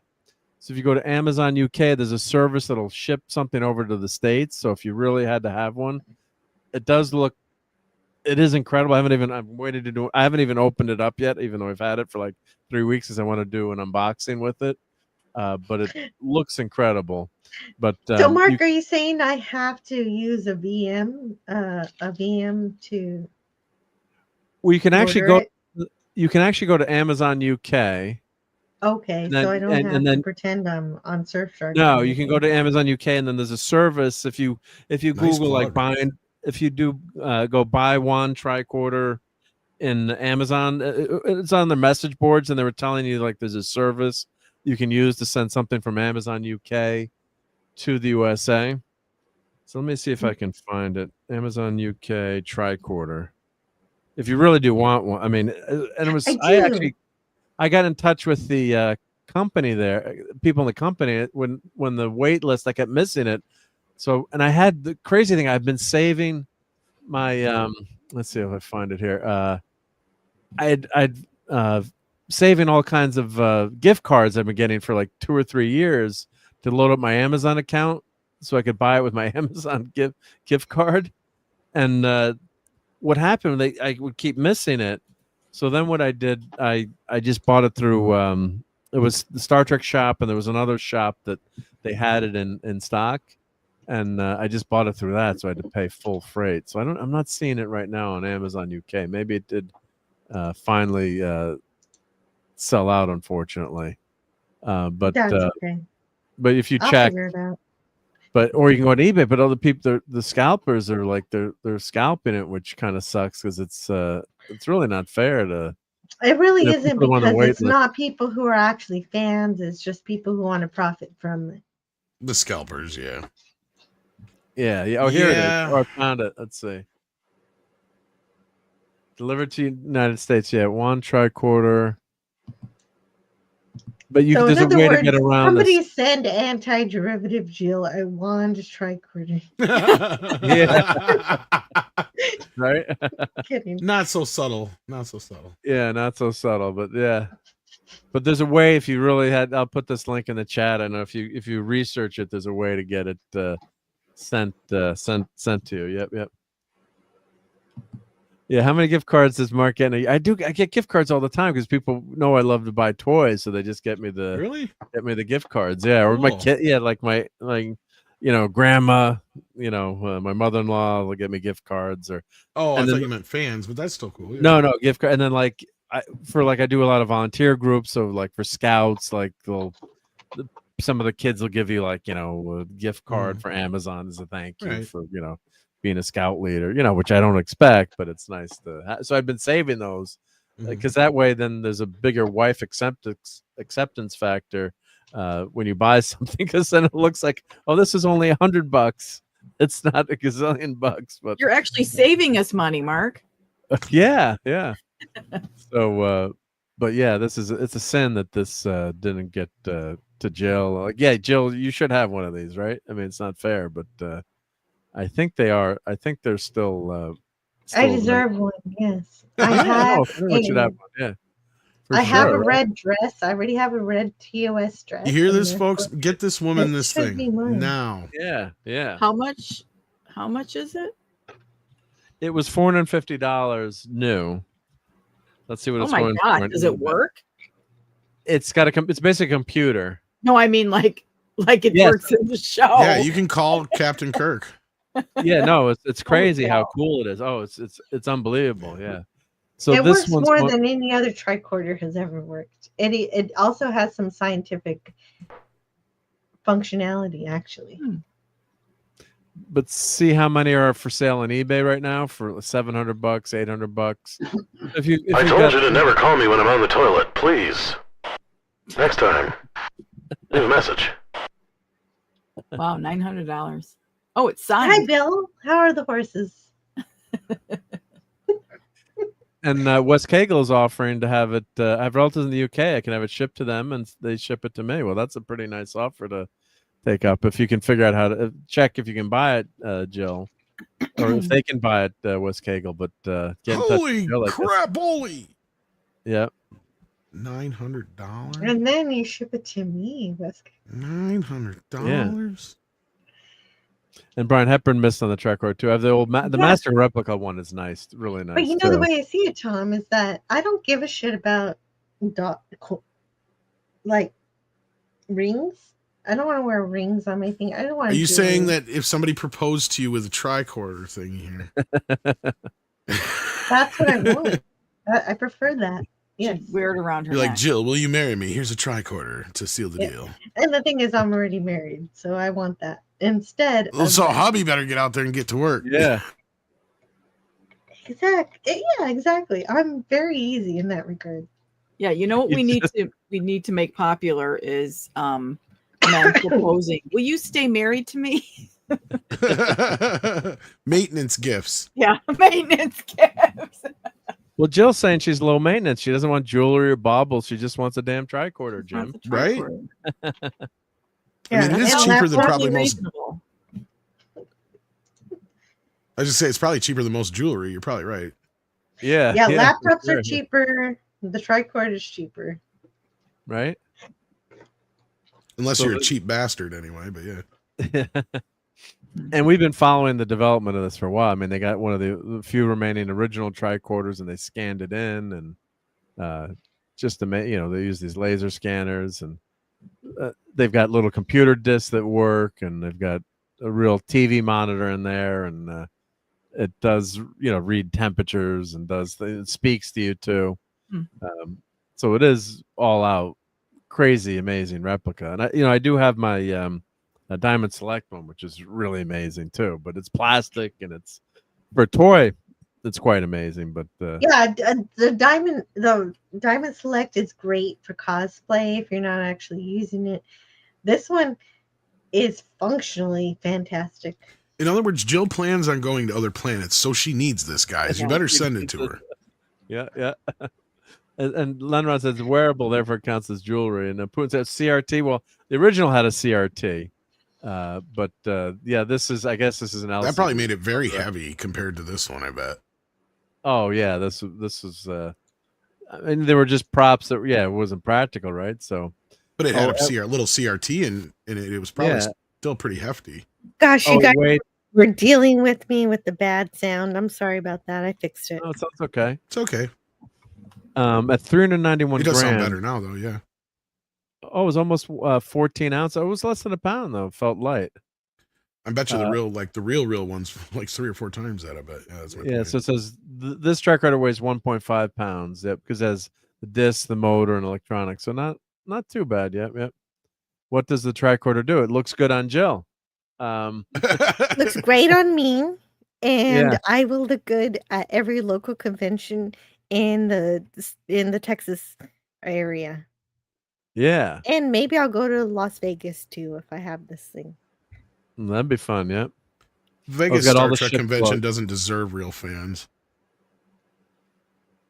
Well, unfortunately, with a new Trek, it's kind of split. Vegas does not deserve Star Trek fans until the sphere becomes a Borg sphere. There you go. Oh, yeah, there we go. She's got conditions. Are there Star Trek conventions that keep out the garbage? No. That, specifically Fortunately, no. That's why I haven't been to a Star Trek convention since the 50th Star Trek convention, which was before Discovery started. And so all of us were all together and we all loved Star Trek and there was nothing separating us. And now it is a Star Trek convention in Las Vegas is infected with the filth, unfortunately. But got taken over basically by the new stuff, right? In a lot of ways, because the new stuff is new, so it's kind of taken precedent, I think, to the old stuff. That's unfortunate, but at the same time, I think the Roddenberry files they've realized that the Orville is something to know about, and so they brought that in. So I'm wondering if they don't realize how terrible Kurtzman is or not. Yeah, it's just really killed Star Trek and the Strange Nude Worms. I mean, I've watched the Gorn episode where she's stuck on the planet. Oh God, I mean, there were some good elements to the story, but the characters are so annoying and so horribly written. They're such modern characters that you just can't stand them. It's like, I hope the Gorn eats you. I mean, it's horrible. Yep. Oh, Brian's thinking of going to Star Trek Las Vegas next year. I would like to go, or get to see Steve Mitchum, like if it was a big meetup. But the last few years, like I've asked people, "Are you going?" And like no one wants to go because of the new stuff. So when I went 6 years ago, all it was anti-Trump this, fucking MAGA that, woke bullshit, woke bullshit. The best moment was when one of the new members, I think it was the one dude who sleeps with one of the new gay guys on Discovery. I can't remember what his name is. The doctor. The black guy. I didn't want to say it like that, all right? Yeah, the black guy. The black doctor. gay guy. Because there's a white one and there's a black one. Yeah. And I can't remember the white dude's name either, so don't even fucking go there. Because he's just as bad actor as the other one. Point was, they were going off about how they're the first gay characters in Star Trek. And the dude who played Dr. Flock goes, wait a minute. Nope. And it almost turned into this little moment on stage. He's like, oh, hell no. My character was non-binary. I would fuck anything, basically, in so many words. Yeah. Right? But you weren't had human. this tit for tat going at some points between the several casts, because then it got to be who was more virtuous. That was the other thing, too. It was like each female cast, like, they were talking about, because they had like this one panel with the doctors on it, and that was the same panel. And the female women on the cast were like trying to make their big like moments and shit too. And it was like, is this just turning into one big fucking virtue signal fest? It's like, 'cause none of this shit is about the actual fucking show. Yeah. It's just right. a bunch of garbage. Yeah, you're exactly right. Because in Enterprise, you had Dr. Phlox, who was played by John Billingsley. Billingsley, that's it. I just couldn't remember his name. Yeah.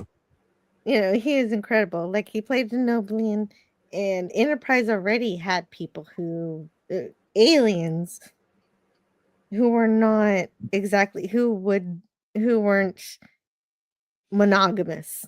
Like, it's an alien species who isn't monogamous, and that's not something new in Star Trek, and they try to make that something special when it isn't. And TNG did it too.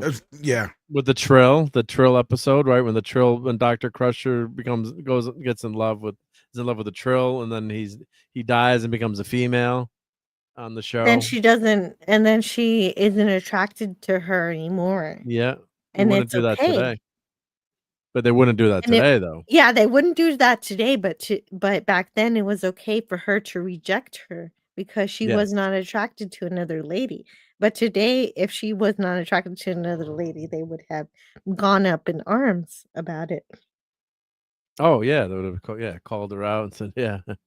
That was actually the girl from the A-Team who played Melinda. Wasn't she the actress in that? Let's see, A-Team, Melinda. What was the actress name? I think she was the Trill. I think she was the female Trill. Or did she play Melinda Cooley? Or was it another non-binary character? Oh, I'm mixing up my episodes, but she was.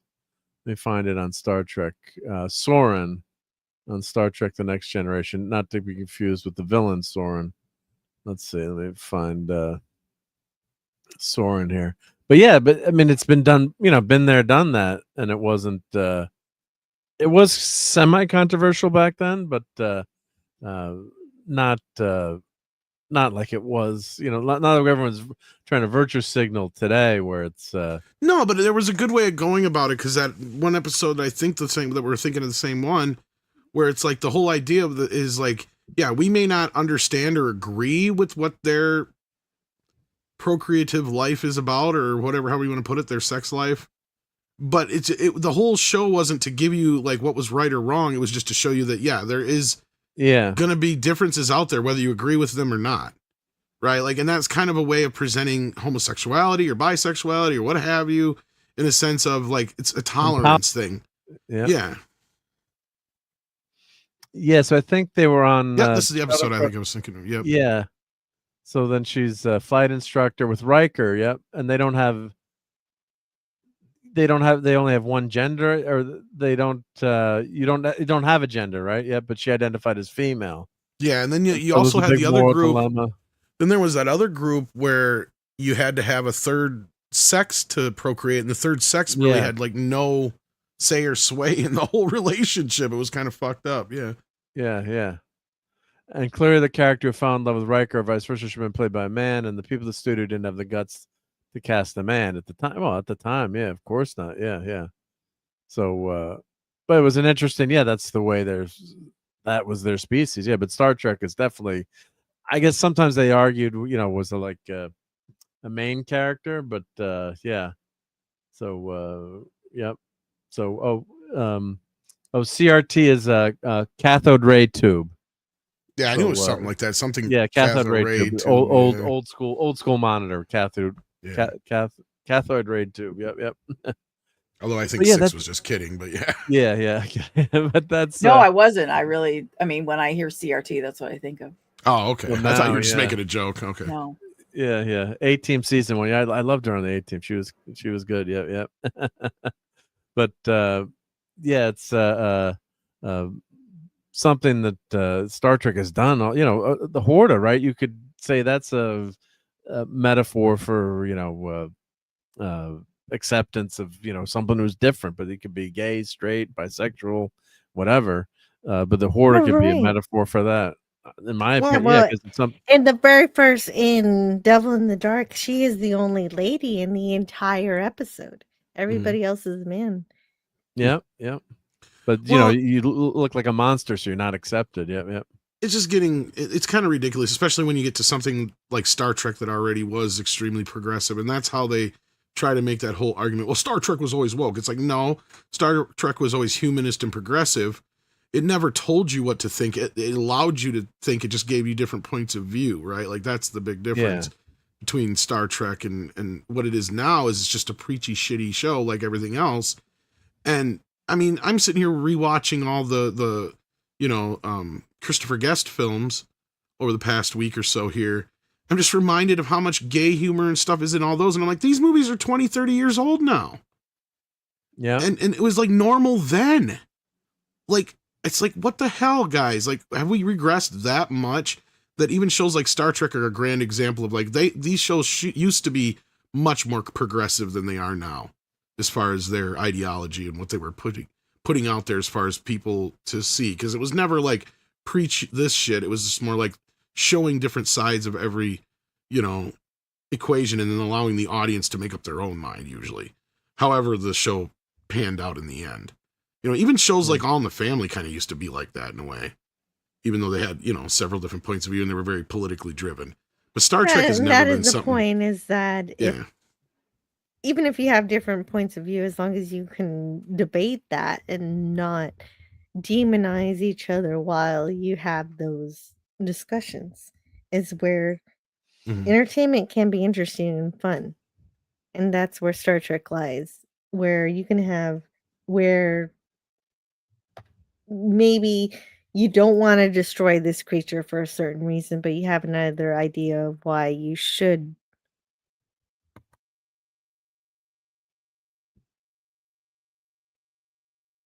Did we lose Jill, or she lose her train of thought? Yeah.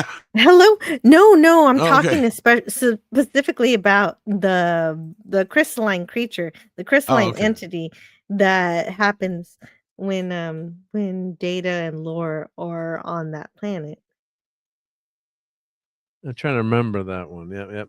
I think I know the one you're talking about. Phlox had to have 3 spouses, right? Didn't Phlox have 3 spouses? Yeah, that's what he was saying. Is like he basically, and I think he said it something like that. I was like, we were fucking everybody, or I was fucking everybody. Yeah, and he had, and some of the partners were men, I think, too, right? Yeah. Because he's like, hold up, young man. Yeah, I wish I might even have that on audio or video recording. I have to go back and look at my old phone, but that was like one of the more exciting parts. It was just a whole lot of nothing. It was a whole lot of nothing that he would have intercourse with a man or a woman or whatever, because that was part of his culture, and it didn't interfere with the fact that he had a whole menagerie of creatures that would help him heal others. The fact was he was a doctor, and he would be able to heal you, and that's all that mattered. I mean, he was my favorite character on that show, actually. No, he was interesting. Yep. Oh, I got to take my my pill for the evening. I forgot. So you guys have the con. I'll be right back. Thank you. We'll be right Mark's back. taking his little blue pill, getting ready for taking his little blue pill. I'll be ready in about an hour. Yeah. Countdown to an hour till the end of the show. So how are things going with you guys? Pretty good. You? Yeah, great, wonderful. Yeah, no, well, I'm just a little bitty channel, so I don't really matter.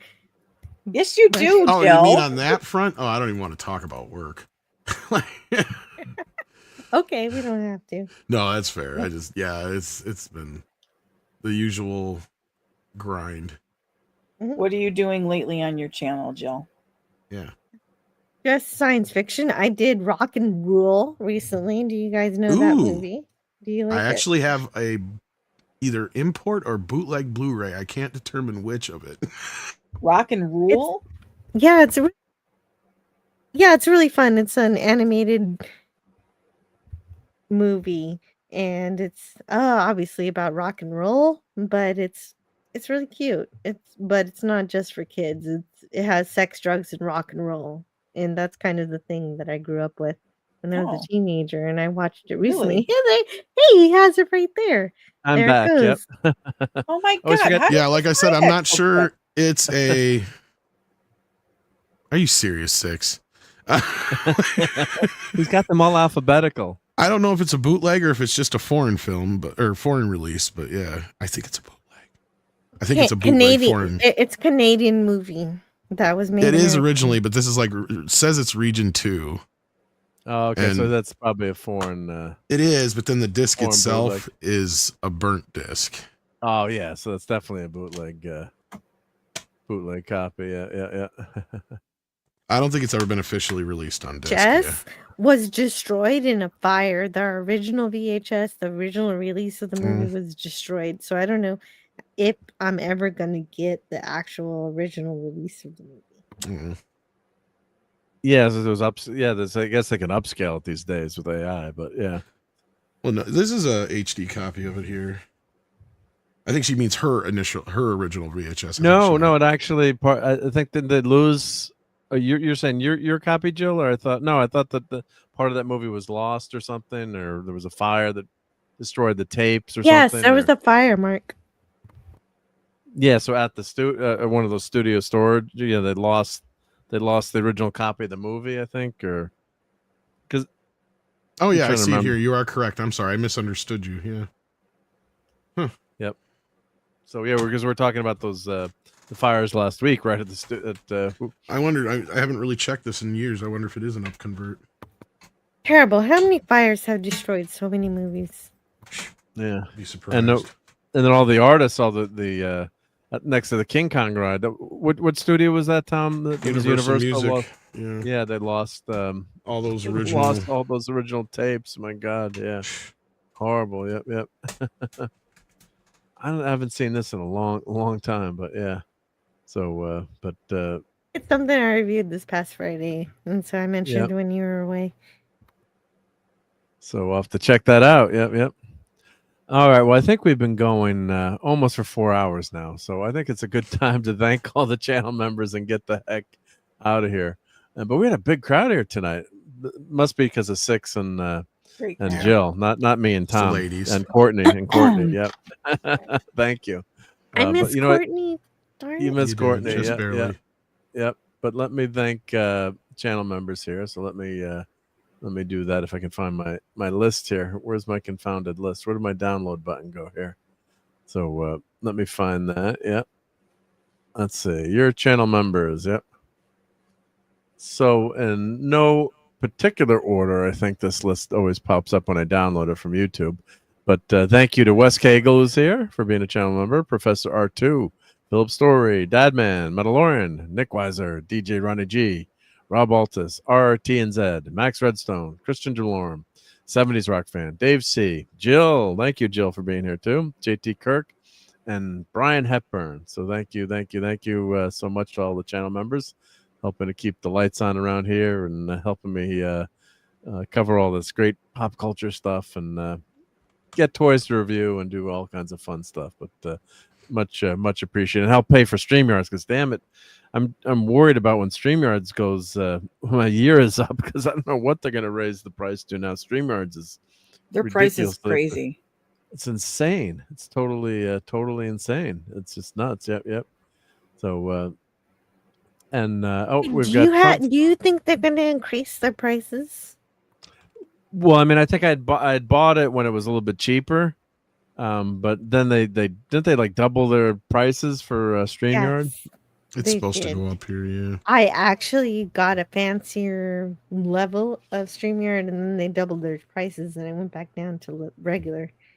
Regular, yeah. I mean, Well, at least they- they do keep improving it, but God, it's expensive. Do you pay for it 6 or? No, I do. Well, I haven't even put anything out on my channel yet, but so I still have the free. But every time I try to do anything, it's like, oh, you can upgrade for this and upgrade for that. And so because there's been multiple times where I hear people talking about it, and I'm like, well, why don't you just use the free version? Because they might have like 1 or 2 people on their panel. But I had no idea how much you really need, to even kind of like function as a channel. You really need that paying level. But it seems like every time I log in to my StreamYard, because I stay logged into Midnight's Edge, but when I log in mine, they're always updating things. They're always doing these constant changes. And so I feel like they're trying to improve to try to justify their price. Yeah. Well, yeah, like they added this little notes panel on the side here, which says Tom likes turtles. But I don't know if you can see. Well, Tom is actually my co-host on this. I added Tom as a co-host. Really? So I think you have control. Yeah. So you have the. do? You should have the power to play clips That and was stuff. a mistake. That was I don't think I do. That or I did it on my other account, maybe. Because I'm signed into the Midnight's Edge one. Maybe that's why. Maybe that's why. Yeah, but I'd invited you. I think when we did the Clobby memorial stream in June, I think I added you as the second chair. Well, it's always good to have someone who can, God forbid, come in. And do I don't look like I can here now, but maybe it was your other just account, a regular, maybe. And hail to Trump 47 is here. Awesome. Thank you for being here. And he said his favorite Batman is the animated series from 92 to 95 and the new Batman Adventures. Yeah, a lot of people would agree with you on that one and say that the Batman Mask of the Phantasm is the best Batman movie. Yep. So great to have you here on Sunday Night Geekery. But they keep adding all these new little things, but I tried to switch. Yeah, I did take that pill. No, that's my heart. It's my heart medicine, actually. But I did, and I'm always supposed to take it like 2 hours early, and I always forget to take the damn stuff. But I tried to switch to other, like the melon one that 70s was using and Nick uses, but you can't sort your clips and like can't organize your clips. And I have like hundreds of video clips, so I think StreamYard is the best, and you can do. You can do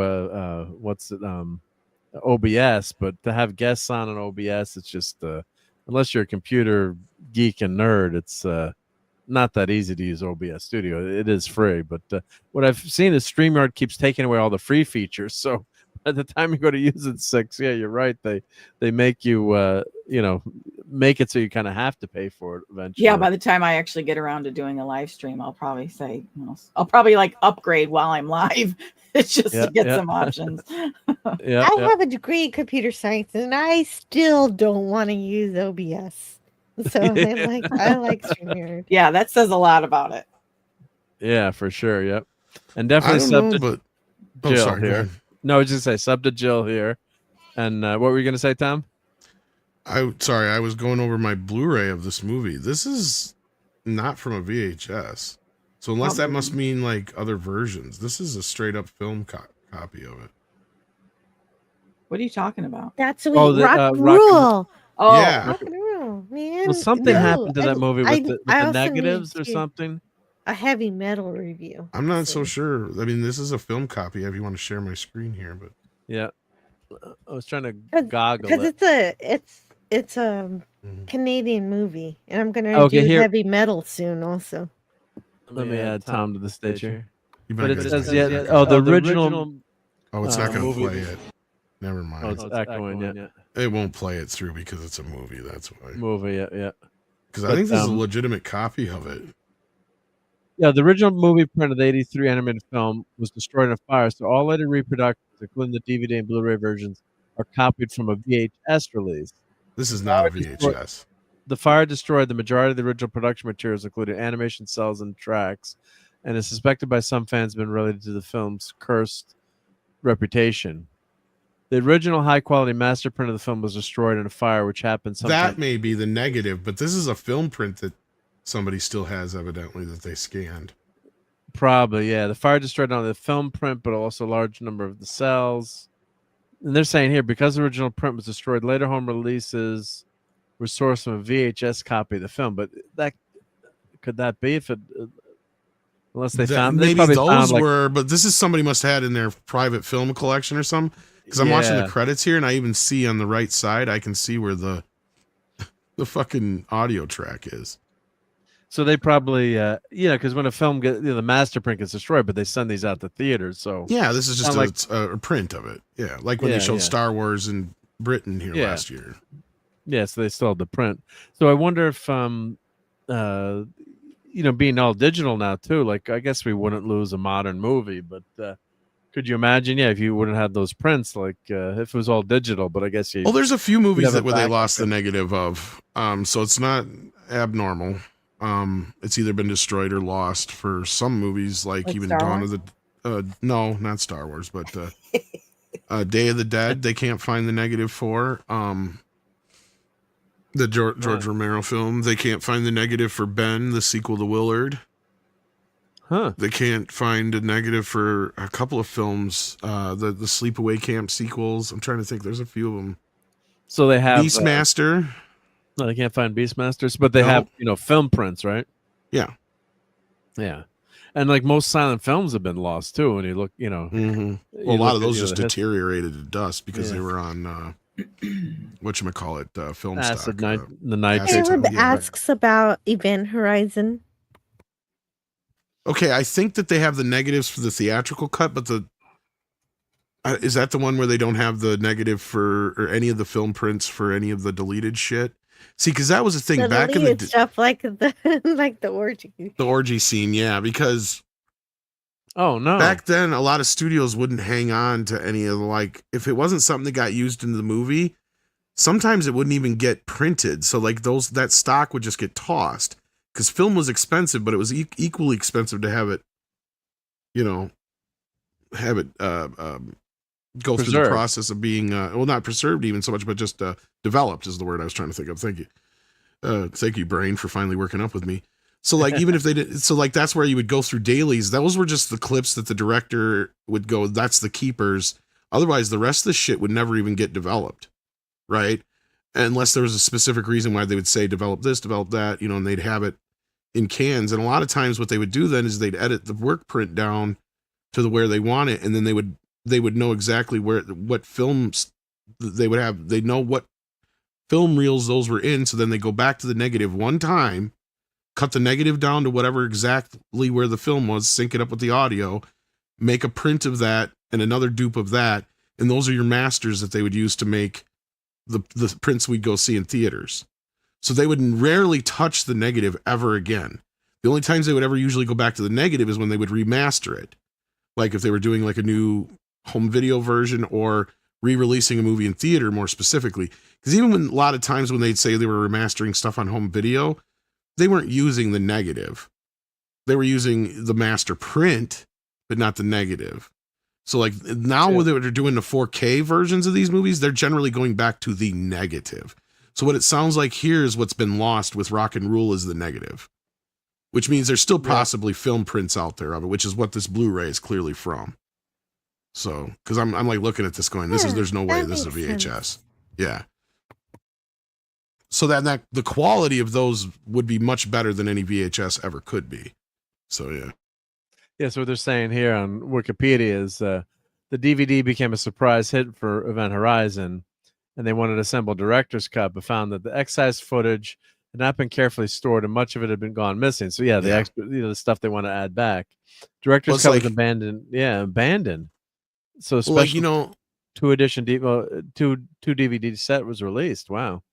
So Spinal Tap, there's a 4.5 hour work print cut, but I doubt they have the negative for on any of that other footage, or they put it out there. It's all gone, right? Yeah. It's probably all gone, been destroyed, or it's sitting in a vault somewhere that nobody knows. Yeah, no one can find it, right? Yeah, yep.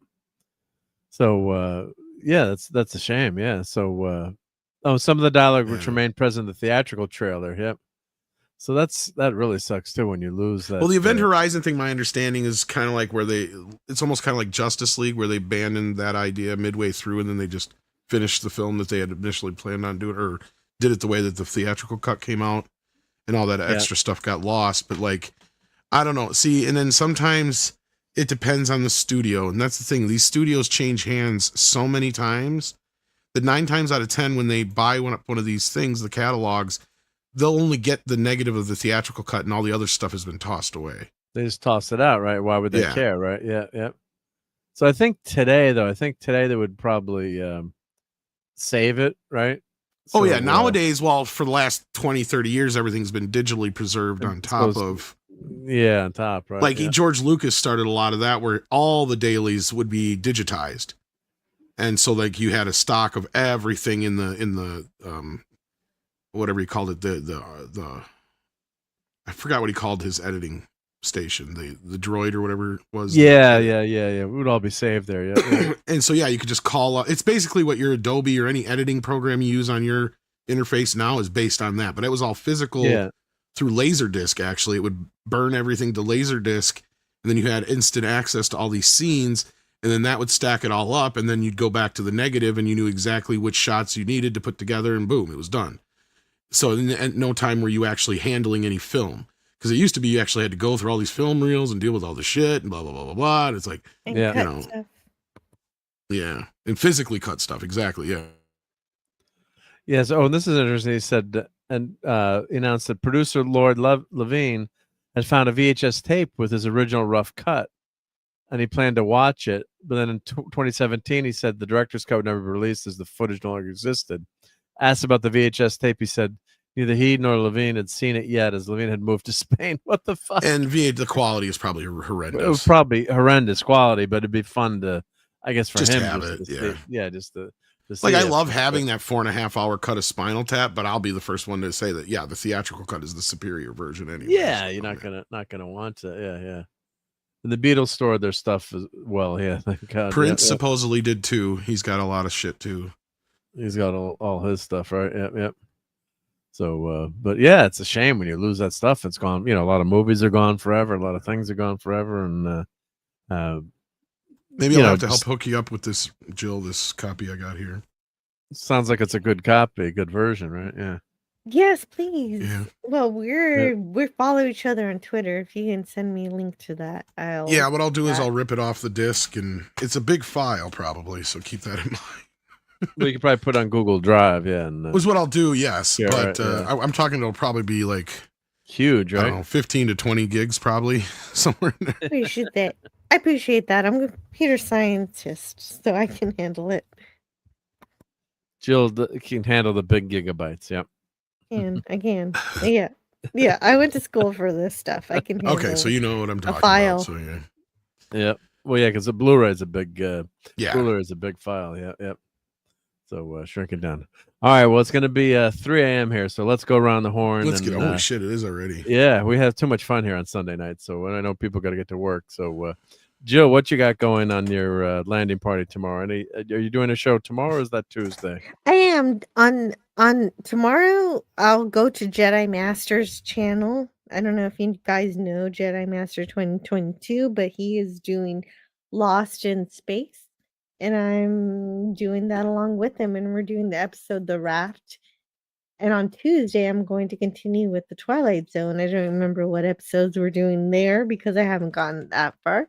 But we are into season 3 on my channel, talking about Lost on Twilight Zone. And then on Friday, season 3 the 1 hour episodes. Not yet. That's season 4. Season 4 is the 1 hour. Okay, yep. I'm just trying to remember. Yep. Yeah. And then Friday we're going to do some Star Trek, because my channel, I love Star Trek, but I'll have Star Trek for forever, the way I'm dealing out everything after the original series, because I have reviewed all of the original series and the movies, but I'm treating the rest of Star Trek as, piecemeal. I'll review it when I like. And this Friday I will review Deja Q, So that'll Oh, be great. fun. Where Q loses his powers. Yeah, it's fun. It's Well, that's a good one. It's a great one. It's really fun. That was Yeah. one of the better TNG Q gets episodes. Yeah. Yeah, he gets his hand stabbed with a fork, so it's a good time. Pain. It's like Superman 2 when he gets punched by the bully in the diner. He's like, it's my blood. Yeah. Yep. Exactly. Anti-derivative Jill. I just finally got to 1,400 subscribers, so it'll be fun to get to 1,500. Awesome. I'm not really Well, celebrating. congratulations. Thank you. Well, it's tough. Every sub is tough, right? Yep. So It is. I always Awesome. appreciate everyone who subs to our channels and watches our stuff. Yep. So When Jill And I brought don't up, really. oh, sorry, go ahead. No, but that's okay. But I don't. I'm not celebrating until I get to 1,701 subscribers, in which I will have a celebration for 1,701. Obviously, 1,701 is the original Enterprise, and I will release a Diamond Select tricorder to whomever gets to win that. wow, But that's a it'll be a humongous while. prize. That is That's a big prize. Yeah. But That's you worth a lot of money mentioned these days. This before already, so I can recommend this version of it, Jill, if you get your hands on it. I don't know if you have a 4K Blu-ray player or not, but yeah, this looks amazing. That does look good. Yep. I bought Heavy that metal copy 4K, too. Yeah. yeah. Is that that's the Steelbook one. Steelbook, Yeah. yeah, that's one I bought. Yep. Yep. And for And You it know comes what? with Heavy Metal 2000, yeah. I'm not. Wait, is Heavy Metal 2000 good? Not really. It's on there. But it's there. It's there. You never buy it, but it's free. It's like I look at it like like when you used to get Teen Wolf and Teen Wolf 2 would come with it. It's like, look, I'm never gonna buy Teen Wolf 2. And then I went against that and actually bought Teen Wolf 2 by itself when Shout Factory did them years ago. But, like I look at it like I'm just getting it as a free special feature. I'm going to show Teen Wolf to my children this month for Halloween.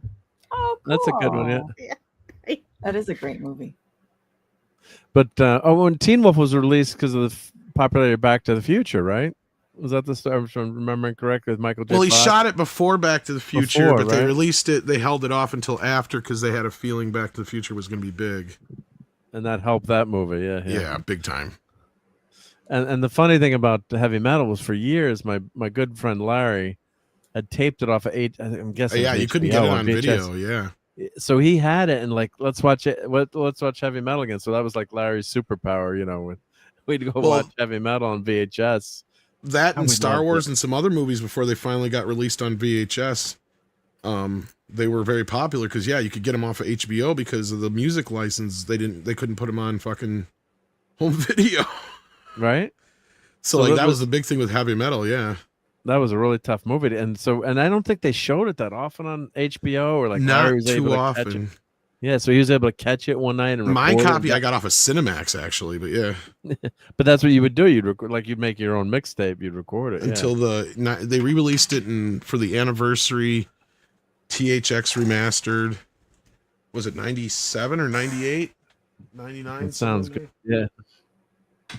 I can't remember which year it was. It was one of those 3 years. And that was the first time it had ever been released on home video. People don't realize that. So really it what I took need forever. is a 4K player for Christmas. Yes. That would be nice if you have a 4K Can't your TV. tricorder do definitely. that? Can your I have tricorder do 4K that? TV. There No, you but go. yeah, that's right, Mark. I need the 4K player and then a tricorder. And the tricorder play the 4K movie. Tell your husband you want the tricorder, but you'll settle for a 4K TV. Well, she has the Yeah, TV. you know She what, just needs the Six? player. That's the easy way to do it. You got it. Well, the what's the good 4K player that's out right now? And is it the Sony one or what always gets good reviews? Sadly, right there's now? not very many. Right? Because only Sony and I think Panasonic and Toshiba and is LG even still making them? I Only thought like 3 of them, right? there's only a few because like Oppo quit making them, and like Walmart usually has like the Sony. I think it's the DP700 or something like that. It's one of the better players. Some people run into some issues sometimes with it. Just I think it's got some wonkiness with the updates. I just make sure I never get updates. So like, but that's just me. I think the Sony Yeah, one of the Sony ones I was reading was pretty good. I think they have a newer version of that one now that also worked out some of the kinks. Yeah, the So- UBP X700U. I think that was. Yep, that's it. That's it. The UBP 700. That's the most. Yeah, I think that's the one. I'm fortunate enough. I have the Oppo player. Those are supposed to be really nice. Yeah. Oh God, it's so good. And I'm just it's only gonna. It's not. They're not gonna update it probably. So I'm wondering what's gonna happen. When they have a new Dolby standard or something. But yeah, it's. I don't. My think wife I'd got worry me too that much from at this point. But yeah, at this point it's all right. But my wife got me that for like a Christmas gift. So yeah, hint to Jill's. Yeah, that's better kind of half. surprising because those are not cheap, and they're definitely not cheap now. Yeah, she got it from like years. Got it from Renew, and then right after that, they just come out with that new line, those new models, and like within 6 months, they were out of the business. So. Yeah, it was lucky to get. They're that. pricey. Yeah, I guess they were worth it. I never had one, but everybody I've known who's ever had one, like Valiant and you and a few others, they swear by how great they are. So yeah, it's the best one. And they had one that was a little bit higher up, but it had like basically a stereo amplifier in it. So I don't have that model, but yeah, it's just wonderful to watch that stuff. Yeah, and in the PlayStation, right? Yeah, you can do the 4K on the PlayStation. depending on which one you have of the Xbox, can too. I'm not sure about Xbox, but I think it's the Xbox One S or whatever can play them, and I think one other model can too, but I can't remember which. Yeah. But 4K is just when you put. Because for the 4K longest time, movie, my it's first awesome. Blu-ray player was an Xbox One S that I got on a Black Friday deal.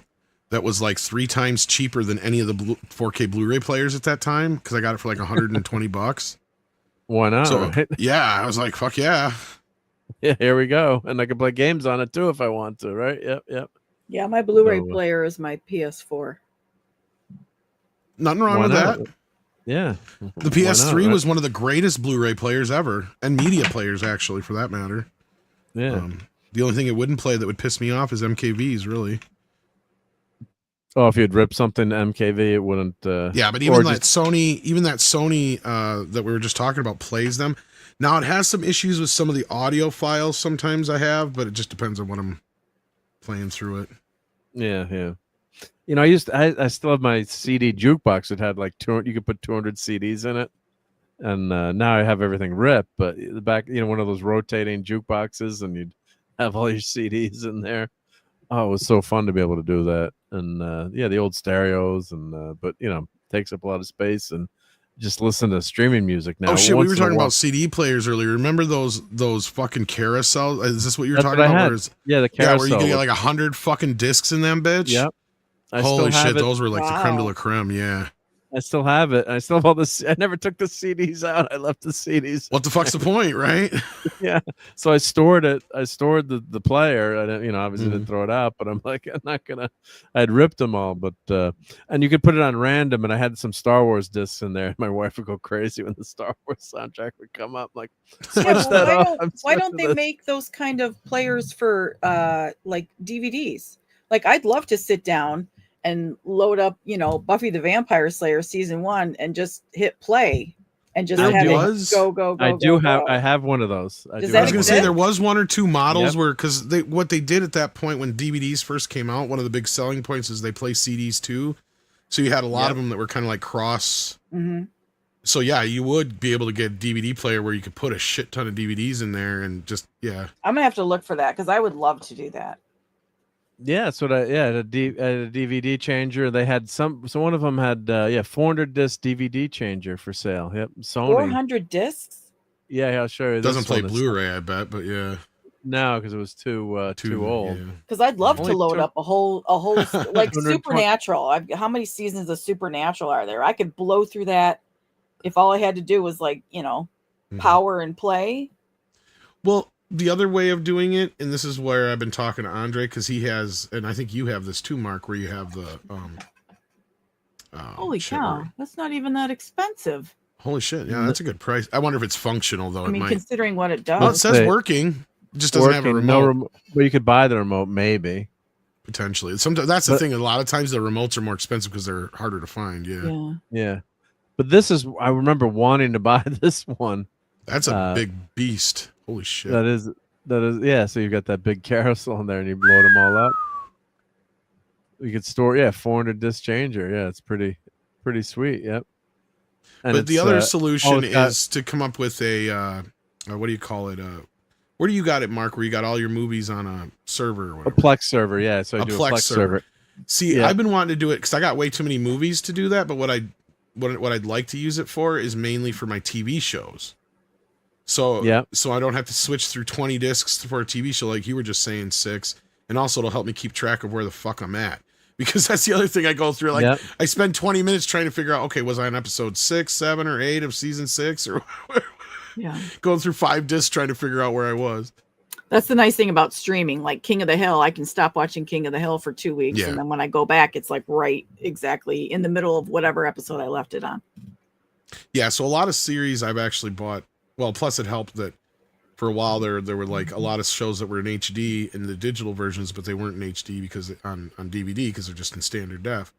So like I have Cheers, Little House on the Prairie, a bunch of other shows like that, like on my Vudu, where that's the beauty of it, is at least it keeps track of where I was. So when I come back after months and months and months, you know, I don't have to sit there and go through the problems I do with like my Seinfeld deal where, you know, I got to remember where the fuck I was and figure out which episode I was on. And yeah. No, Plex is really great for that. It's that's really awesome. Yeah. And my only other issue is I can't figure out how to burn 4K yet, or rip 4K yet. I know 4K some people know how to do it. Pain. I've tried but it is a big pain in the ass. Yeah, you got to go through a bunch of shit. Don't even bother. It's like it's so tough to do. Yeah. But I've only got a few shows that are in 4K anyway, so that's another reason why I figured the Plex server would be better for a lot of my TV shows, because then that way, you know. Oh, Plex is phenomenal. Yeah, because I'd also like to program it to where I can play, like, you know, I want to watch one night. I want to watch like Magnum PI and some, you know, other cop shows like Miami Vice or something like that. You know what I mean? And then like another night, maybe I want to watch a completely different kind of show, and so like maybe Beavis and Butthead and South Park and some other shit. You know what I mean? Like. Yeah, and not have to go through a bunch of shit and just kind of program it. Because I saw somebody, I think you might even been one of the people to send me this video of it, where somebody had actually made an old school, like 80s style, with their Plex server. They did a program where it actually programmed television like he was flipping through cable. Yeah. So it's like you can always have a play. Ever, yeah. So here's the Plex. Let me add that. Yeah. So it's Plex.tv. And it also does. They don't also have their own TV, like free TV channel too, or you can rent. But the nice thing is, you can rip your stuff, and then it'll make like your own TV stations or channels, and you can have music on there, and like a one-stop place. So if you put it all on a NAS server, right, that's really, really well done. Yeah, that's what streaming needs to start doing, is the ability to make a playlist. Like so you can make a playlist there. You can make your own movie playlist or TV playlist. So it's pretty wild. And I had, like you're saying, I had one of my DVD players was like a 5 or 6 DVD player, and it could play CDs too, like Tom was saying. So it was the discs were flat, and they'd rotate through. But it was like you'd load it up with like 6 CDs and say play random, and go there. Yep. So it was a lot of fun. Yep. So. Just the tech keeps changing, but it is like I used to set up to record. I had an ATI video card to record HD TV over the air and rip it to your computer, or you used your computer as like a receiver, basically, and it had like TiVo, but it was like its own proprietary software that I bought, and you turned your computer into like the TiVo or the recorder, and then an ATI card that could receive. The antenna would be an HD antenna over the air. It was wild. And, then they put some copyright on it stuff too. Cause then it'd say if a movie was broadcast over the air, then they wouldn't want you to record it in 4K, quality. Yes. It was the ATI Wonder. This is what I had. Yeah. The ATI Wonder. There we go. Oh yeah. ATI TV Wonder Pro. Yeah. Let me show this. Yep. Pretty cheap right now, but it was something like this where it had a remote control with it, and you record. It was a TV tuner for your computer. Hmm. And then it had a remote control with it. My old computer that had it actually had a TV tuner built into it. It was a big deal because you could built actually, in, right? Yeah. Yeah, it was really. I wish I still had it. It was. I mean, of course, now it's like primitive, but it also had a huge ass monitor and it was one of the first DVD drives, and yeah. And Gateway had the That's who made it, was Gateway, yeah. Yeah, the Destination PC. I think it was called. I think that's what it was, actually. Gateway I was just going to say. Destination. Yep. And it was with the big huge monitor. 25 inch is what I had, the 25-inch monitor. Yep, that's it right there. Yeah, yeah. And I could plug shit into it. I loved that bitch. The Destination. That was I loved it. Oh, this is the ad. Yeah, this is the ad for the Destination. There it is. And it's surround sound. We didn't have the surround sound bit, and they had the 32-inch one. That's the ultimate one. Yeah. But we had the 25-inch one, which is that one in that. Oh man, that brings back so many fucking memories. Holy shit! And of course, I remember I can't remember people's name, but I remember Gateway Destination. Yeah, because I wanted this sucker big time. It was beauty. It was a beaut, man. It was a beauty. Yeah, that was the biggest deal you could get, right? When did you? It was the biggest that you could get for home use. Yeah, yeah. They had a 31, 35, and I'm pretty sure they had a 25-inch because I thought we had the 25-inch, unless maybe we had the 30-inch and I'm misremembering. I was drooling over this system. Look at the It prices. was not here. cheap. Yeah, 2,500. Yep. Yep, for the Destination. Yeah, the Pentium 166. Yep. So we probably had either that one or the next one up. I would say it had a DVD player in it. I know that. So it'd be that DVD one, the ROM, D5 200, I think. Decoder card. Yep, yep. Imagine how they had to wonk these systems at $5,000 to the top of the line. Imagine how. Yeah, we couldn't get those. The only reason we got it was because my dad got it through work on a payment plan that had no interest. Oh, okay. 0 interest, right? Yeah, yeah. Yep. 98. Yep, that's when it came out. Motherfucking right. And the TV was actually a really great TV on that it was too. Nice. Well, you had to use it through the computer. You could use it as a monitor. Yeah. But you couldn't just use it as a straight TV. You had to go through the computer. Good night, Lisa. Night, Lisa. Take care, Lisa. Thanks for being here. But no, it was a beast. It was a beast. Yeah, that was a God. That was. Look how big it is too. Yeah, and it had that remote control. That motherfucker. Everyone wanted that. Yeah, look at the back of that.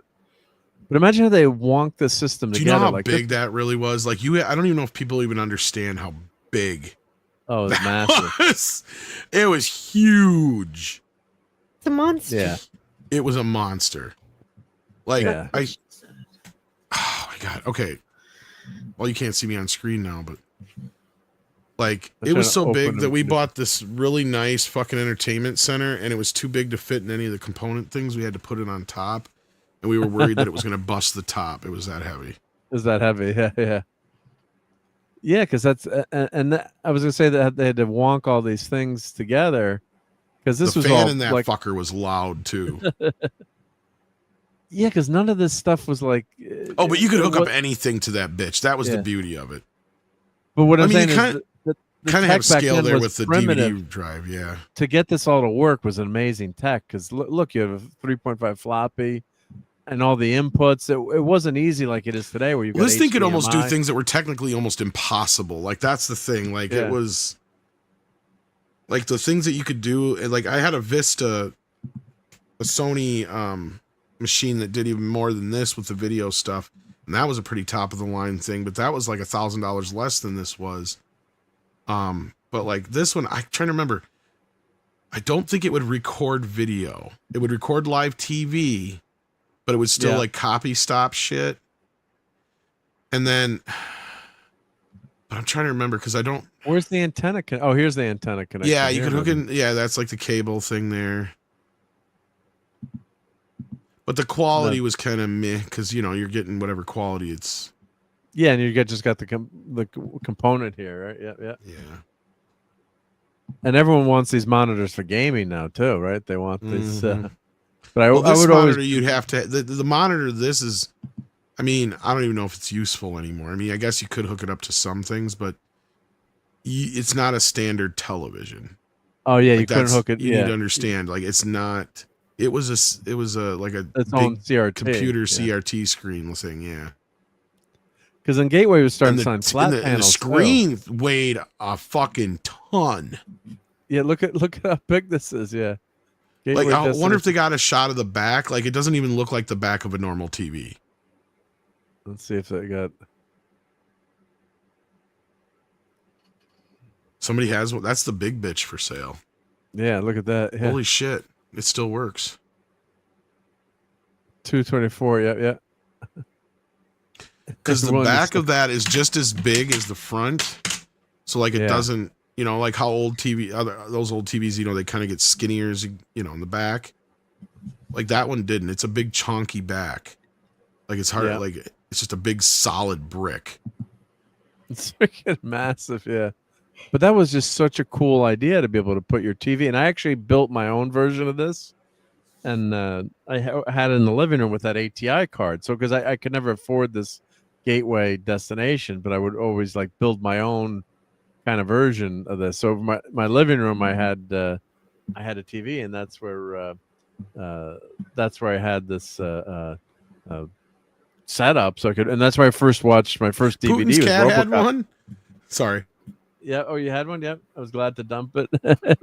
Oh no. Well, yeah, it's so huge, right? Yeah. A Packard Bell with a CRT. Yep. Yeah. Yeah, it might not have a proper VGA port. Yeah, I'm trying to find it. Have a picture of the back, but probably That's what did. I'm saying. Like you couldn't just hook it up to anything. You had to have the computer as a pass through. Yeah. To be able to do it, and in a lot of anything analog looked like trash. Yeah. So that's the back of the. That's the back of the unit, but like the back of the monitor itself, like that was what I was trying to say. Like we had to have the entertainment center like 2 feet off away from the wall because the back of the TV was that much wider and longer really than a normal fat, right? TV screen. Yeah. Yeah. But that's It luckily brings had back handles memories, on yeah. it though. But Yes, you Six don't is tell you leaving. stuff. Take care, Six. We're gonna end it take care, anyway. Six. Yeah, we got to go now too. Yeah, that's why we had so much freaking fun here. Let's get the hell out of here. Yep. So thank you, Six, for being here, and always great to have you pop in. And good night. Yep. Sorry. Yeah. Sorry we missed you, but yeah, thank you for getting out of bed to hang out with us. It was awesome. Yep.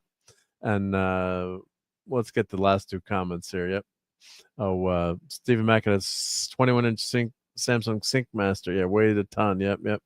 We actually had a CRT HD Sony that I think we threw out that my nephew was dying over because he wanted it. Yep, for gaming. You know, hook up his Nintendo or whatever. Yep. So yeah, the load times. Yep. All right. Well, Tom, everyone, or what time is did you move the time of the show yet? We were supposed to tomorrow, but Andre was sick all last week and was dealing with some shit, so we're pushing it off 1 week. So tomorrow's still the normal time, but okay, as normal of, time. A Okay. week from Monday, we're gonna switch. Yeah. You're gonna start at 9 a.m. Eastern, I guess, right? Yep. 9 a.m. Central, actually, I think it is. 9 a.m. Central. 9 a.m. Central. Yeah, Okay. so it'd be 10 Eastern, right? Am I going the right Check way your this time? check your local Check listing. your Check local your listings. Check your Yeah. YouTube guide. Yep. Your Paul Chato TV guide. Yep. And everyone check out Jill tomorrow and on Tuesday for those reviews. I got to try to pop in on one of those because I'm at work usually, but I love Twilight Zone. But, Oh, if you're ever off on a Tuesday, let me know. I'll let you know. Be Yeah. show, please. It'll be fun. Yep. And I appreciate you popping in. All right. Well, we went another like half hour, but we'll be back on the next Sunday Night Geekery. Just the exit. It reminds me of Old Mead. Yeah, I can never leave. Yeah. Oh God, Mark. And the Toxic Tuesday, we're doing. What are we doing for Toxic Tuesday? I can't remember what we're doing for Toxic. I can't remember what Tuesday. this week is. And I might not be. I think I'm going to my holiday Rosh Hashanah dinner. So I think I might have to miss. I'm gonna have to tell. Is it finally 7 back to school this week, or did you guys already do back to No, school? we did while I back was to gone? school as Van Wilder. And then that's the this week waiting. is Van Wilder. Okay. Yeah, Van Wilder. Yep. All right. So now we're gonna go. Thank you to the Geek and I for the theme song. Thank you, Jill. Thank you, Six. Thank you, Tom. And thank you everyone for hanging out tonight. And it's so late, I'm not going to thank everyone, but you know who you are in the chat. Thank you. I really appreciate everyone being here. And we'll catch you on the next Sunday Night Geekery. Have a great week, everyone. Get those nerds. The castle. It's 106 miles to Chicago. We got a full tank of gas, half a pack of cigarettes. It's dark, and we're wearing sunglasses. Hit it. Get those nerds! Nerds! Nerds! What? Jill had a request for nerds, so I threw that in there. All right. Fun storming the castle. It's 106 miles to Chicago. We got a full tank of gas, half a pack of cigarettes. It's dark, and we're wearing sunglasses. Hit it.